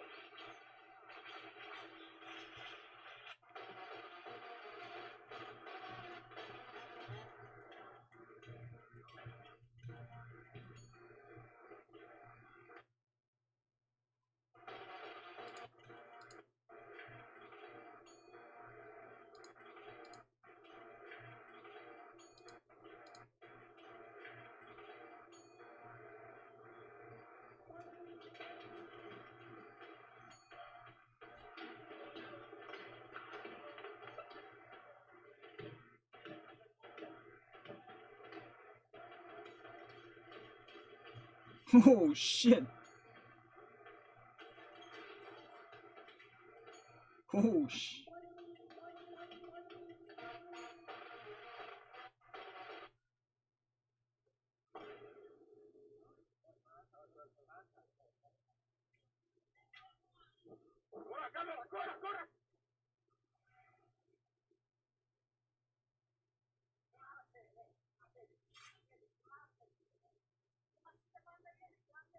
Tranquila, no, espera, va a pedir una dirección.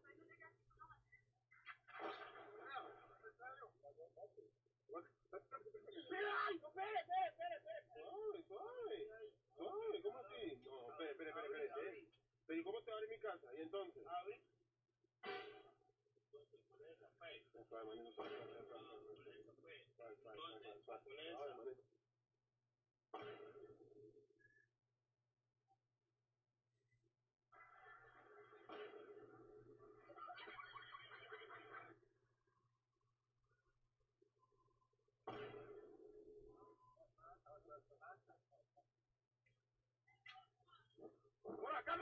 ¡Corra! Leave。上。贝克尔位于穿墙失误后又砍双杀。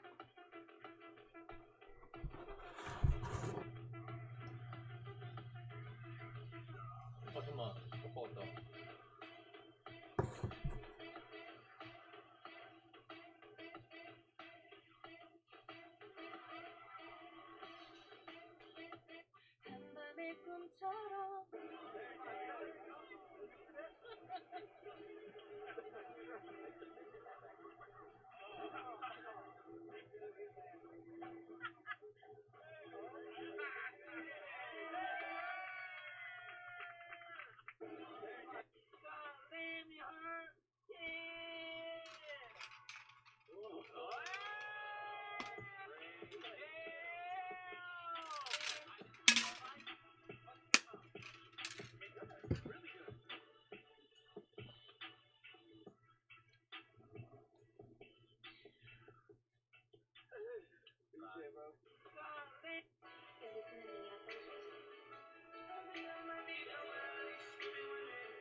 Because I got a popsicle. What the fuck is that shit?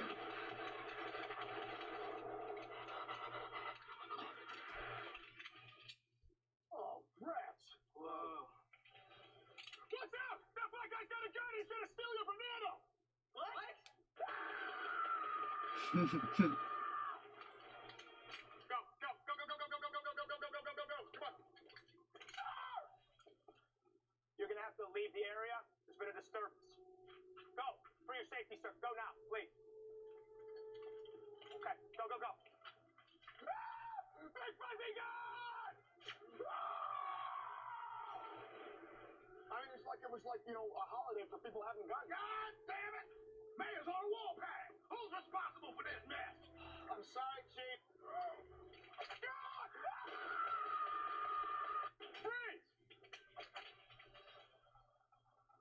Because I got a popsicle. 喝杯酒吧，你这样讲，台湾女生的酒吧不会给你。今天也是我们的台商大集合是吗？也给我们自己掌声一下好不好？台商朋友们从哪里来的？荷兰、旧金山、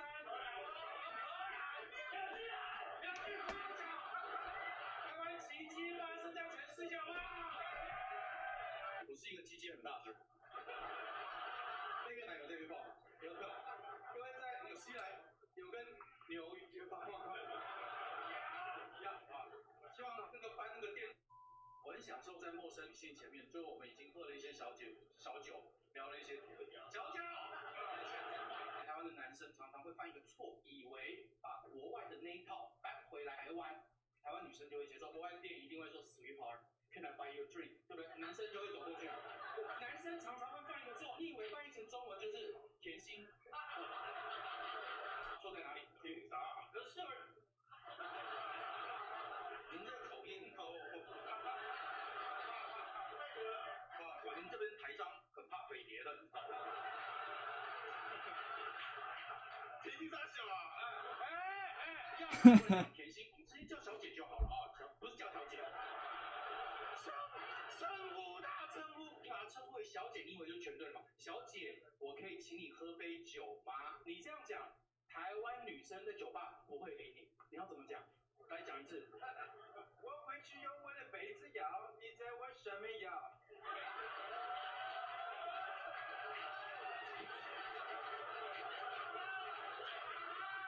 从哪里回来？我是这里。如果我知道那是哪里，我就。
摊子，刚刚那个，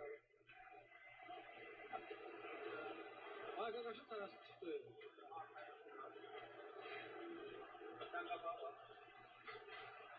不能干了。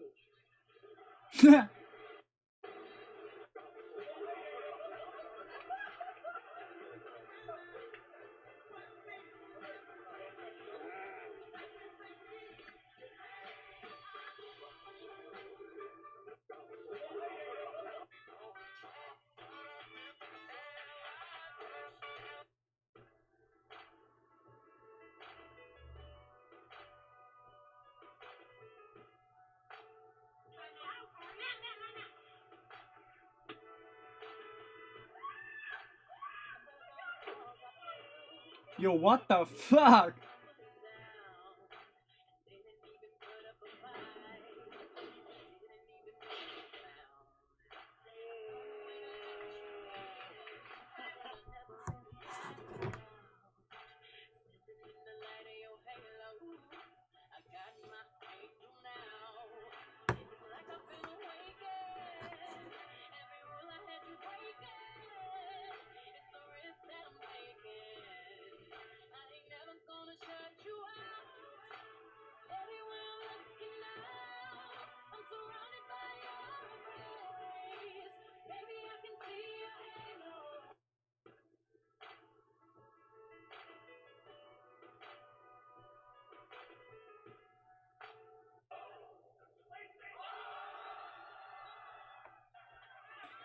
They say what you want, go the way. They say what you need, it's got you here.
This. No! You spent all day building a masterpiece. That's why I invented leg glue, the world's first non-permanent adhesive that just dissolves in water. Plus, it's non-toxic and safe for kids. After all, leg glue is created for kids by kids. To use leg glue, just apply a little bit to each brick, let it sit, and you're good to go. So the next time this happens, you just pick it right on up and keep on playing. And the best part, just soak them in water and they come apart like brand new again. So sharks, who wants to stick with me and help me stop those messy Stick breakers? with me. That's embarrassed, bro. Leg glue. Right. Good job.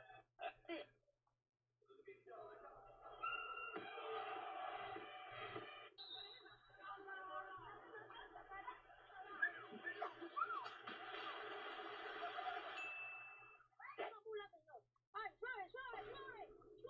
Jesus.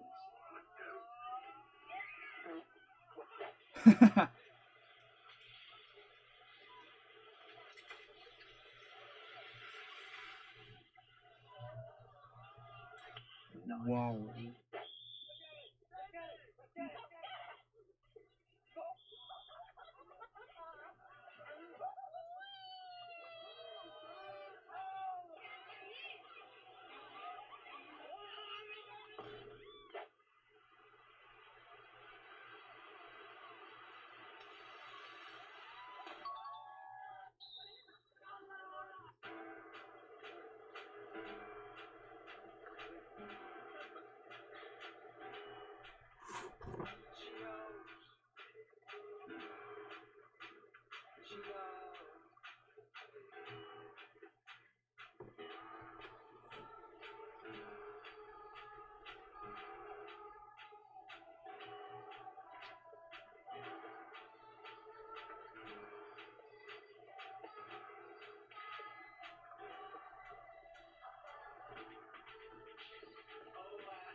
手你啊，你冒昧问一下，你身高多高？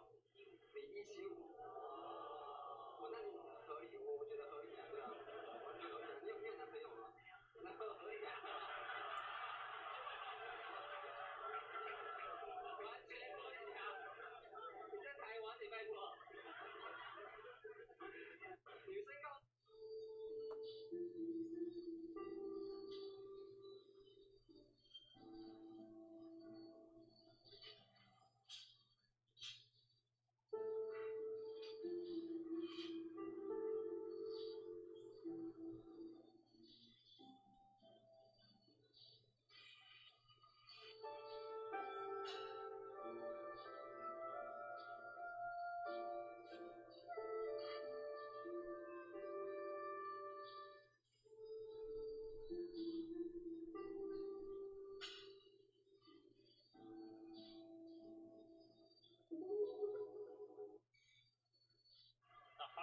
今天因为肩膀不适的关系，僵硬的关系，所以这样才不会上场。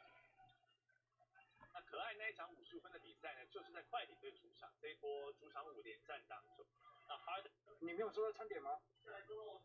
哎，可是我刚明明放在那个洗衣机上面啊，可是这个应该是不会有人偷的呀。你跟房东联络一下，然后你把监视器调出来，因为我等下给你看照片，我真的是刚就把它放在这边。这也不容易了。对啊。也不容易。哎呀，这么冷的天还在跑外送。主要是这个餐点不太可能会有人拿啦。对啊，因为你们这边有监视器嘛，不然你就问一下房东说那个餐点到底去哪里。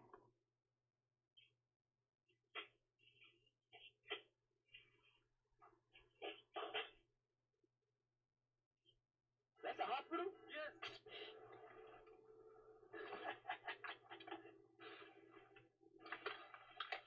You're still alive? What are you doing? What's yours? Where are you from?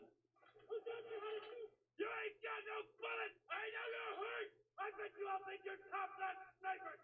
But I'll tell you, I got a tank. I got a gun. And I got plenty of bullets. And in the end, you lose. I win.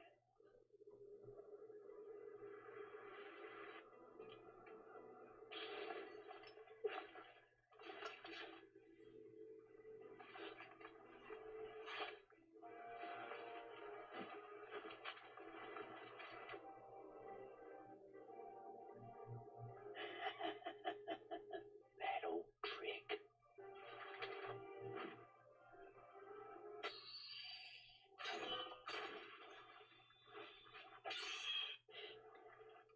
魔兽回忆菜鸟，你被科比奇扣的经典画面。他表示当时自己太年轻，根本不知道8号时期的科比有多凶。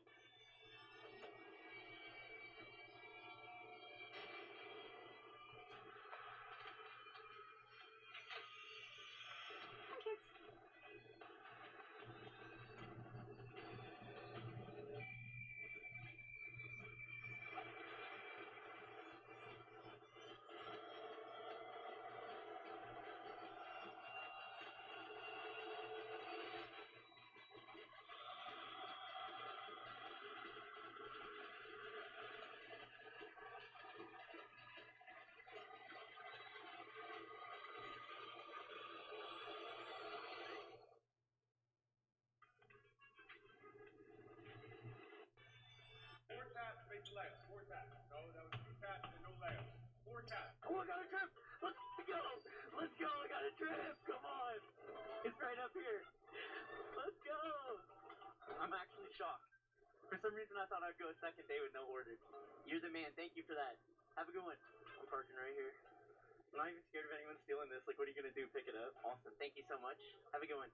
I feel so accomplished. I feel like a productive member of society. My first order in the mini Porsche. 6-minute drive to drop this bad boy off.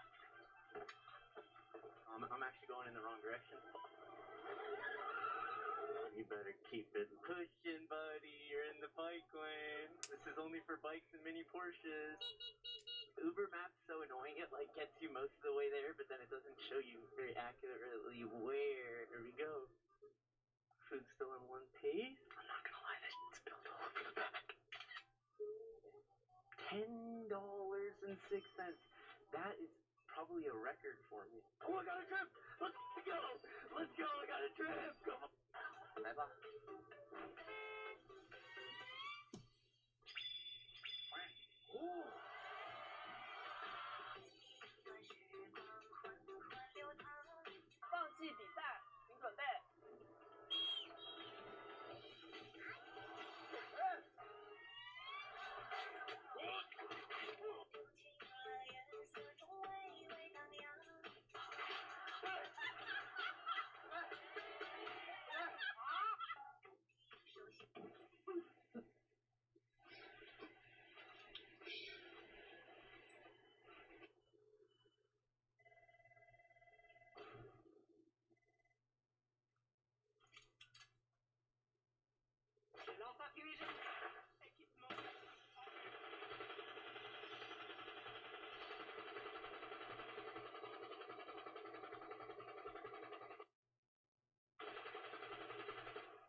America is not for beginners.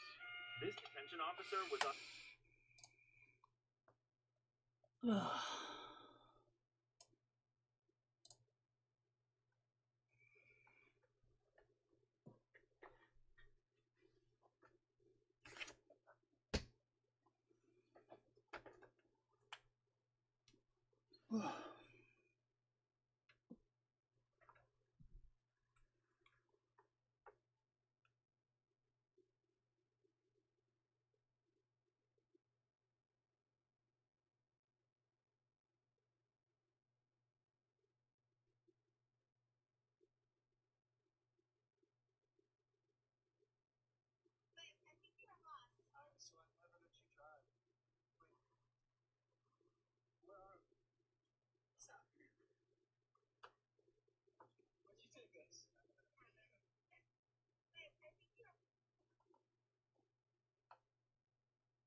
再剩10分钟。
嗨，许家宏。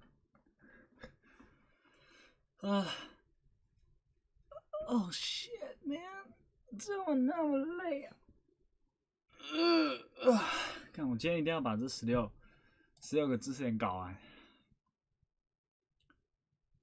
掉进度。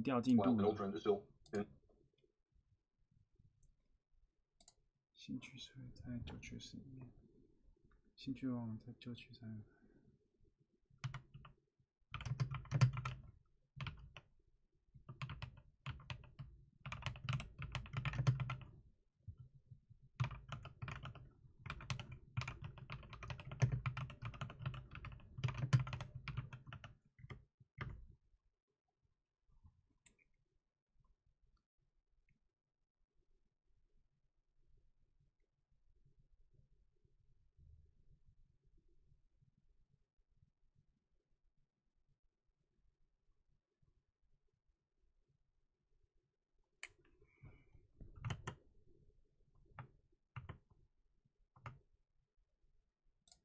Effect.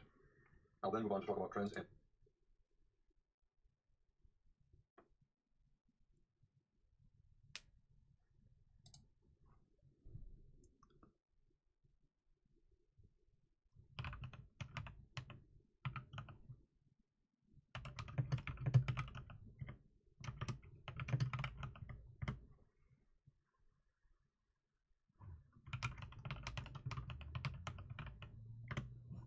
higher time frames. And finally, I'll talk about reversals and breakouts. I want to make an important point here, and it's, I think, something that traders often overlook. Traders think that a bull trend like this can suddenly become a bear trend. There's actually a transition that takes place, and very often the bear trend starts before the bull trend has ended. For example, we have a pullback, we have another pullback. It's forming a higher low inside a bull channel. However, the last higher low in a bull channel can in fact be the start of the bear trend. So yes, it's still a bull trend, we're still going higher. However,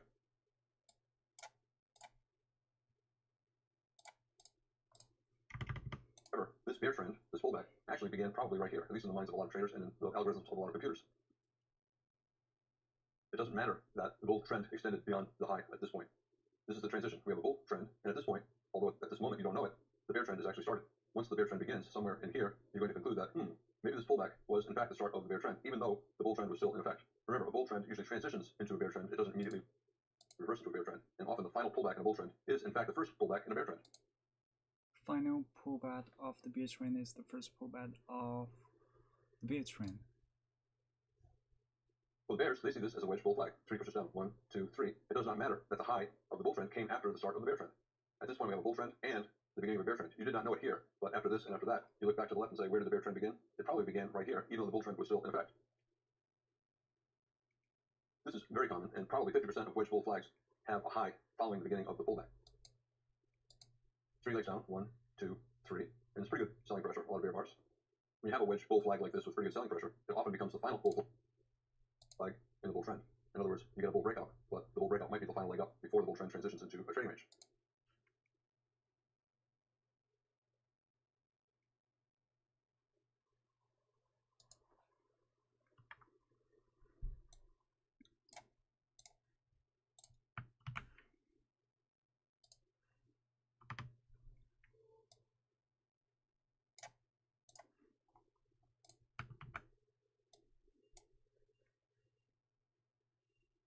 Back to the left and say, where did the bear trend pull flag? But it's still a bear trend.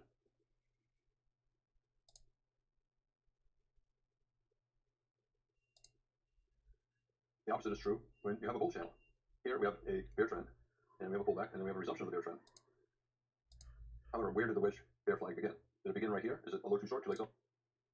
1 pullback 2, double top 1 2, or in fact, did the bull trend, the small bull trend, the bear flag begin right here before the bear trend ended?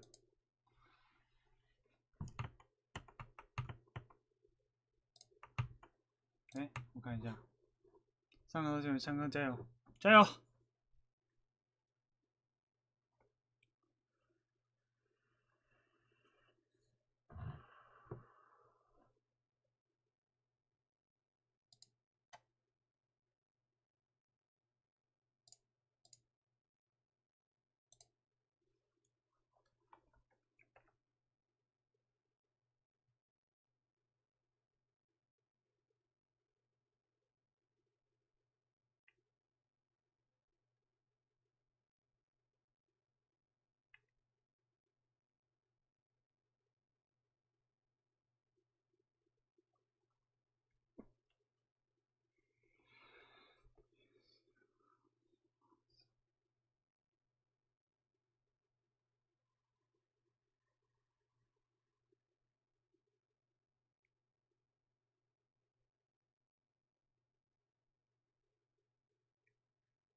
！I think, at least in my mind, and I think in the minds of a lot of traders and in the algorithms of a lot of computers, this is the start of the pullback, even though the bear trend had not yet ended. Again, a bear trend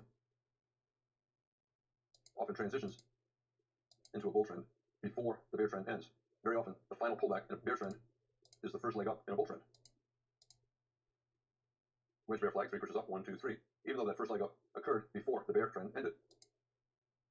Also, we have a double top, a bull breakout. Whenever you have a double top and a bull breakout that reverses, that is a type of wedge. You have 3 pushes up, 1, 2 for the double top, and then the breakout is the third push. So the reversal is the start of a wedge bear flag. So 3 pushes up, a wedge bear flag, a double top, a failed bull breakout. That is a variation of a wedge. And again, the wedge began before the bear trend ended. Probably half of the time that is the case. 3 pushes up, so pretty good buying pressure. And whenever you have pretty good buying pressure and a wedge bear flag late in a bear trend, it often becomes the final bear flag before you get a bigger reversal.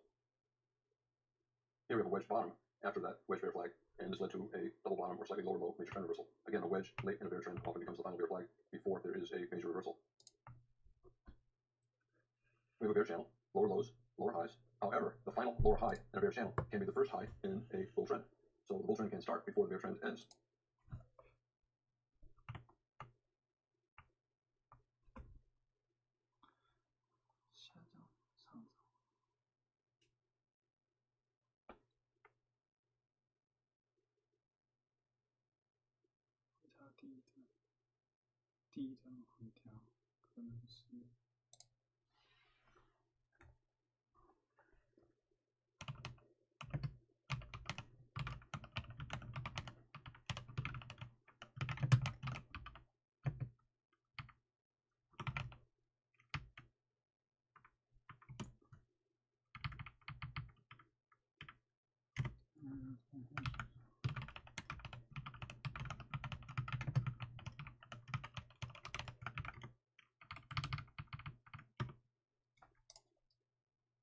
Here we have a lower high. Did not go to a new low, and it was the last lower high of the bear trend. It was followed by a higher low. 三推 one one 一二三一三三推一三三推。In this case, and the start of a bull trend. Bear trend, lower high, and sometimes that lower high will be followed by a new low, and then a reversal up, and sometimes it's followed by a higher low and a move up. The first high in a bull trend often is the final high in a bear trend. We have a bull trend and a higher low. Bull trend, higher low. But that higher low in the bull one pullback two, one pullback two, pullback three. Trend was actually the first push down in a bear. First push down, one pullback two. Trend. We have a low, lower low, lower low. This low in the bull trend was followed by a rally, but it failed to get to a new high. Together.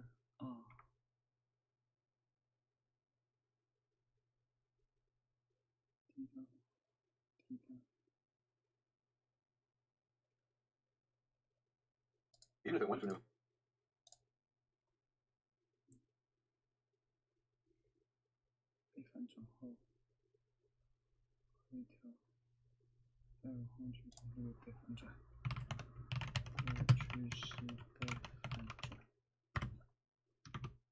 And turned down, it still could have been the first low in the bear trend.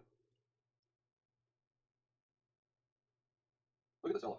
Bear bar, bull bar. Couple small bear bars, bull bar. The bear trend is lacking consecutive big bear trend bars. Also, it's holding above the bottom of the bull leg, and the entire sell-off looks weaker than the two big bull bars that went up. This might be, in fact, a wedge bull flag. 1, 2, 3. 1, 2, 1. Pull back 2, pull back 3. Pushes down 1, 2, 3, and the odds are the bulls will get trend resumption up. A bear leg in a bull flag is more likely than the start of a bear trend. And you can see we got a bull breakout and trend resumption up. So bull trend pullback into a bull flag and trend resumption up. 3 pushes down, a bear trend, strong bear breakout. 3 pushes, 1, 2, 3. With big higher low. Where did the bull channel begin?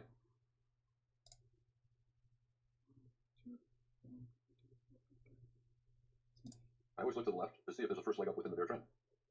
And I draw lines connecting highs. Reversal down, so that's a possible first point of a line. Reversal down, second point of the line. And while you can argue that it's 2 legs up from this low and the bull trend began here, some computers instead will say the bull trend began here. It's a wedge rally, 3 pushes up, 1, 2, 3. Even though the bear trend had not yet ended, the transition often means that you have the bear trend and the bull trend begins before the bear trend ends. We got a high, but a lower high. The biggest bull bar late in the trend, possibly an exhausted bar, and a failed breakout above a bull channel. And we ended up with a lower high, failed breakout, a high climax, and a reversal down, big up, big down.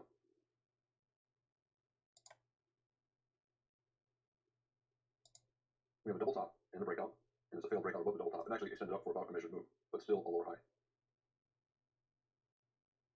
When I'm looking at this chart, I understand the argument that the bull trend began here. I would look at this chart and conclude that the bull trend began here before the bear trend had ended. So the first rally was actually still part of the bear trend, and it's a transition from a bear trend to a bull trend. And looking at this chart, I understand the argument that the bull trend began here. I would look at this chart and conclude that the bull trend began here before the bear trend had ended. So the first rally was actually still part of the bear trend, and it's a transition from a bear trend to a bull trend. And in a transition, a lot of times there are components of both. At this point, for example, we're still in a bear trend. We still have lower highs, and we don't know until up here. We don't know that this in fact is part of the bull trend, and we don't know until we're up here that this might be in fact part of the bull trend as well, even though it's still in the bear trend. The important point is that when a bear trend converts into a bull trend, often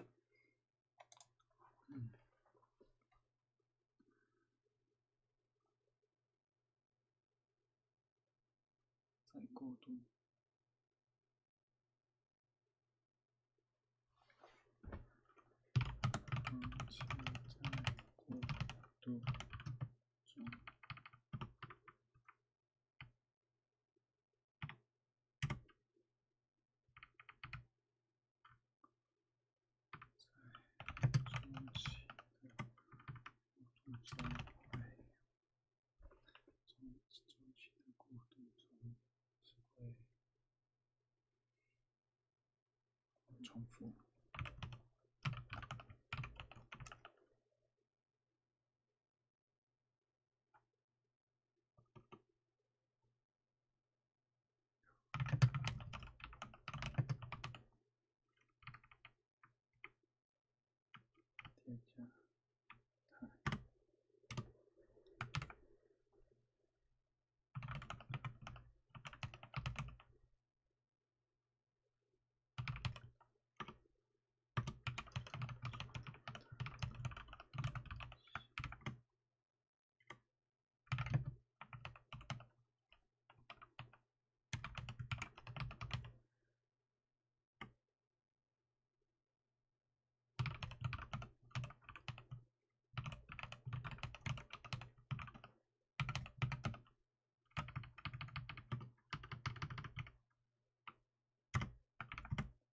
确定内部反转可能性就变事实。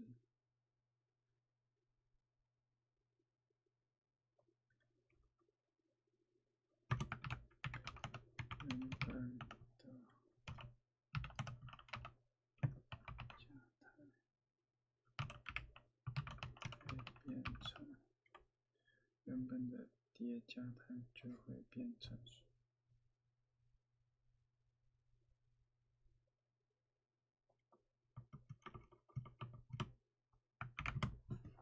The beginning of the bull trend starts before the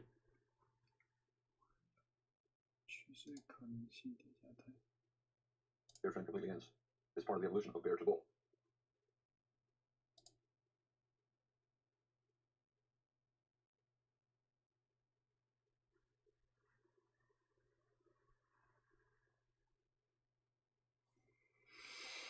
Again, when you're drawing lines, I'm always looking for reversal. We have a reversal down here, reversal down here, reversal down there. So I can draw a line using that high or this high, and then this high or that high. We have two reversals down, so possibly the start of a bull trend. You can see the line is going up, yet this low is below that low. It does not matter that the bear trend had not yet finished. The bull trend might have begun before the bear trend has ended, and that's just part of the evolution of a bear trend into a bull trend. The early parts of the bull trend often form while the bear trend is still underway. You can see we have a lower low in the bear trend, but the bull trend probably began back here. Is this line important? Well, we don't know. Is this really the start of the bull trend? Well, it might be, but you need some validation of this line. What will happen if the market gets up to that line again? All right, and reverse down. That tells you that the market considers this line important. Where did the line begin? It began over here, while still in the bear trend. So this illustrates that computers and traders thought that the bull trend began here. This is where the line began, and it began before the bear trend had completed. In the trend line, 1, 2, 3. So we have a wedge top and 2 legs down, 1 pullback, 2. Incidentally, whenever I see a wedge top, I'm expecting 2 legs sideways to down, not necessarily down. It doesn't have to be 1 pullback, 2. It can be 1 pullback, 2, mostly sideways. You never know in advance what the majority of computers will use as their lines, and there are many ways to draw lines. I can use that low and this low. Some computers will use that low, other computers will use this low or that low. If I initially use this blue line, 1, 2, I see the market reversing up here at 3. That tells me that the computers are probably not considering this as the start of the bear trend. We have the top of the bull trend and possibly the start of the bear trend, but the market did not reach that line. However, look at this line, 1A instead of 1. Look at 1A, and I connect it to 2.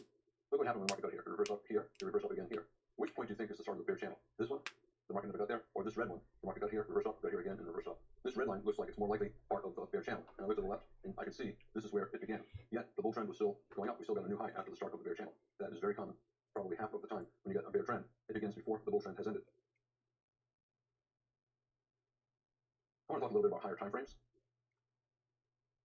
This is a 60-minute E-mini chart. And we have 3 pushes up, 1, 2, 3. The spacing is not great, a lot of space between 1 and 2, much less space to bar 3, but it's still 3 pushes up with reversals down. So effectively it's a type of a wedge, even though it does not have a wedge shape. Could I also use this high? We have reversal, this high, reversal, this high, reversal. Sure. Some computers will be using that instead. 1 or 1, and then 2 and 3. I always like to connect 1 and 3, and I don't care if 2 is above that line. If I see a reversal down at potential 0.3, I conclude that that is the correct line, and 2 is an overshoot. If you're a day trader trading on a 5-minute chart or 15-minute chart, higher time frame signals like on the 60-minute chart or the daily chart come much less often, but they still can be important. And if you look at a 5-minute chart, especially if you use a bar chart which has a lot of bars on the chart, you can see the same lines. On the 60-minute chart, a lot of bear bars, and some of them are pretty big. And here we have 4 consecutive bear bars, 2 consecutive big bear bars. So there's pretty good selling pressure. There are also usually other patterns within patterns. For example, we have a low, a lower low, we have a high, a higher high. It's a type of expanding triangle. The shape is not particularly good. That means that most computers will not be paying much attention to this as an expanding triangle. However, they are paying attention to the market reversing down at this line and that line. Top of the channel, we're getting a failed breakout attempt and a reversal down. Here we have a low 1, low 2. I also like to pay attention to consecutive tops.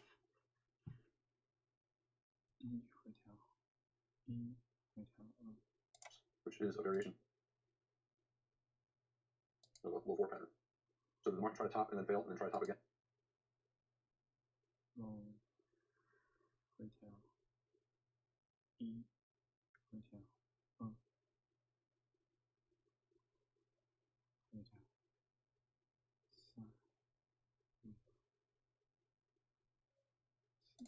For example, here 1, 2, 3. We try to get a wedge top here, but we broke strongly above it. Strong enough up, so a second leg up is likely, and we got that here. So we got 1, 2, 3, first top, and then 2 more legs up, second top.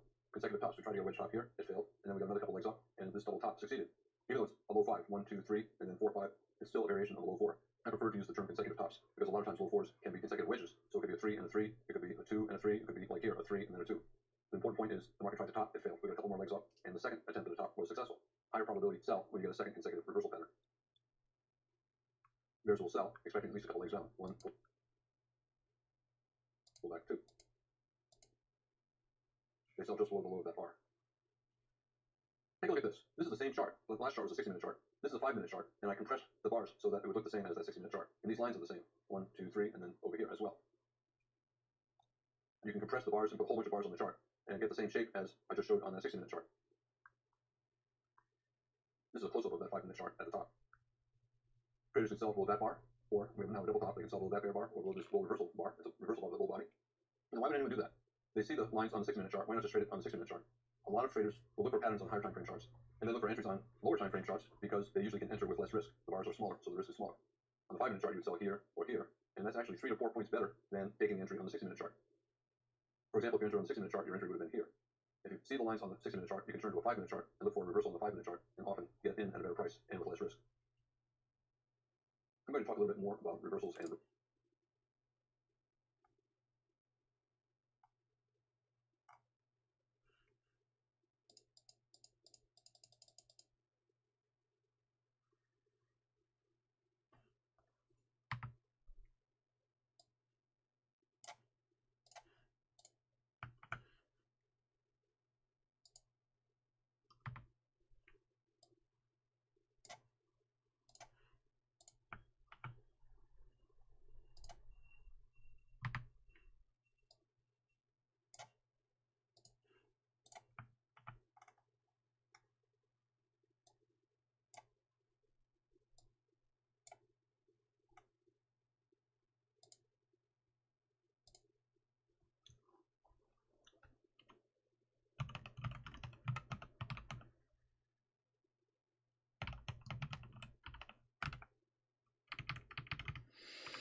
a lot of traders will look for patterns on higher time frame charts, and then look for entries on lower time frame. I'm going to talk a little bit more about reversals and breakouts.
My 70% rule, whenever the market is at a channel, the top or bottom of either a bull or a bear trend,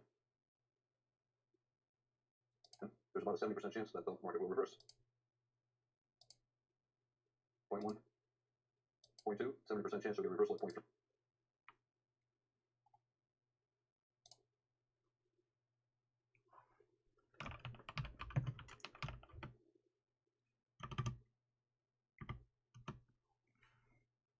There's about a 70% chance that the market will, whenever the market is at a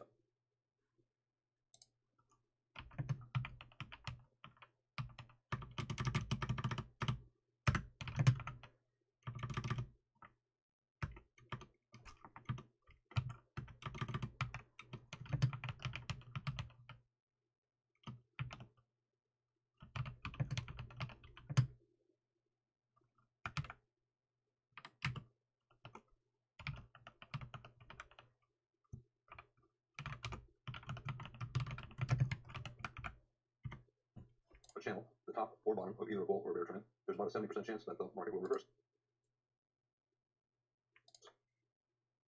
0.1, 0.2, 70% chance you'll get a reversal at 0.3. 0.1, 0.2, 70% chance you'll get some kind of a reversal at 0.3.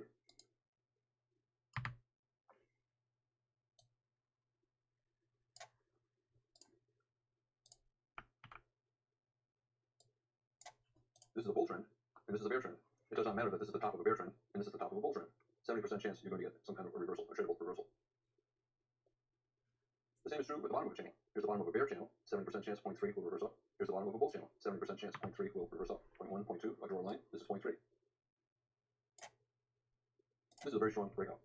We have a weak rally for a first leg up, and then a very strong second leg up. If this is in a bear channel or in a trading range, you have to be thinking that it might be a second leg trap. So leg one, pull back, and then very strong leg two, an attempt at a breakout and the conversion into a new market cycle, breakout, channel, trading range. However, if the bars to the left are sideways and the market is now at the top of a trading range, or if this is a bear channel, this could simply be a second leg trap and lead to a reversal down. In any case, when you have a very strong rally like that, I'm not going to sell here. I need at least a second reversal, some kind of a double top. Whenever a setup is not strong, it's not strong to sell. Immediately after a strong bull breakout, it's better to wait for a second signal.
And here we also have a good sell signal bar, just as we have here. This is a higher probability short than that. A great looking bear reversal bar usually is not enough to reverse a very strong bull trend.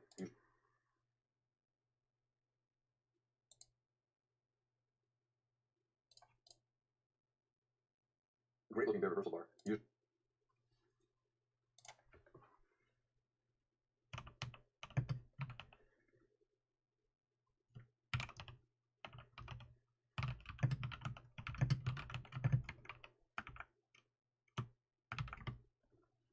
is not enough to reverse a very strong bull trend. Usually you need to wait for a second signal. Usually this will be a minor reversal, which means a bull flag, and there'll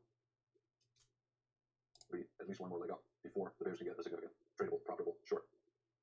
This is the short below the second attempt, a double top. I'm constantly drawing lines. After every failed breakout, I redraw the lines. We have a reversal down, 2 points, I draw a line. We have a reversal up, 2 points, I draw a line. But then I break strongly below the line. What do? It broke strongly below the line and reversed up. You know what I'm going to do. I'm going to get rid of that line and draw a new line connecting this low and that low. The market's telling me it's ignoring this line. Well, what am I going to do? I'm going to ignore that line. Now we have a potential channel, and this line is close to parallel to this line, so I'm going to leave it there, even though the spacing might not be good between point 1 and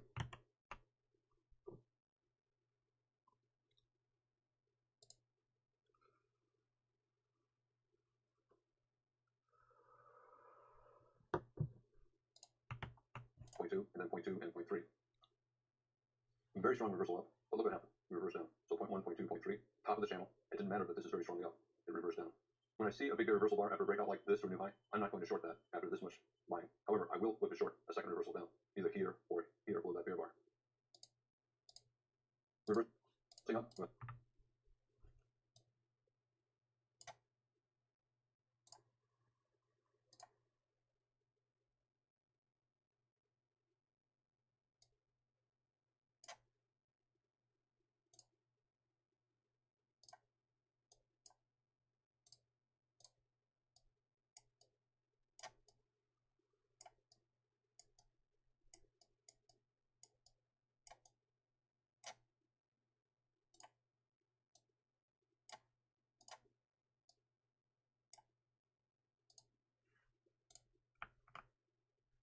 Well, you know what I'm going to do?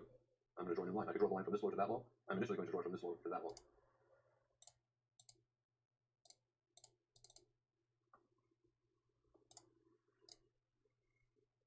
As trends mature, as more bars get added to the trend typically becomes weaker, and it tends to evolve more into a trading range. By weaker, I mean flatter. I had one line here, and now I have a flatter line. So the channel is becoming flatter, less strong. And also, the channel tends to get broader. The space between the top line and the bottom line tends to get wider. And that is a sign that the market might be starting to transition into a trading range.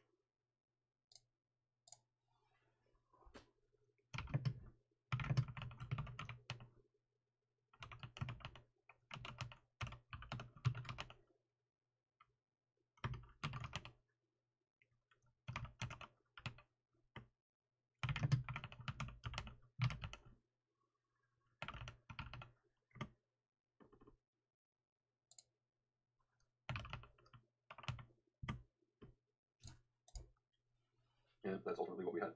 A double top, double bottom, another push way down here. So this looks like the bull trend has evolved into a trading range. Obviously, a bull trend, different ways to draw it. Some computers will use this for point 1, others will use that. It doesn't matter. The lines are very close to the same place when the market ultimately reverses down. What's the target? I said 70% chance if the market tests the top of the channel, it's going to reverse to the bottom of the channel. Well, we have a bull trend. Where is the bottom of the channel? There are often many possibilities. An obvious one is this. We have a reversal up, a second reversal up. So that is a reasonable possible bottom of the channel, especially since it's fairly parallel with those two lines. What about parallel of that blue line? No, the market doesn't appear to be paying much attention to that parallel. What about drawing a line connecting these two red lines? That yellow line is a parallel of this yellow line. But what about connecting these two red lines? Again, all of these lines are close together, and the market's not reversing up strongly from either of those lines.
at this low and that low, that allows for a line as well. However, the market fell strongly through it, so the computer is not listening to that line either. It's important to keep drawing lines and watch how the market reacts when it gets near a possible line, a possible bottom. You look for a strong reversal up, or you look for a breakout to the downside, and if you get the downside breakout, you often get a couple legs down. I think this chart is particularly interesting. This is the S&P cash index, a monthly chart, and this is the 1987 crash. I began trading right before that crash. I'm sure very few of you were trading at that time. The news made it sound like it was a recurrence of the 1920 crash and the start of the depression. But what happened? We have a micro level bottom and then a bull trend. Look what happened. We have a reversal up, we have a reversal up, reversal up. You can draw a line. Even though this crash was huge at the time, the market fell 25% in one day. Where did it stop? At a trend line. And I think it's really important to recognize that, plus a micro level bottom. A lot of times when the market has a huge collapse and then a micro level bottom, it'll channel up. That's a very common pattern. Even though the crash looked like it's the start of a huge spike and channel bear trend, so spike, pullback, and then maybe bear trend. We had that in 1929. We had a spike and channel bear trend. Here we have a spike and a micro level bottom at a bull trend line, and the bull trend continued up. As disastrous as this looked,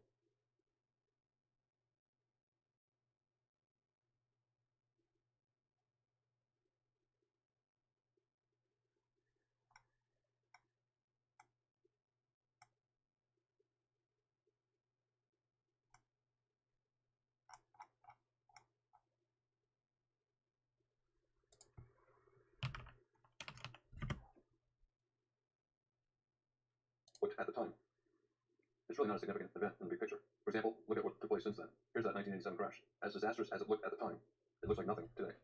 We had a big reversal down here, another big reversal down there, but we reversed up, we reversed up. I can draw lines. Look at this, the 2007, 2008, 2009 collapse. It ultimately reversed up, but where did it reverse up from? Connect these lows. And just like the 87 crash bottomed at a bull trend line, the 2009 crash reversed at a trend line. And that is an important reminder to keep drawing lines, because every sell-off, no matter how strong, ultimately is going to reverse up, and it's always going to reverse up at a line. In this video, I talk about how new trends often begin before the prior trend has ended. There's a transition from one trend into another trend, and the beginning of the new trend often starts while the old trend is still in effect. Traders often find patterns on higher time frames and then switch to lower time frames to find earlier entries. And finally, I talk about reversals and breakouts, and in particular, every major reversal.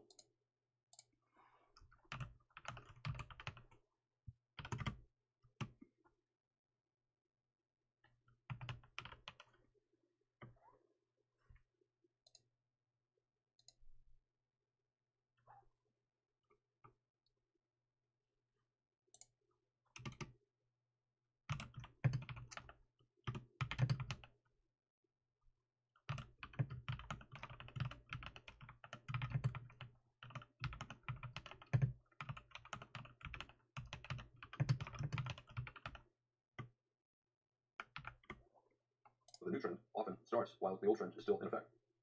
Traders often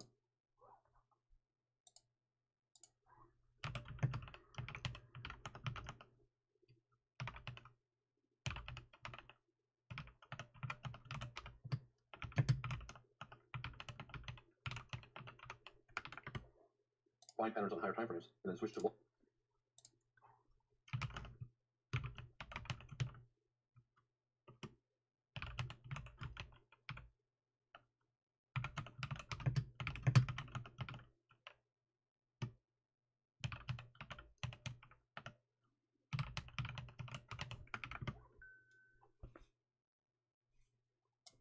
time frames to find earlier entries. And finally, I talked about reversals and breakouts, and in particular, every major reversal, like in the 1987 crash or the 2009 crash, comes at some kind of a trend line.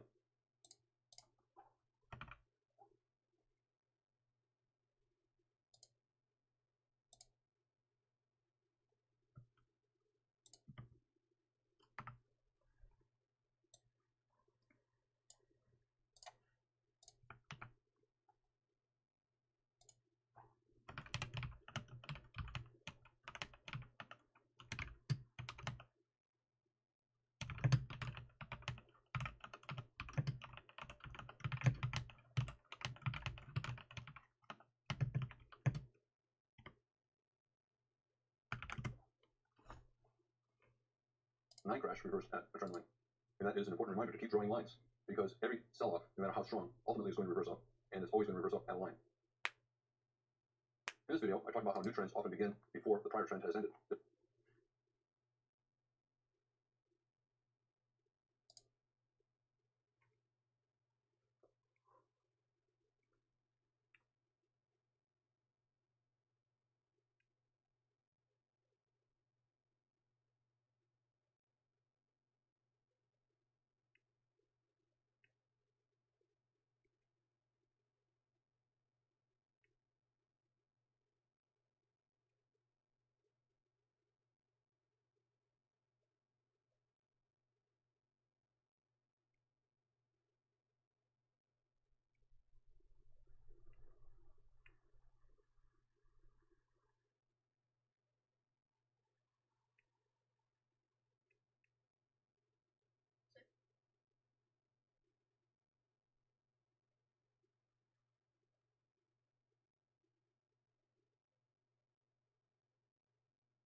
This is Alan Brooks. Thank you for watching the Brooks Trading Course. This is the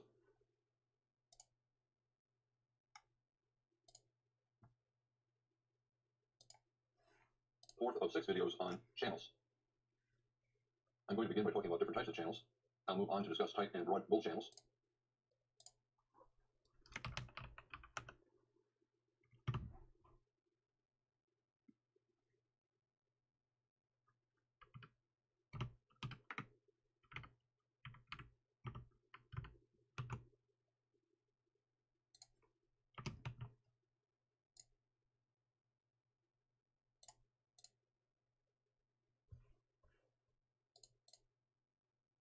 I'm going to begin by talking about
different types of channels.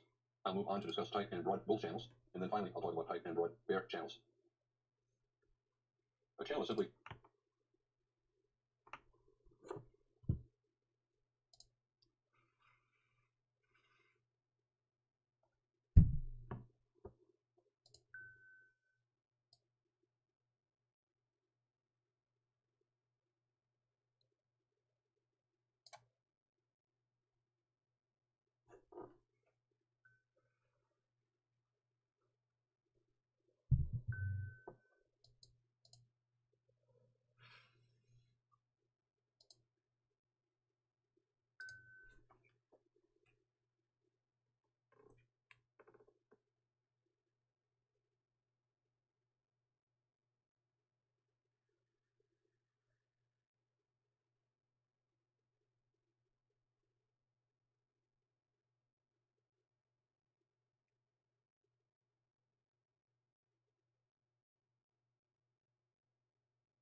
an area of the chart that can be contained between two lines. And that includes a trading range. A trading range is simply a horizontal channel. You draw a line across the top and a line across the bottom. And in this video, I'm going to be talking about channels that are in trends, like a bull trend or a bear trend. In a bull trend, I draw a trend line along the bottom, and then the line across the top is the trend channel line. In this case, I have it drawn as a parallel. As I said, if you have an area on the chart that can be contained between two lines and that area is horizontal, it's a trading range, but it's still a channel. Sometimes patterns are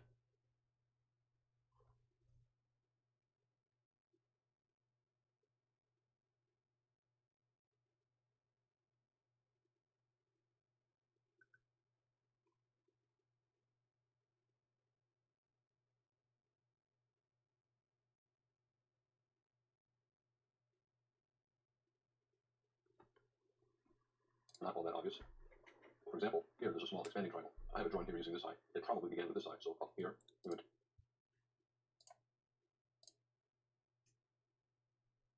It's a trading range, but it's still a channel in a line. In this case, I have it drawn. And in this video, 2 lines. And that includes the trading.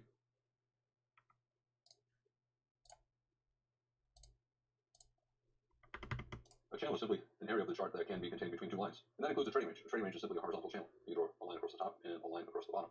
And in this video, I'm going to be talking about channels that are in trends, like a bull trend or a bear trend. In a bull trend, I draw a trend line along the bottom, and then the line across the top is the trend channel line. In this case, I have it drawn as a parallel. As I said, if you have an area on the chart that can be contained between 2 lines and that area is horizontal, it's a trading range, but it's still a channel. Sometimes patterns are not all that obvious. For example, here there's a small expanding triangle. I have it drawn here using this side. It probably began with this side, so up here, we went down and up on that bar, and then down here, and then up here, and there, and then down and up. But it's still a type of channel. It's contained between 2 lines. In an expanding triangle, the lines are diverging. They get further apart. Other times, triangles are converging. Here we went down and up and down and up and down. I know that if you use this high and that high to draw the top, the second point is above. But anytime I have a trading range and the lines are pretty much convergent, I think of it as a triangle. It doesn't matter if you call it a triangle or simply a trading range. You can call it a diamond pattern, which is an old-fashioned type of reversal pattern. It doesn't matter. You know that the market is sideways after a bull trend. It's in breakout mode, and it may resume up. It may reverse down. And when the chart starts to get into a convergent channel, that means the market is probably fairly close to breaking out. Again, there are triangles on this chart as well.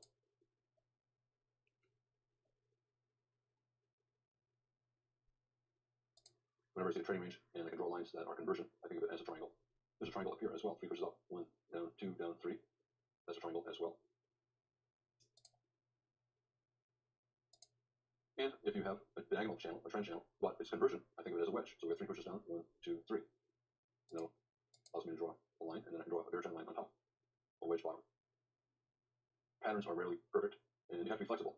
When I started out 30 years ago, I would look at books and magazines, and the patterns were all perfect. If you look for perfect patterns when you trade, you're never going to trade because perfect patterns are rare. They are the exception. Most patterns are not perfect, but the computers see them, so you have to be able to see them as well. Trading range, you have to be thinking about a breakout, and I'm always looking at lines, and you can see you can draw convergent lines. So this is a triangle after a rally, and it turned out to be a part of a double top, and it led to a bear breakout. I'm always looking at reversals, and they allow me to draw lines. So we have a reversal up, another reversal up, I can draw a line, and then see what the market does when it gets down to the line, and reverse up again. And you can see I can draw a line across this reversal down, and this reversal down, a wedge bottom, and we got a strong breakout to the upside. A bull breakout or a spike, and then a pullback and a channel. So it's a spike and channel, bull trend. Fairly tight channel, but still a bull trend channel. Another trading range, 3 pushes down, 1, 2, 3. Possibly a triangle, 3 pushes up, 1, 2, 3. I know you're saying, well, Al, that's not a good push up. It didn't even go above the height of that bar. On a smaller time frame chart, that is a small rally, and then a sell up, a rally, sell up, rally, sell up. So this is an expanding triangle. Again, it doesn't matter if you call it an expanding triangle. It doesn't matter if you call it head and shoulders top, left shoulder, head, right shoulder. The market's in breakout mode, head and shoulders top. Instead of breaking to the downside, we broke to the upside. Not perfect, but a trading range. It looks like this is a reasonable top to the range. We turn down, we turn down, we turn down, we turn down, we turn down. We try to break to the upside and turn down. And this is a possible bottom to the range. Every head and shoulders top is a trading range. And here the neckline is the bottom of the range. Horizontal channel is a trading range. I'm going to talk now about both channels, both tight and horizontal channel is a trading range. I'm going to talk now about both channels, both tight and broad.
Every trend is in a channel at some point, and every chart has channels on it.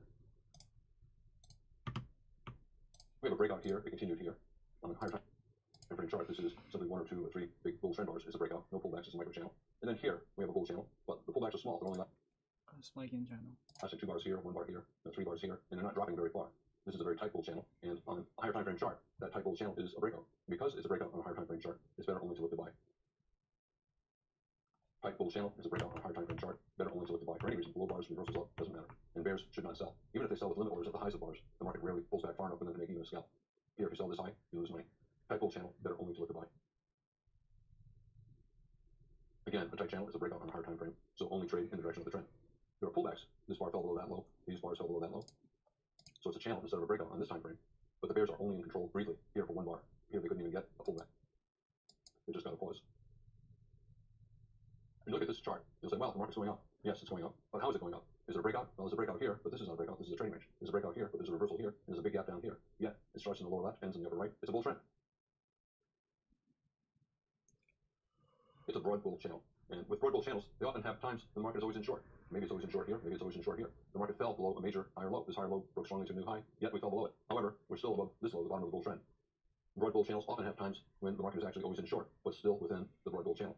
And when a channel is broad like this, it's always good to trade in the direction of the trend, so it's always good to be buying. But when the reversals are as deep as they are here, as they are in broad bull channels, bears will sell, knowing that the market will fall far enough for a profit. A broad bull channel is similar to a trading range that simply sloped upward. Bulls can buy for swings and for scalps. Bears, it's usually better only to sell for scalps until you're confident that the market is in a bear trend. As I said, sometimes the sell-offs are strong enough to make the market always in short, but still within a broad bull channel. That's one of the hallmarks of a broad bull channel. The market often has episodes when the market is temporarily always in short.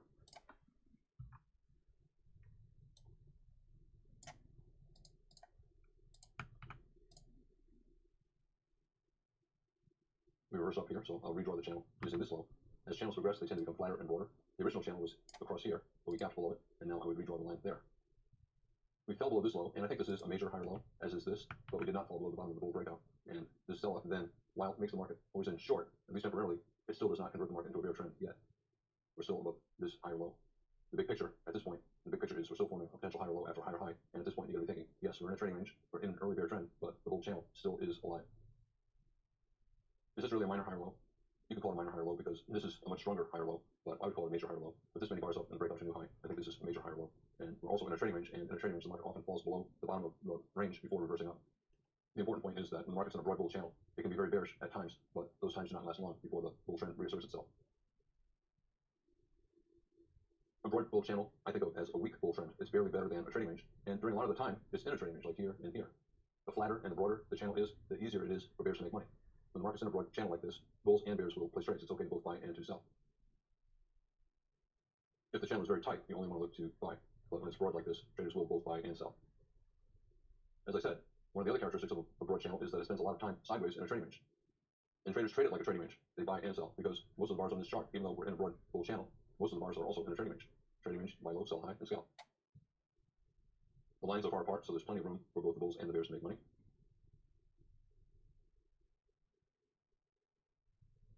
Another characteristic of a broad bull channel is that a lot of the bars have tails on top, and a lot of the bars have bare bodies. And that's consistent with the market being very two-sided. Many bars overlap, lots of reversals, a lot of bad follow-through after good bull bars, good bull bar, bad follow-through, a few good bull bars, bad follow-through, bull reversal, bad follow-through, bull breakout, bad follow.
through, bull breakout, bad follow through.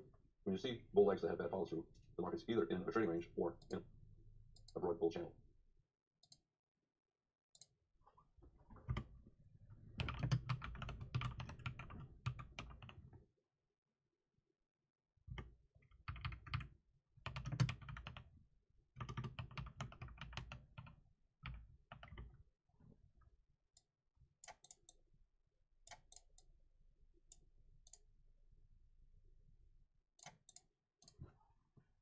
Pullbacks are very obvious. They last many bars and they fall for a lot of points, often more than 50% of the prior bull leg.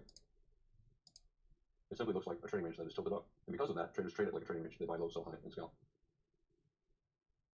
This is a bear channel, and it's tight. The pullbacks are brief, only last.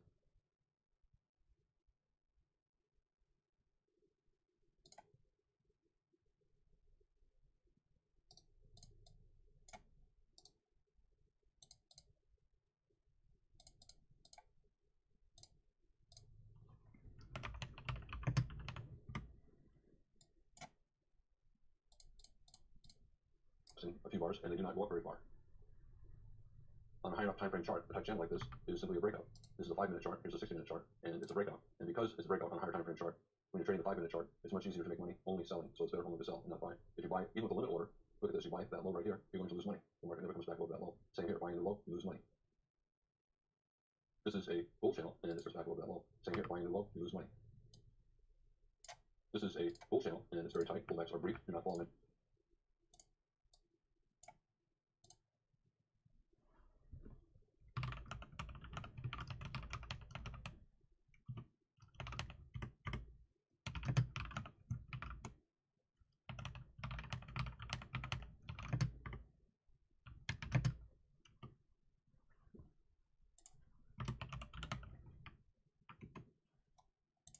Bars. Very difficult for bears to make money even with limit orders. On a higher time frame chart, a tight bull channel like that.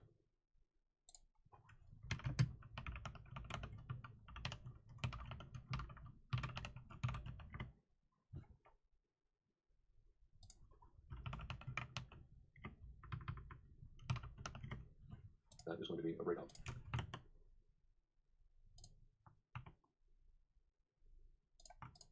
Five-minute chart, tight channel. 15-minute chart is a breakout. And because it's a breakout on the next higher time frame chart, it's better only to look to buy on the 5-minute chart. What do you think about this channel? Is it broad enough to sell for scalps? This is the euro versus the Japanese yen. Or should you only look to buy?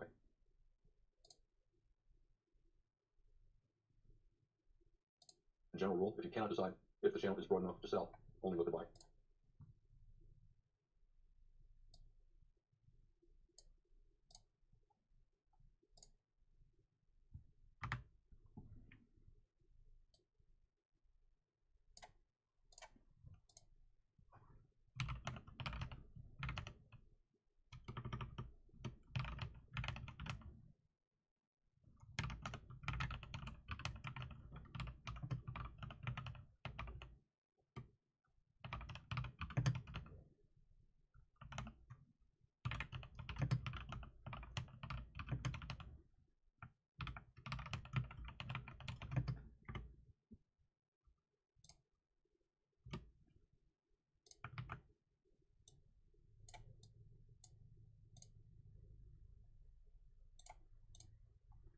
When you have a bull channel, it's always good to buy, and you can only sell if it's clearly broad enough to make money fairly easily. In a situation like this, where the pullbacks are only 10 or 15 pips, it's very difficult to make money selling. It's better only to look to buy. I'm going to talk now about bear channels, both tight and broad. Every channel is a trend, and every trend eventually has a channel, and every chart has many channels in it. The tighter the channel, the stronger the trend, and it's similar to a breakout. When you have a fairly tight channel like this, the pullbacks usually only last 1, 2, or 3 bars, and they usually do not retrace too much of the prior bear leg.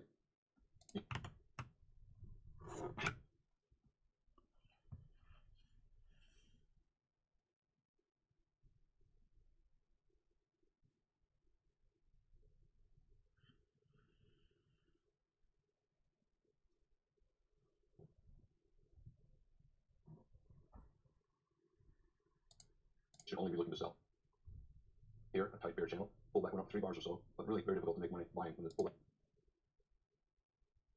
Backs are relatively small like this, and the channel is so tight. Better only to look to sell. This is a bear breakout, especially this strong bear breakout. But here, this bar.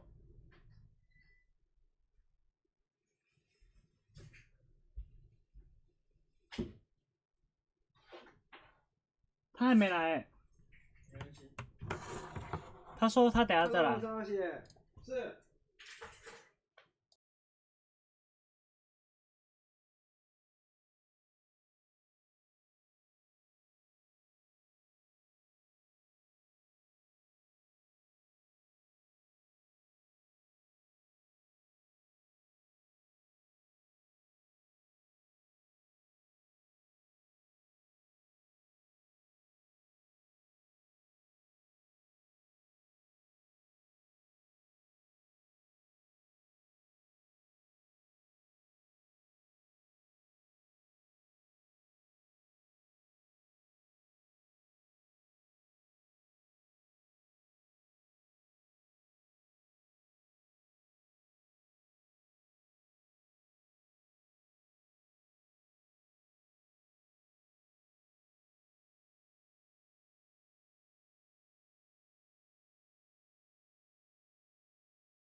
Hello， 听到我声音吗？听到我声音吗？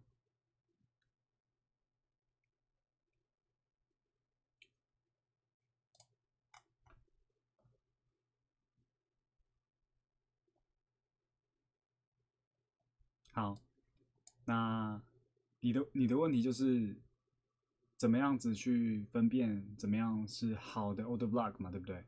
好的订单块，那还有你会搞不清楚那个 FEG 嘛，对不对？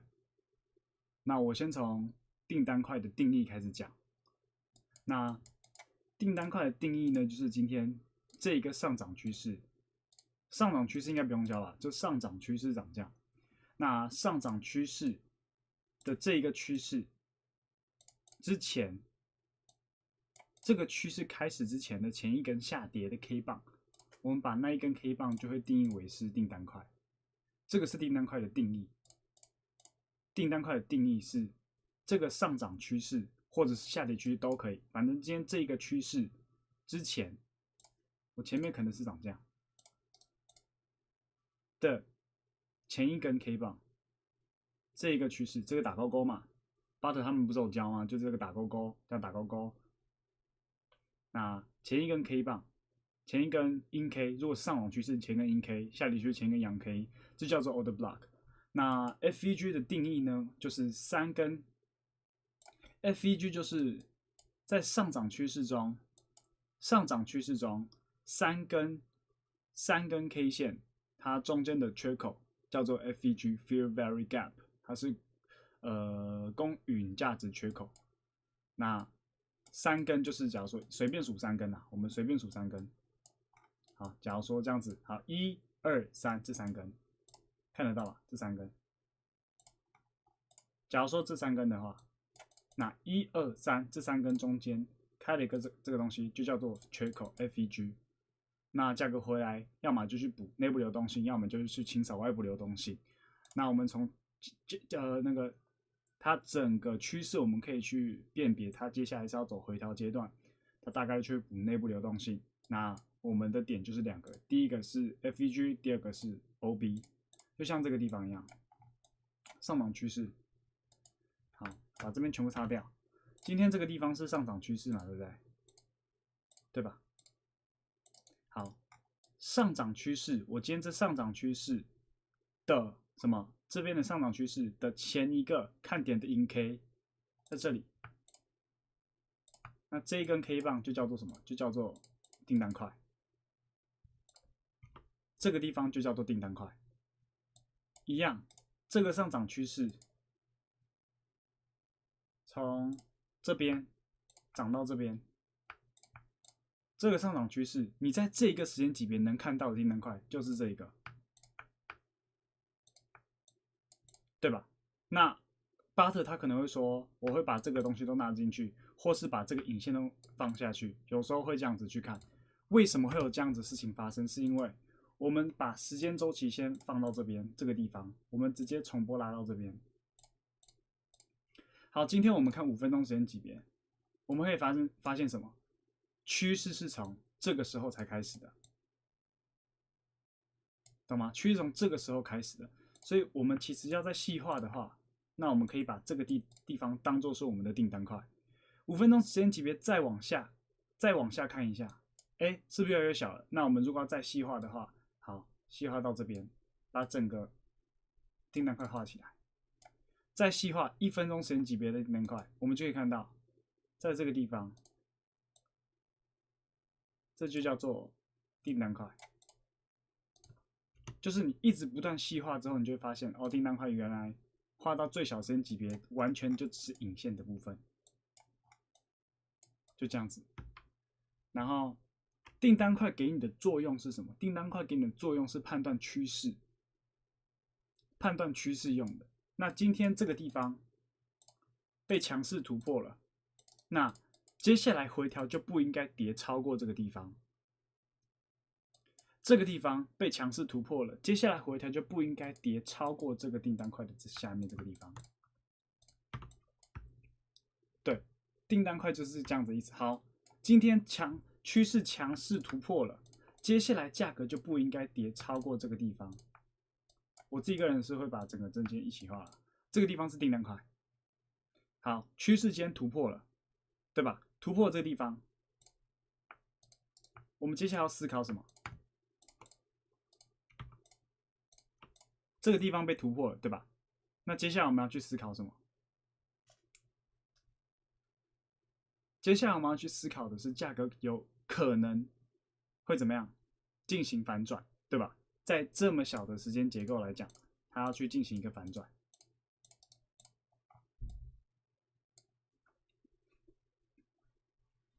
然后你需要去知道一件事情，就是结构是分形的。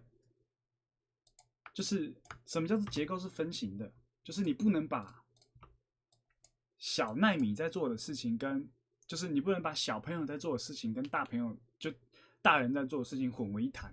什么叫小朋友在做的事情？今天这个东西叫做大趋势。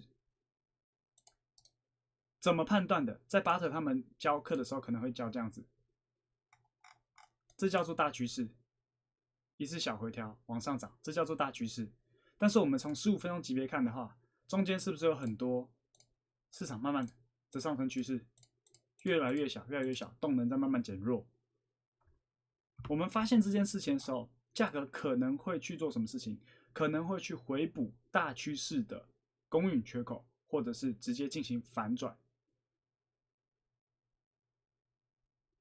那我们在这个地方需要知道是什么？需要知道小时间级别正在反转，但我们还不确定是不是大时间级别的反转。你要说这样子的反转，你就要认为说价格可能会直接跌下来了吗？我不这么认为。价格如果只是这样子的话，它从这边直接跌到这边的话，我觉得是小概率事件。那如果价格今天下来上去又没办法创高点，那我就觉得接下来价格可能要去做一个回调，先说回调，直到什么？直到回调完了。回调完什么意思？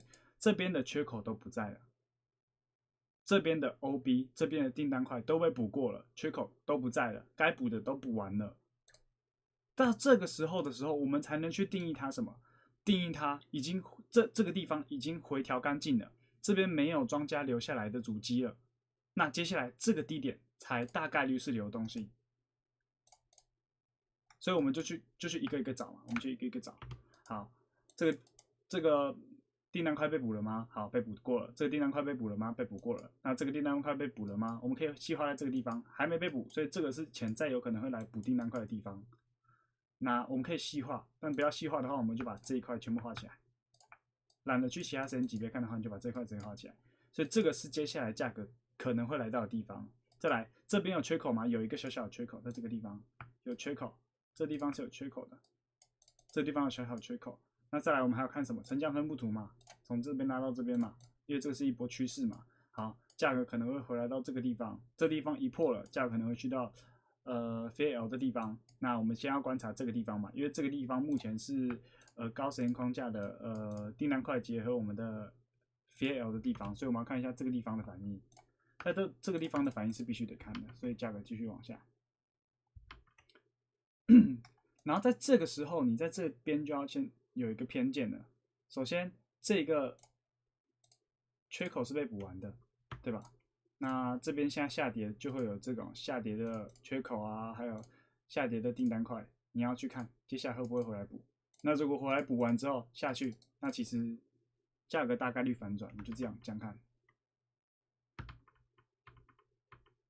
如果下去了，好，价格大概率反转。如果说在这个地方它能够直接往上冲破，那我们就结构延续。但我们刚刚这一单已经赚钱了，我们拿到这边就够了，因为现在目前是逆势的嘛。如果我们刚刚做这一单拿到这个地方就逆势嘛，我们要做顺势单嘛。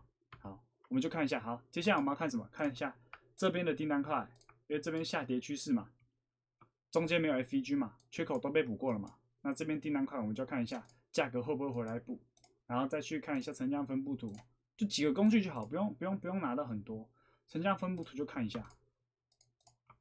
好，那接下来就是在这个地方应该要有反应，在这个地方如果没有反应的话，价格有可能会上去，但是我比较偏向它在这个地方降下来啦。因为这个地方差一点没有踩到，这边也有可能是流动性。对我是比较像代表这个地方已经有反应了。好，那接下来就看它会不会继续下去啊。好，跌下去了，那就不用看啦。这个地方被补过，基本上如果是庄家足迹的话，它下来补完之后，它不会等你上车。所以我们在这时候，它价格第二次下来这个地方的时候，我们就要带入一个偏见。好，接下来这个低点大概率会成为流动性。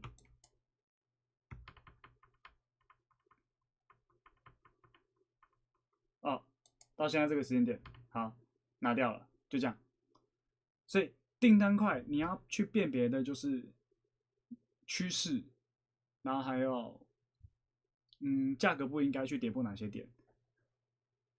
那我感觉你可以再去把那个什么重新看一下，就是我觉得你可以重新学一下那个线上课或线下课，因为我觉得巴特都讲蛮清楚的，他讲蛮清楚的。你这样了解吗？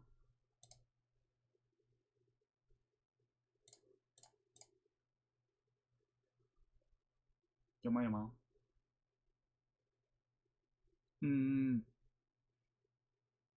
因为像这个，我觉得这个问题是很多，我觉得不能说新手啊，就是很多人都会有的问题，就是不了解市场是分型的。你要去了解市场是分型的。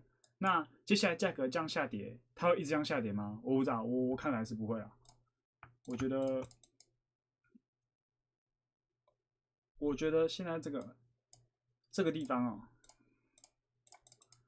我自己觉得现在这个地方去做多，5分钟之前看好，在这个地方如果它打一个底的话，在这个地方去反向做多，然后去赌1、2、3，哇，可能有点难呢。如果要做这种超猛、超神盈亏比的话，这个可以尝试，但就是很逆势操作，超神超猛盈亏比哦。还好3而已，但是现在就是要等到它在，假如说这2分钟、3分钟，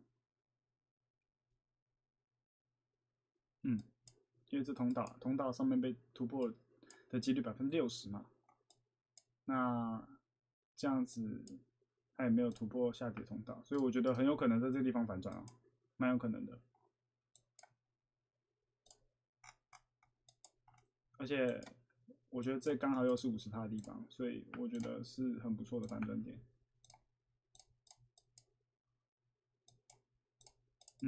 还不错。然后又刚好，更准了。它可能还会再下来一点点，还不知道。接下来的目标在这里，做一个阶段性低点，然后再往上打。我觉得会长这样。加油！加油！加油！加油！有问题的话，假如说我休息时间，我能够帮忙解答的，我都会尽量解答啦，好不好？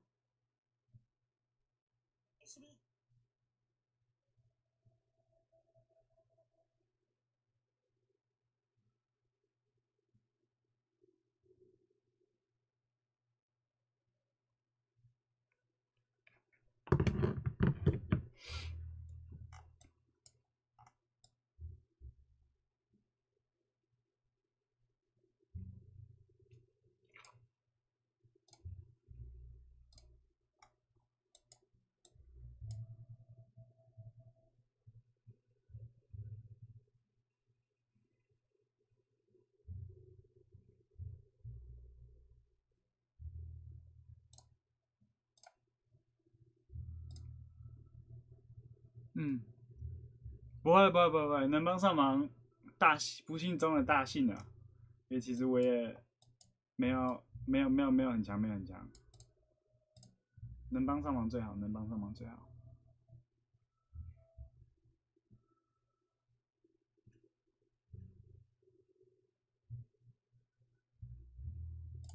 好，那我继续学习啦。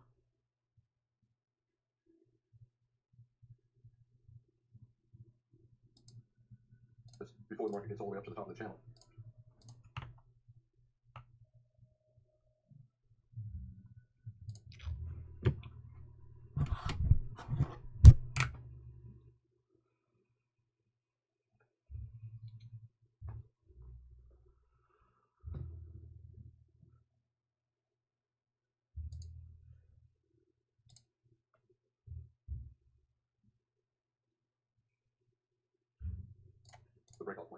a stairs pattern, and it shoots back above the breakout point up into a trading range, and therefore they're losing confidence that the trend will continue much further. They think that the channel might soon evolve into a trading range, and therefore you get a stairs pattern. Every breakout is a breakout point. The market comes back above the breakout point. We have a breakout. The market continues down a little bit, but comes back above the breakout point. That's a stairs pattern, and it's usually a sign that the channel is weakening and will soon evolve into a trading range. Very often when you have a spike in channel bear trend like this, before the market gets all the way up to the top of the channel, it'll go sideways around halfway up and then decide whether to resume down or retrace all the way to the top of the channel and then form a trading range. The bulls also see what's going on. They see that when the market goes to a new low, there's buying going on. They know the bears are not selling that low. They see the bears are taking profits. And that gives the bulls confidence that the trend will not continue down much longer. And they begin to buy at the prior low and scale in lower for scalps. They place a limit order to buy at this low, and then they'll buy more. Usually the size of the minimum scalp lower. So if it's a forex chart, the minimum scalp is 10 pips. They'll buy here. If it goes up 10 pips, so they scalp up. If it instead first goes down 10 pips more, they'll buy more and then get out at the first entry break even, and then with 10 pips profit on their lower entry.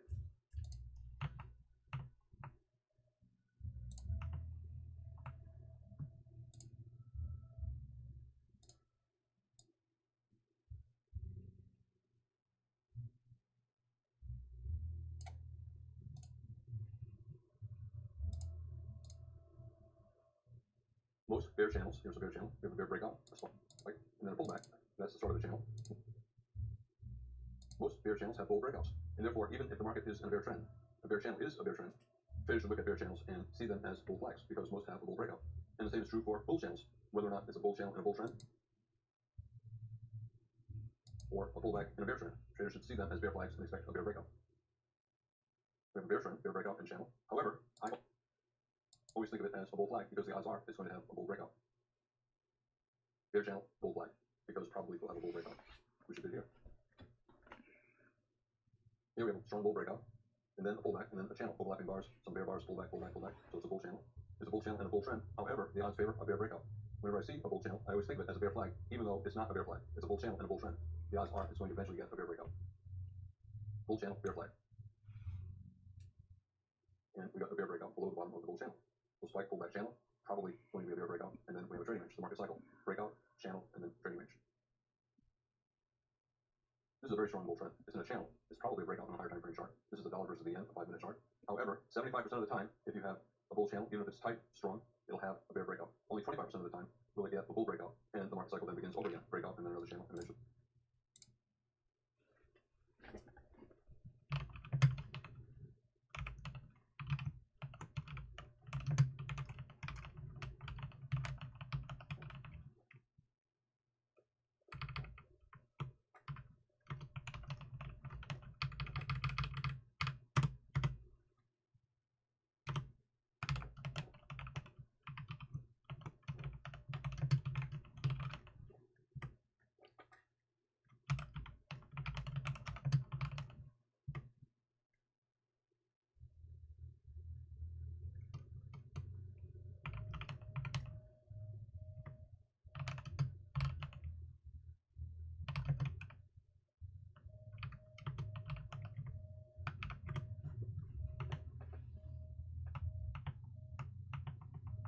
The trading range. As strong as this bull trend is, we got a bear breakout. The bear breakout was not a bear trend. It was a sideways type trading range, and that is common. But it's still a bear breakout. Here's the bull trend line, the bottom of the channel, and by the market simply going sideways, it broke below the bottom of the channel. Again, we have a bull channel, a bull trend, and we're starting to get a bear breakout. This bull channel had a bear breakout by going mostly sideways. It went down a little bit, but it was mostly sideways. And it entered a trading range, market cycle. You have a strong bull trend here, a pullback, a strong bull trend here, pullback, and then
channels usually evolve into trading ranges. Sometimes it's a tight trading range. Sometimes the channel goes all the way down to the bottom of the channel here or here, and then enters the trading range. Once the market's in a trading range, 20 more bars of sideways sit down trading, it enters breakout mode. And at that point, it has just about the same chance of trend resumption up as it does trend reversal down. In general, if you have a trading range and a bull trend, the odds are slightly higher that you'll get trend resumption up, and slightly lower that you'll get a trend reversal down. But at some point, if the trading range grows to 20, 30, 40 bars, the probability becomes the same for a resumption of the bull trend or a reversal into a bear trend. The bulls see a trading range as a double bottom bull flag. The bears see the trading range as some kind of a major trend reversal, like here, a double top, lower high, major trend reversal. Bull breakout, pull back, and then you expect a channel. Now, you expect a bear breakout, and then the evolution to a trading range. Sometimes, however, you get the bear breakout, and it begins a bear trend. Here we have a breakout, not particularly strong. Some follow through selling, not particularly strong, but it just kept going on and on and on for 40 or 50 bars. So we have a wedge top, 1, 2, 3, 4, and then a bear breakout. This is the give up bar, the breakout bar, and then an endless pullback. After some point, after 20 or 30 bars, you have to conclude that it's a bear trend and not simply a bear leg in a developing trading range. A lot of times with these wedge tops, the second leg is very strong, and traders start the count over again. So instead of 1, 2, 3, they say 1, and then, oh, strong bull trend, maybe 1, 2, 3. Another way to look at it is a wedge, 1, 2, 3, that broke to the upside. If you have a wedge top and a bull breakout, 50% of the time, you'll get a stronger trend up. 50% of the time, the breakout will fail, and then the wedge top. If you have a wedge top and a bull breakout, 50% of the time, you'll get a stronger trend up. 50% of the time, the breakout will fail, and then the wedge top will lead to a reversal down. Gap. So there's a spike here, even though you do not see it. I think of a gap as an invisible trend bar, and then 3 pushes down, 1, 2, 3. It's a bear channel, and it's converging. So it's a wedge bear channel, and like all bear channels, 75% chance you're going to get a bull breakout above the bear trend line. If it's a wedge bottom and the shape is pretty good, instead of simply an evolution into a trading range, you can't get the start of a bull trend. Here we started to evolve into a trading range, but then we got a pretty good bull breakout. We tried to form a trading range here, but we just kept going higher. Is the whole thing a trading range? Yes, it is, but you can also call it a bull trend. We have 3 pushes up, 1, pull back 2, pull back 3. After a wedge bottom, 1, 2, 3, we have a wedge rally, 1, 2, 3. It went above the top of the bear channel and formed a double top, this high and that high, and it evolved into a trading range. Is this a bull trend, or is it simply a bull leg in a trading range? You can call it a bull trend. It went up a lot of bars pretty fast, but you can also call it a bull leg in what became a trading range. We have a very tight bear channel. It's a breakout on a higher time frame chart. You can simply call this the breakout, and you can say the channel began here. But we have a fairly tight channel and then a bull breakout above that tight channel. So you can say that the channel began here. Doesn't matter. It's still a fairly tight bear channel. Trying to get a bear breakout, but you know that even a tight bear channel, 75% chance you're going to get a bull breakout. It can break to the upside either by going sideways or by going up. So every bear channel, no matter how tight, no matter how strong, I think of it as a bull flag, because the odds are you're going to get a bull breakout. Here we went sideways for a few bars, and then eventually worked higher and got a bull breakout above the top of the bear trend line.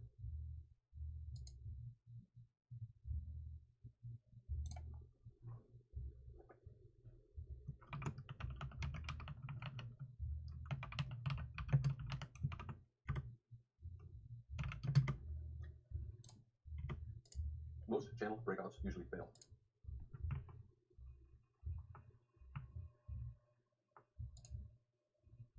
Bear channel, and we try to break below the bottom, and we don't like a double bottom, down and up, down and up. This looks like a potential failed breakout below a bear channel. When you do get a breakout above or below a channel, the breakout usually fails within about 5 bars, and 75% of the time it fails. I always look at the highest time frame chart that shows the channel.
usually fails within about 5 bars.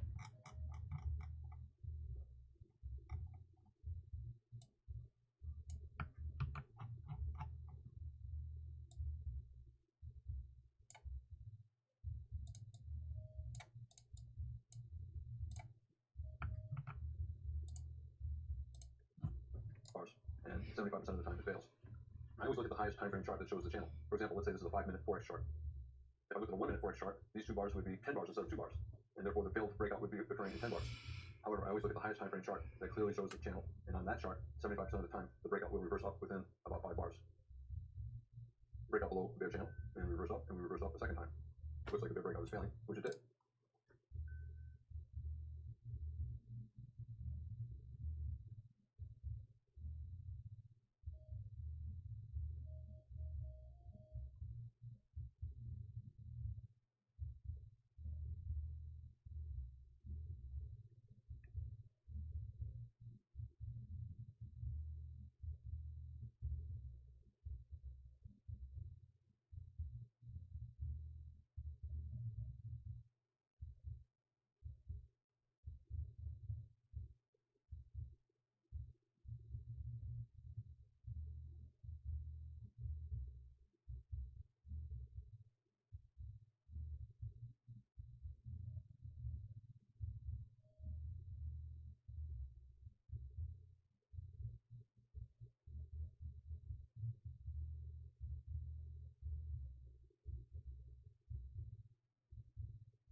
We're testing the top of the channel. Well, is there a 75% chance the breakout of the top of the channel will fail? In general, yes, but if it's following a reversal up from the bottom of the channel and the reversal up is strong.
The chance that the breakout over the top of the channel will fail is much less. To me, I'm assuming that this is the start of a new trend and that the channel phase is over. The bear channel has ended. The goal after a failed bear breakout below the bottom of the channel, the test of the top of the channel, that's the minimum goal. Here, we got much more than that. We got a breakout into a bull trend.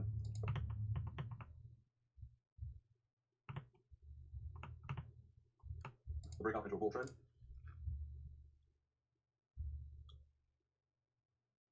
You have to assume the market cycle is starting over again.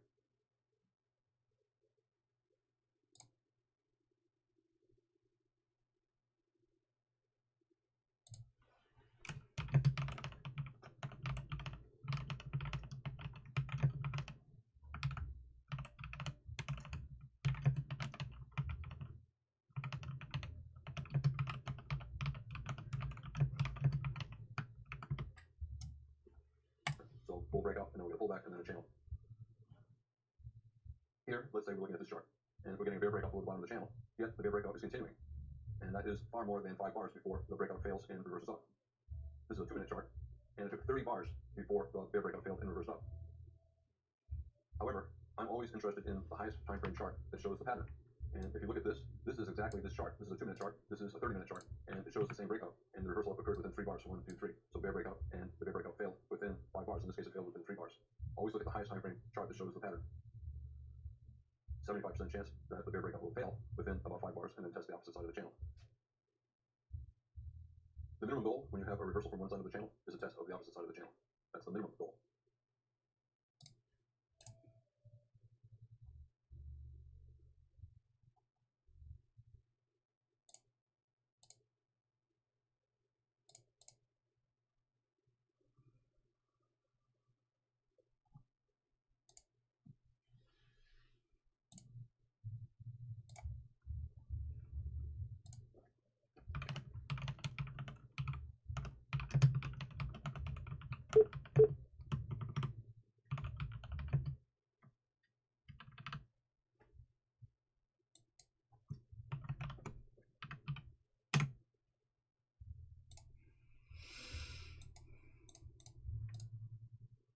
We have a breakout here and then a bear bar, a pullback, so maybe the start of the channel.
We did get a channel.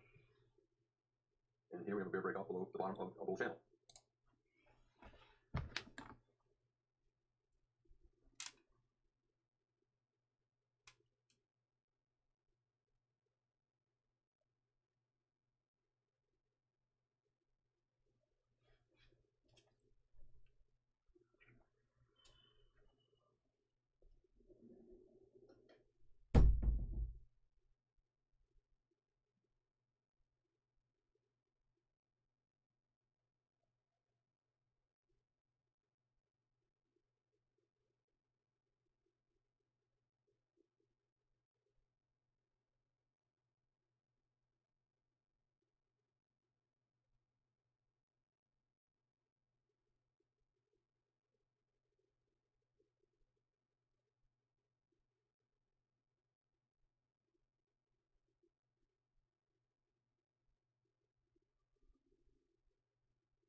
Does that mean you're going to make money if you sell the breakout below the channel?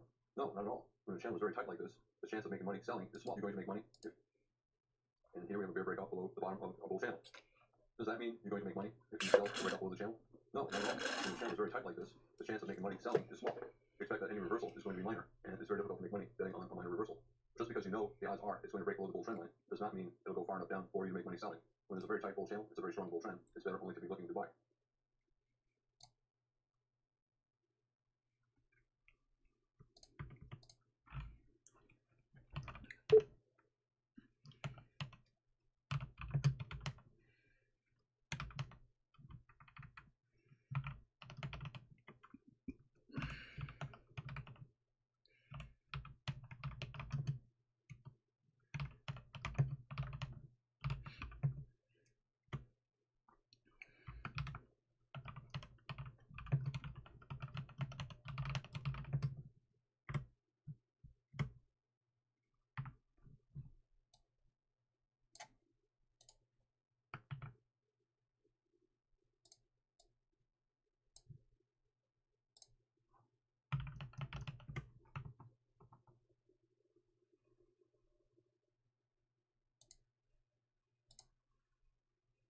trying to reverse down after about a 10-bar bull micro channel, chances are the bear reversal will become a bull flag. Traders will look to buy on the stop above a bull bar on the reversal up.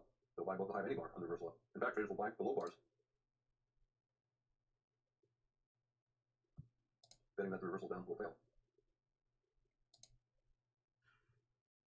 Above the high of any bar on the reversal up. In fact, traders will buy below bars, betting that the reversal down will fail. I said that 75% of breakouts of channels reverse, but sometimes they succeed. If you have a bull channel, sometimes you get a successful bull breakout. If you have a bear channel, sometimes you get a successful bear breakout, and then the market cycle starts over again. Breakout, new channel, and then trading range. We have a bear channel, wedge shape, but it looks like we're trying to get a bear breakout. 75% chance a bear breakout or a bull breakout of a channel is going to fail within about 5 bars. Here, we're trying to get a wedge bottom, 1, 2, 3, and we're trying to reverse up. The reversal up failed, and some bulls will put stops below this bar. Whenever you have a wedge bottom, or any kind of a bottom where there's a clear place for a stop, and then the stop gets hit, half of the time you'll go down for a swing, half of the time the bear breakout will fail, and the market will reverse up. In this particular case, we broke out, and we broke out a second time. We created a bull IOI. We have a bull inside bar, following an outside bar. So a second.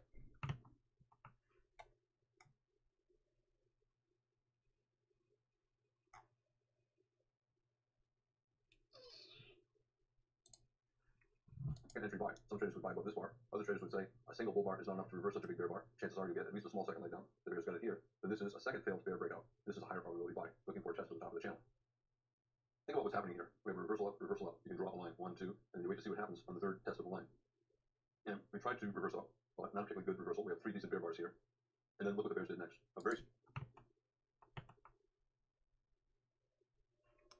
早安，早安，早安，早安，早安。不早啦，不早啦，快要晚安啦。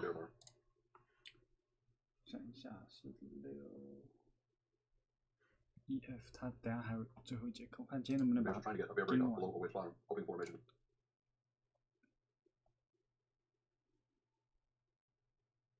Down. But look at the follow through. Terrible follow through after a bear breakout. Strong enough bear bar to expect at least a small second leg down. And the bears got their minimum, a small second leg down. And look at that follow through. Another big bull bar. This is probably going to be a failed breakout below a wedge bottom. And the minimum objective would be some kind of reversal up, probably with 2 legs up. Here's the first bear breakout. And most bear breakouts below channels fail. And usually the reversal up occurs within 5 bars. Here it occurred within 6 bars. 1, 2, 3, 4, 5, 6. Micro double bottom. Down, up, down, up. Bull bar here. Bigger bull bar here. The bear breakout below the wedge bottom looks like it's failing. This is a reasonable buy. Looking for at least 2 legs up. 1, pull back, 2. Here we have a reasonable buy, looking for at least 2 legs up, 1, pull back, 2. Here we have a bull channel, fairly tight bull channel. We have a big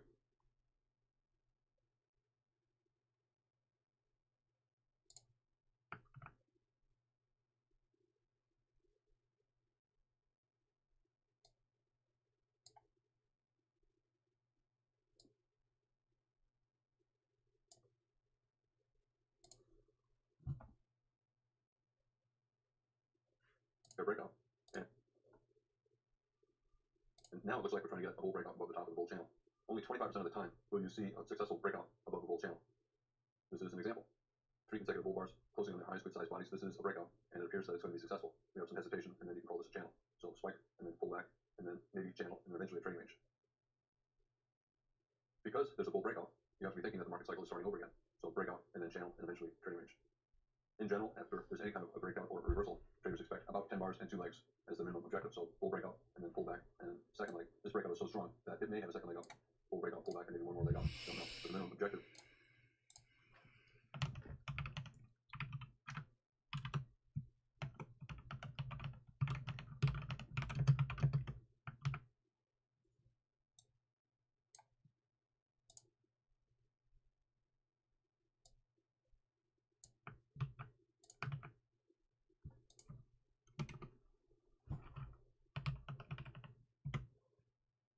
When you have any kind of reversal or any kind of a breakout, it is 10 bars and 2 legs.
是 TBTL 啦。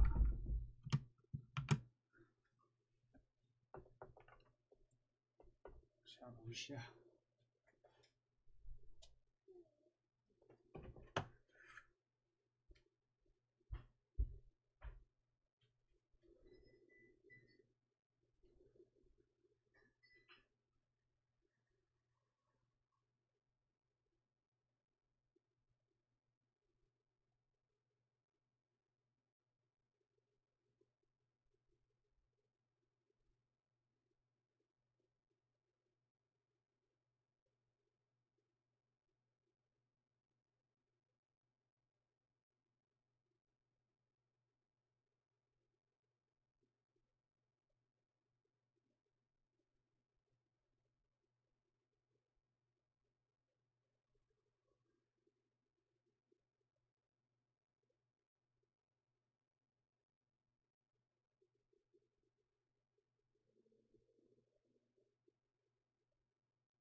把我放键盘关系。没关系，没关系。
Got a bear channel, 2 reversals, draw a line. The market reversed up again at that line, but then it did this. 3 consecutive bear bars closing below it.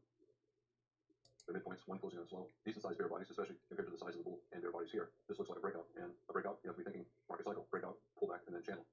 Only 25% of the time when you have a bear channel will you see a successful breakout below the channel. A breakout begins the market cycle over again, so you think breakout, pullback, channel.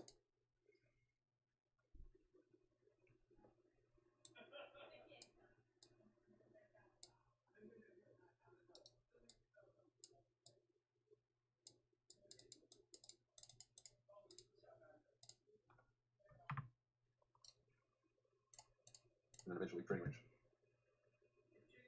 Minimum objective, 10 bars, 2 legs, sideways or down, 10 bars, 2 legs, TBDL. We have 1 leg down here, maybe 1 leg down here, and then pull back.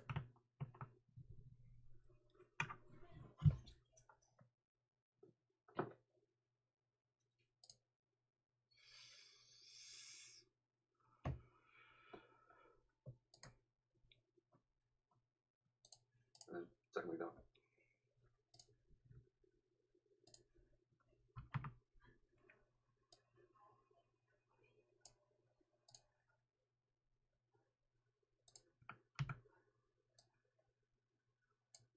TDL. We have 1 leg down here, maybe 1 leg down here, and then pull back, and then second leg down. Bear channel, 2 reversals, draw a line, reverse up here, broke below it, reverse up, reverse up, reverse up. So it looks like it's respecting the bottom of the channel. Bear channel, full flag, 75% chance. This bear channel is going to evolve into a trading range. Only 25% chance will the bears get a successful bear breakout, and then another bear channel. This is an example of that 25%. I like to see consecutive big bear bars. Big bear bar, follow through big bear bar. When I see that, I think of it as the market cycle starting over again. Breakout, and then pull back by going sideways, and then channel down. So instead of a bull breakout from the bear channel, we got a bear breakout below the bear channel, and the market cycle starts over again. Breakout, pull back, and then channel. And then eventually a trading range. Breakout, and then channel. You expect a bull breakout, which the market gave us, by going mostly sideways. Not a bull trend, simply a sideways breakout above the top of the bear channel. Trading range, so market cycle, bear breakout, channel, and then evolution into a trading range. After about 20 bars, breakout mode, the probability of reversal up becomes about the same as the probability of trend resumption down. This is the 1987 crash. I began trading right before that, and this was a devastating emotional shock to everyone who was trading at the time. It was interesting, on that day, I was short 13. in S&P 500 futures, which is now the equivalent of 5 times that, 65 E-mini contracts. The price is much less, but it's the equivalent of 65 E-mini contracts. And I had to go to the office to do surgery that day, eye surgery. And I got out. I actually lost, I think, $5,000 on the day. Had I stayed and traded and just held until the close, I would have made $400,000. And that's in 1987 dollars. That would be about $1 million in today's dollars. In any case, what I'm trying to illustrate here is we have a channel. 75% chance you'll get a bear breakout and then the evolution into a trading range. But there's a 25% chance you'll get a bull breakout and then the start of a new market cycle. What could happen? 4, 5, 6, 7, 8, 9, 10 consecutive bull bars closing on their highs. This is a strong breakout, and it's well above the top of the bull channel. This is one of those cases, one of those 25% of the time when you get a bull breakout above the bull channel and the market cycle starts over again. This is 1995 after the Republicans took over the House of Representatives in 1994. 8 consecutive bull bars closing on or near their highs. Very strong bull breakout. Chances are we're going to get some kind of a measured move up. It's a low probability event. It should not have happened. Chances are we're going to get a bear breakout below the channel. Instead, we're getting a bull breakout. And not only a bull breakout, an exceptionally strong.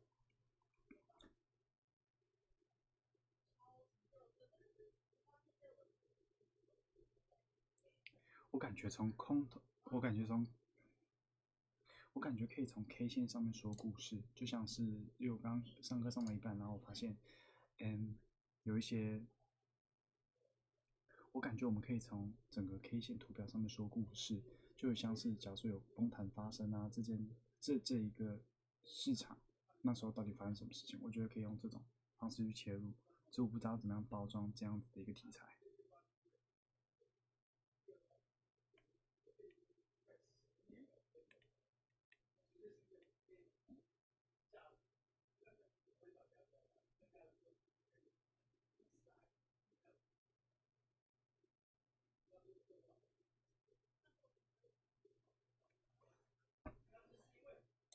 Strong bull breakout. You cannot deny it. You have to look at that and say, that should not be happening. When something happens that should not be happening, there's going to be strong follow through.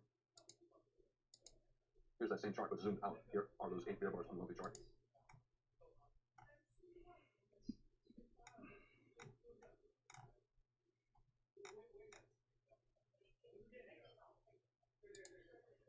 And the market just kept going up. It turned into an 18-bar tight channel. It started to get pulled.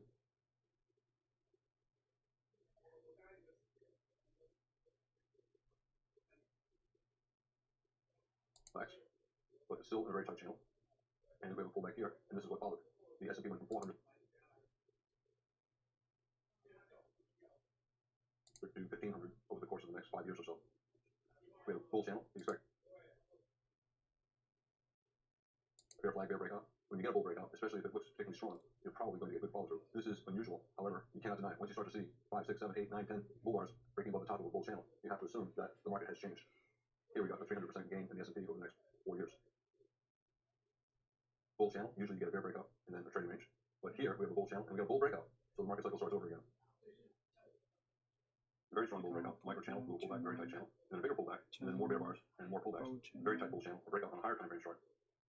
We got a bear breakout below the bull channel, but look what happened. It reversed up strongly, and you could then draw a broader bull channel. New market cycle. Whenever you get a bull breakout, you got to be thinking about a new market cycle, breakout, and then channel, and then eventually a trading range. Clearly a very strong bull breakout here. But in fact, you could argue that this entire rally for 3 years is the breakout. This is a monthly chart. If you look at a higher time frame chart, like every bar being 6 months or every bar being 1 year, this entire 3-year rally would probably be simply a strong bull breakout. And this is a big enough pullback. You think that the channel began right here. And market cycle, breakout, pullback, and then a channel, and then the channel gets a bear breakout, and then the market evolves into a trading range. Again, remember, we had a bull channel here after the 87 crash, and then a very strong bull breakout. A low probability event. Whenever a low probability event happens, you get bulls trapped out. They're in denial. They don't buy. You have bears trapped in. They're selling above the bear channel, betting that the breakout will fail. So both are trapped, and both are hoping for any kind of a pullback. The bulls want to pull back so they can finally buy, and the bears want to pull back so they can exit with a smaller loss. The result is the first reversal down. Traders will buy it. Bulls will buy it to get long. Bears will buy it to exit losing shorts. Minimum goal, 2 legs up. Is this the first leg? Pullback, second leg? Well, you can argue it is. You can also say that if you're using different time frame charts, first leg up, pullback, second leg up, doesn't matter. Minimum goal is 10 bars, 2 legs. We got far more than that on the monthly chart. On a higher time frame chart, like a yearly chart, this whole thing would be the breakout phase, and this would be the pullback. Leg 1, pullback, leg 2. Whenever there's any kind of a pullback, here we have a pullback. I look to the left to see if it stays above the breakout point, which it did here. So you got to be thinking that maybe this gap.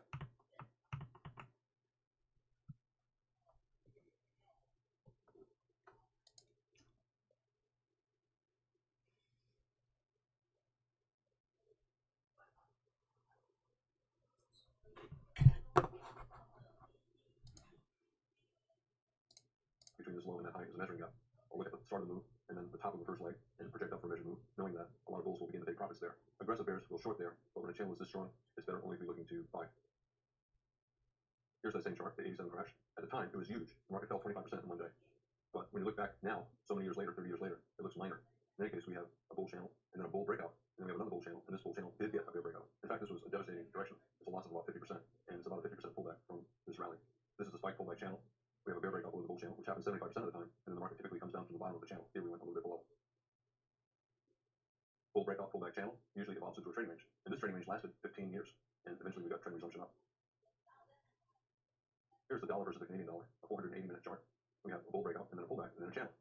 75% chance, bull channel, bear flag. 75% chance, we got a bear break and the evolution into a trading range. 25% chance, we got a bull breakout, and the cycle starts over again. And that's what happened.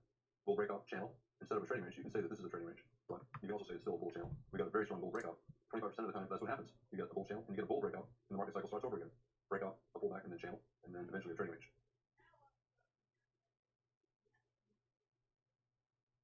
After any breakout, a very strong trend, you expect a pullback and then a channel, a weaker trend, and then you expect that channel eventually to evolve into a trading range. That is the market cycle. That's how markets typically behave.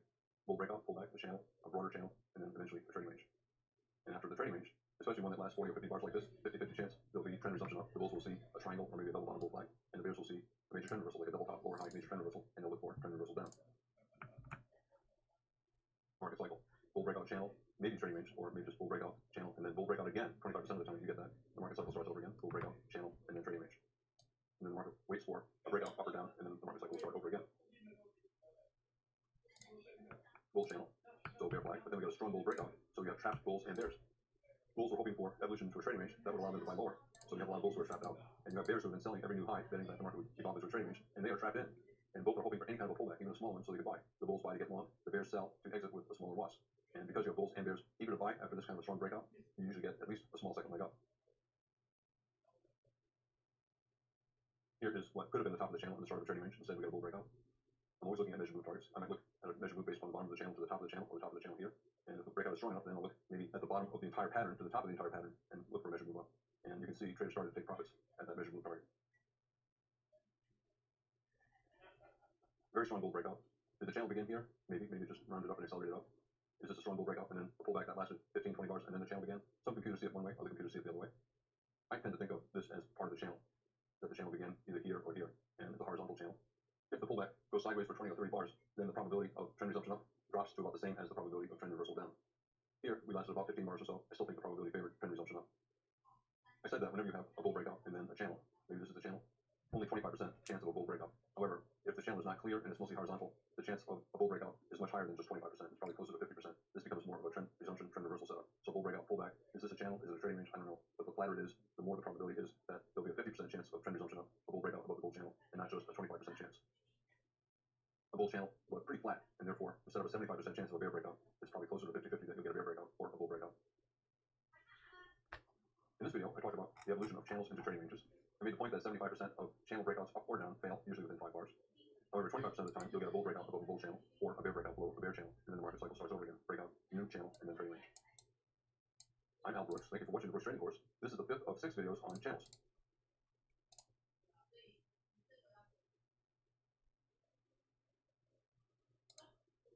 This is Al Brooks. Thank you for watching the Brooks Trading Course. This is the 6th of 6 videos on channels.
This video has many smaller chapters to it. I'll begin by talking about limit orders that you can use to fade tests of the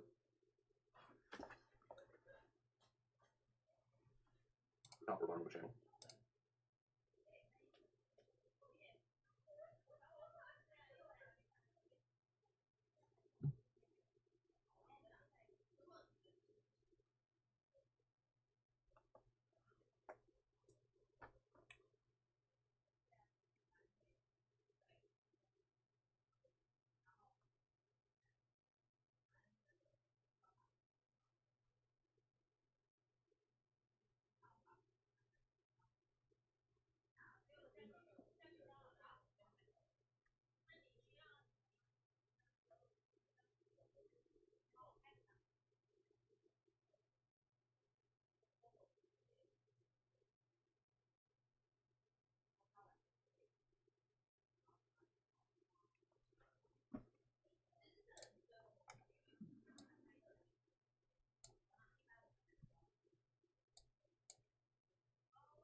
I'll move on to talk about how breakouts typically start trends. Next. 你准备？可以准备。他们说单开双开的部分，单开双开就是它在好啦。我解释给你讲，我们会解。好，好，再拿翻译啊，你怎么称呼？我叫雨欣，然后加他好。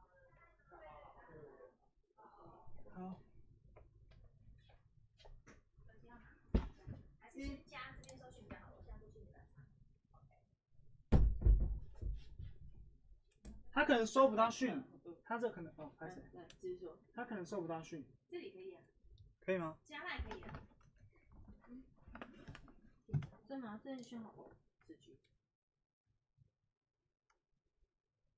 这不是讯号问题，这是手机问题，是我的手机问题。这里会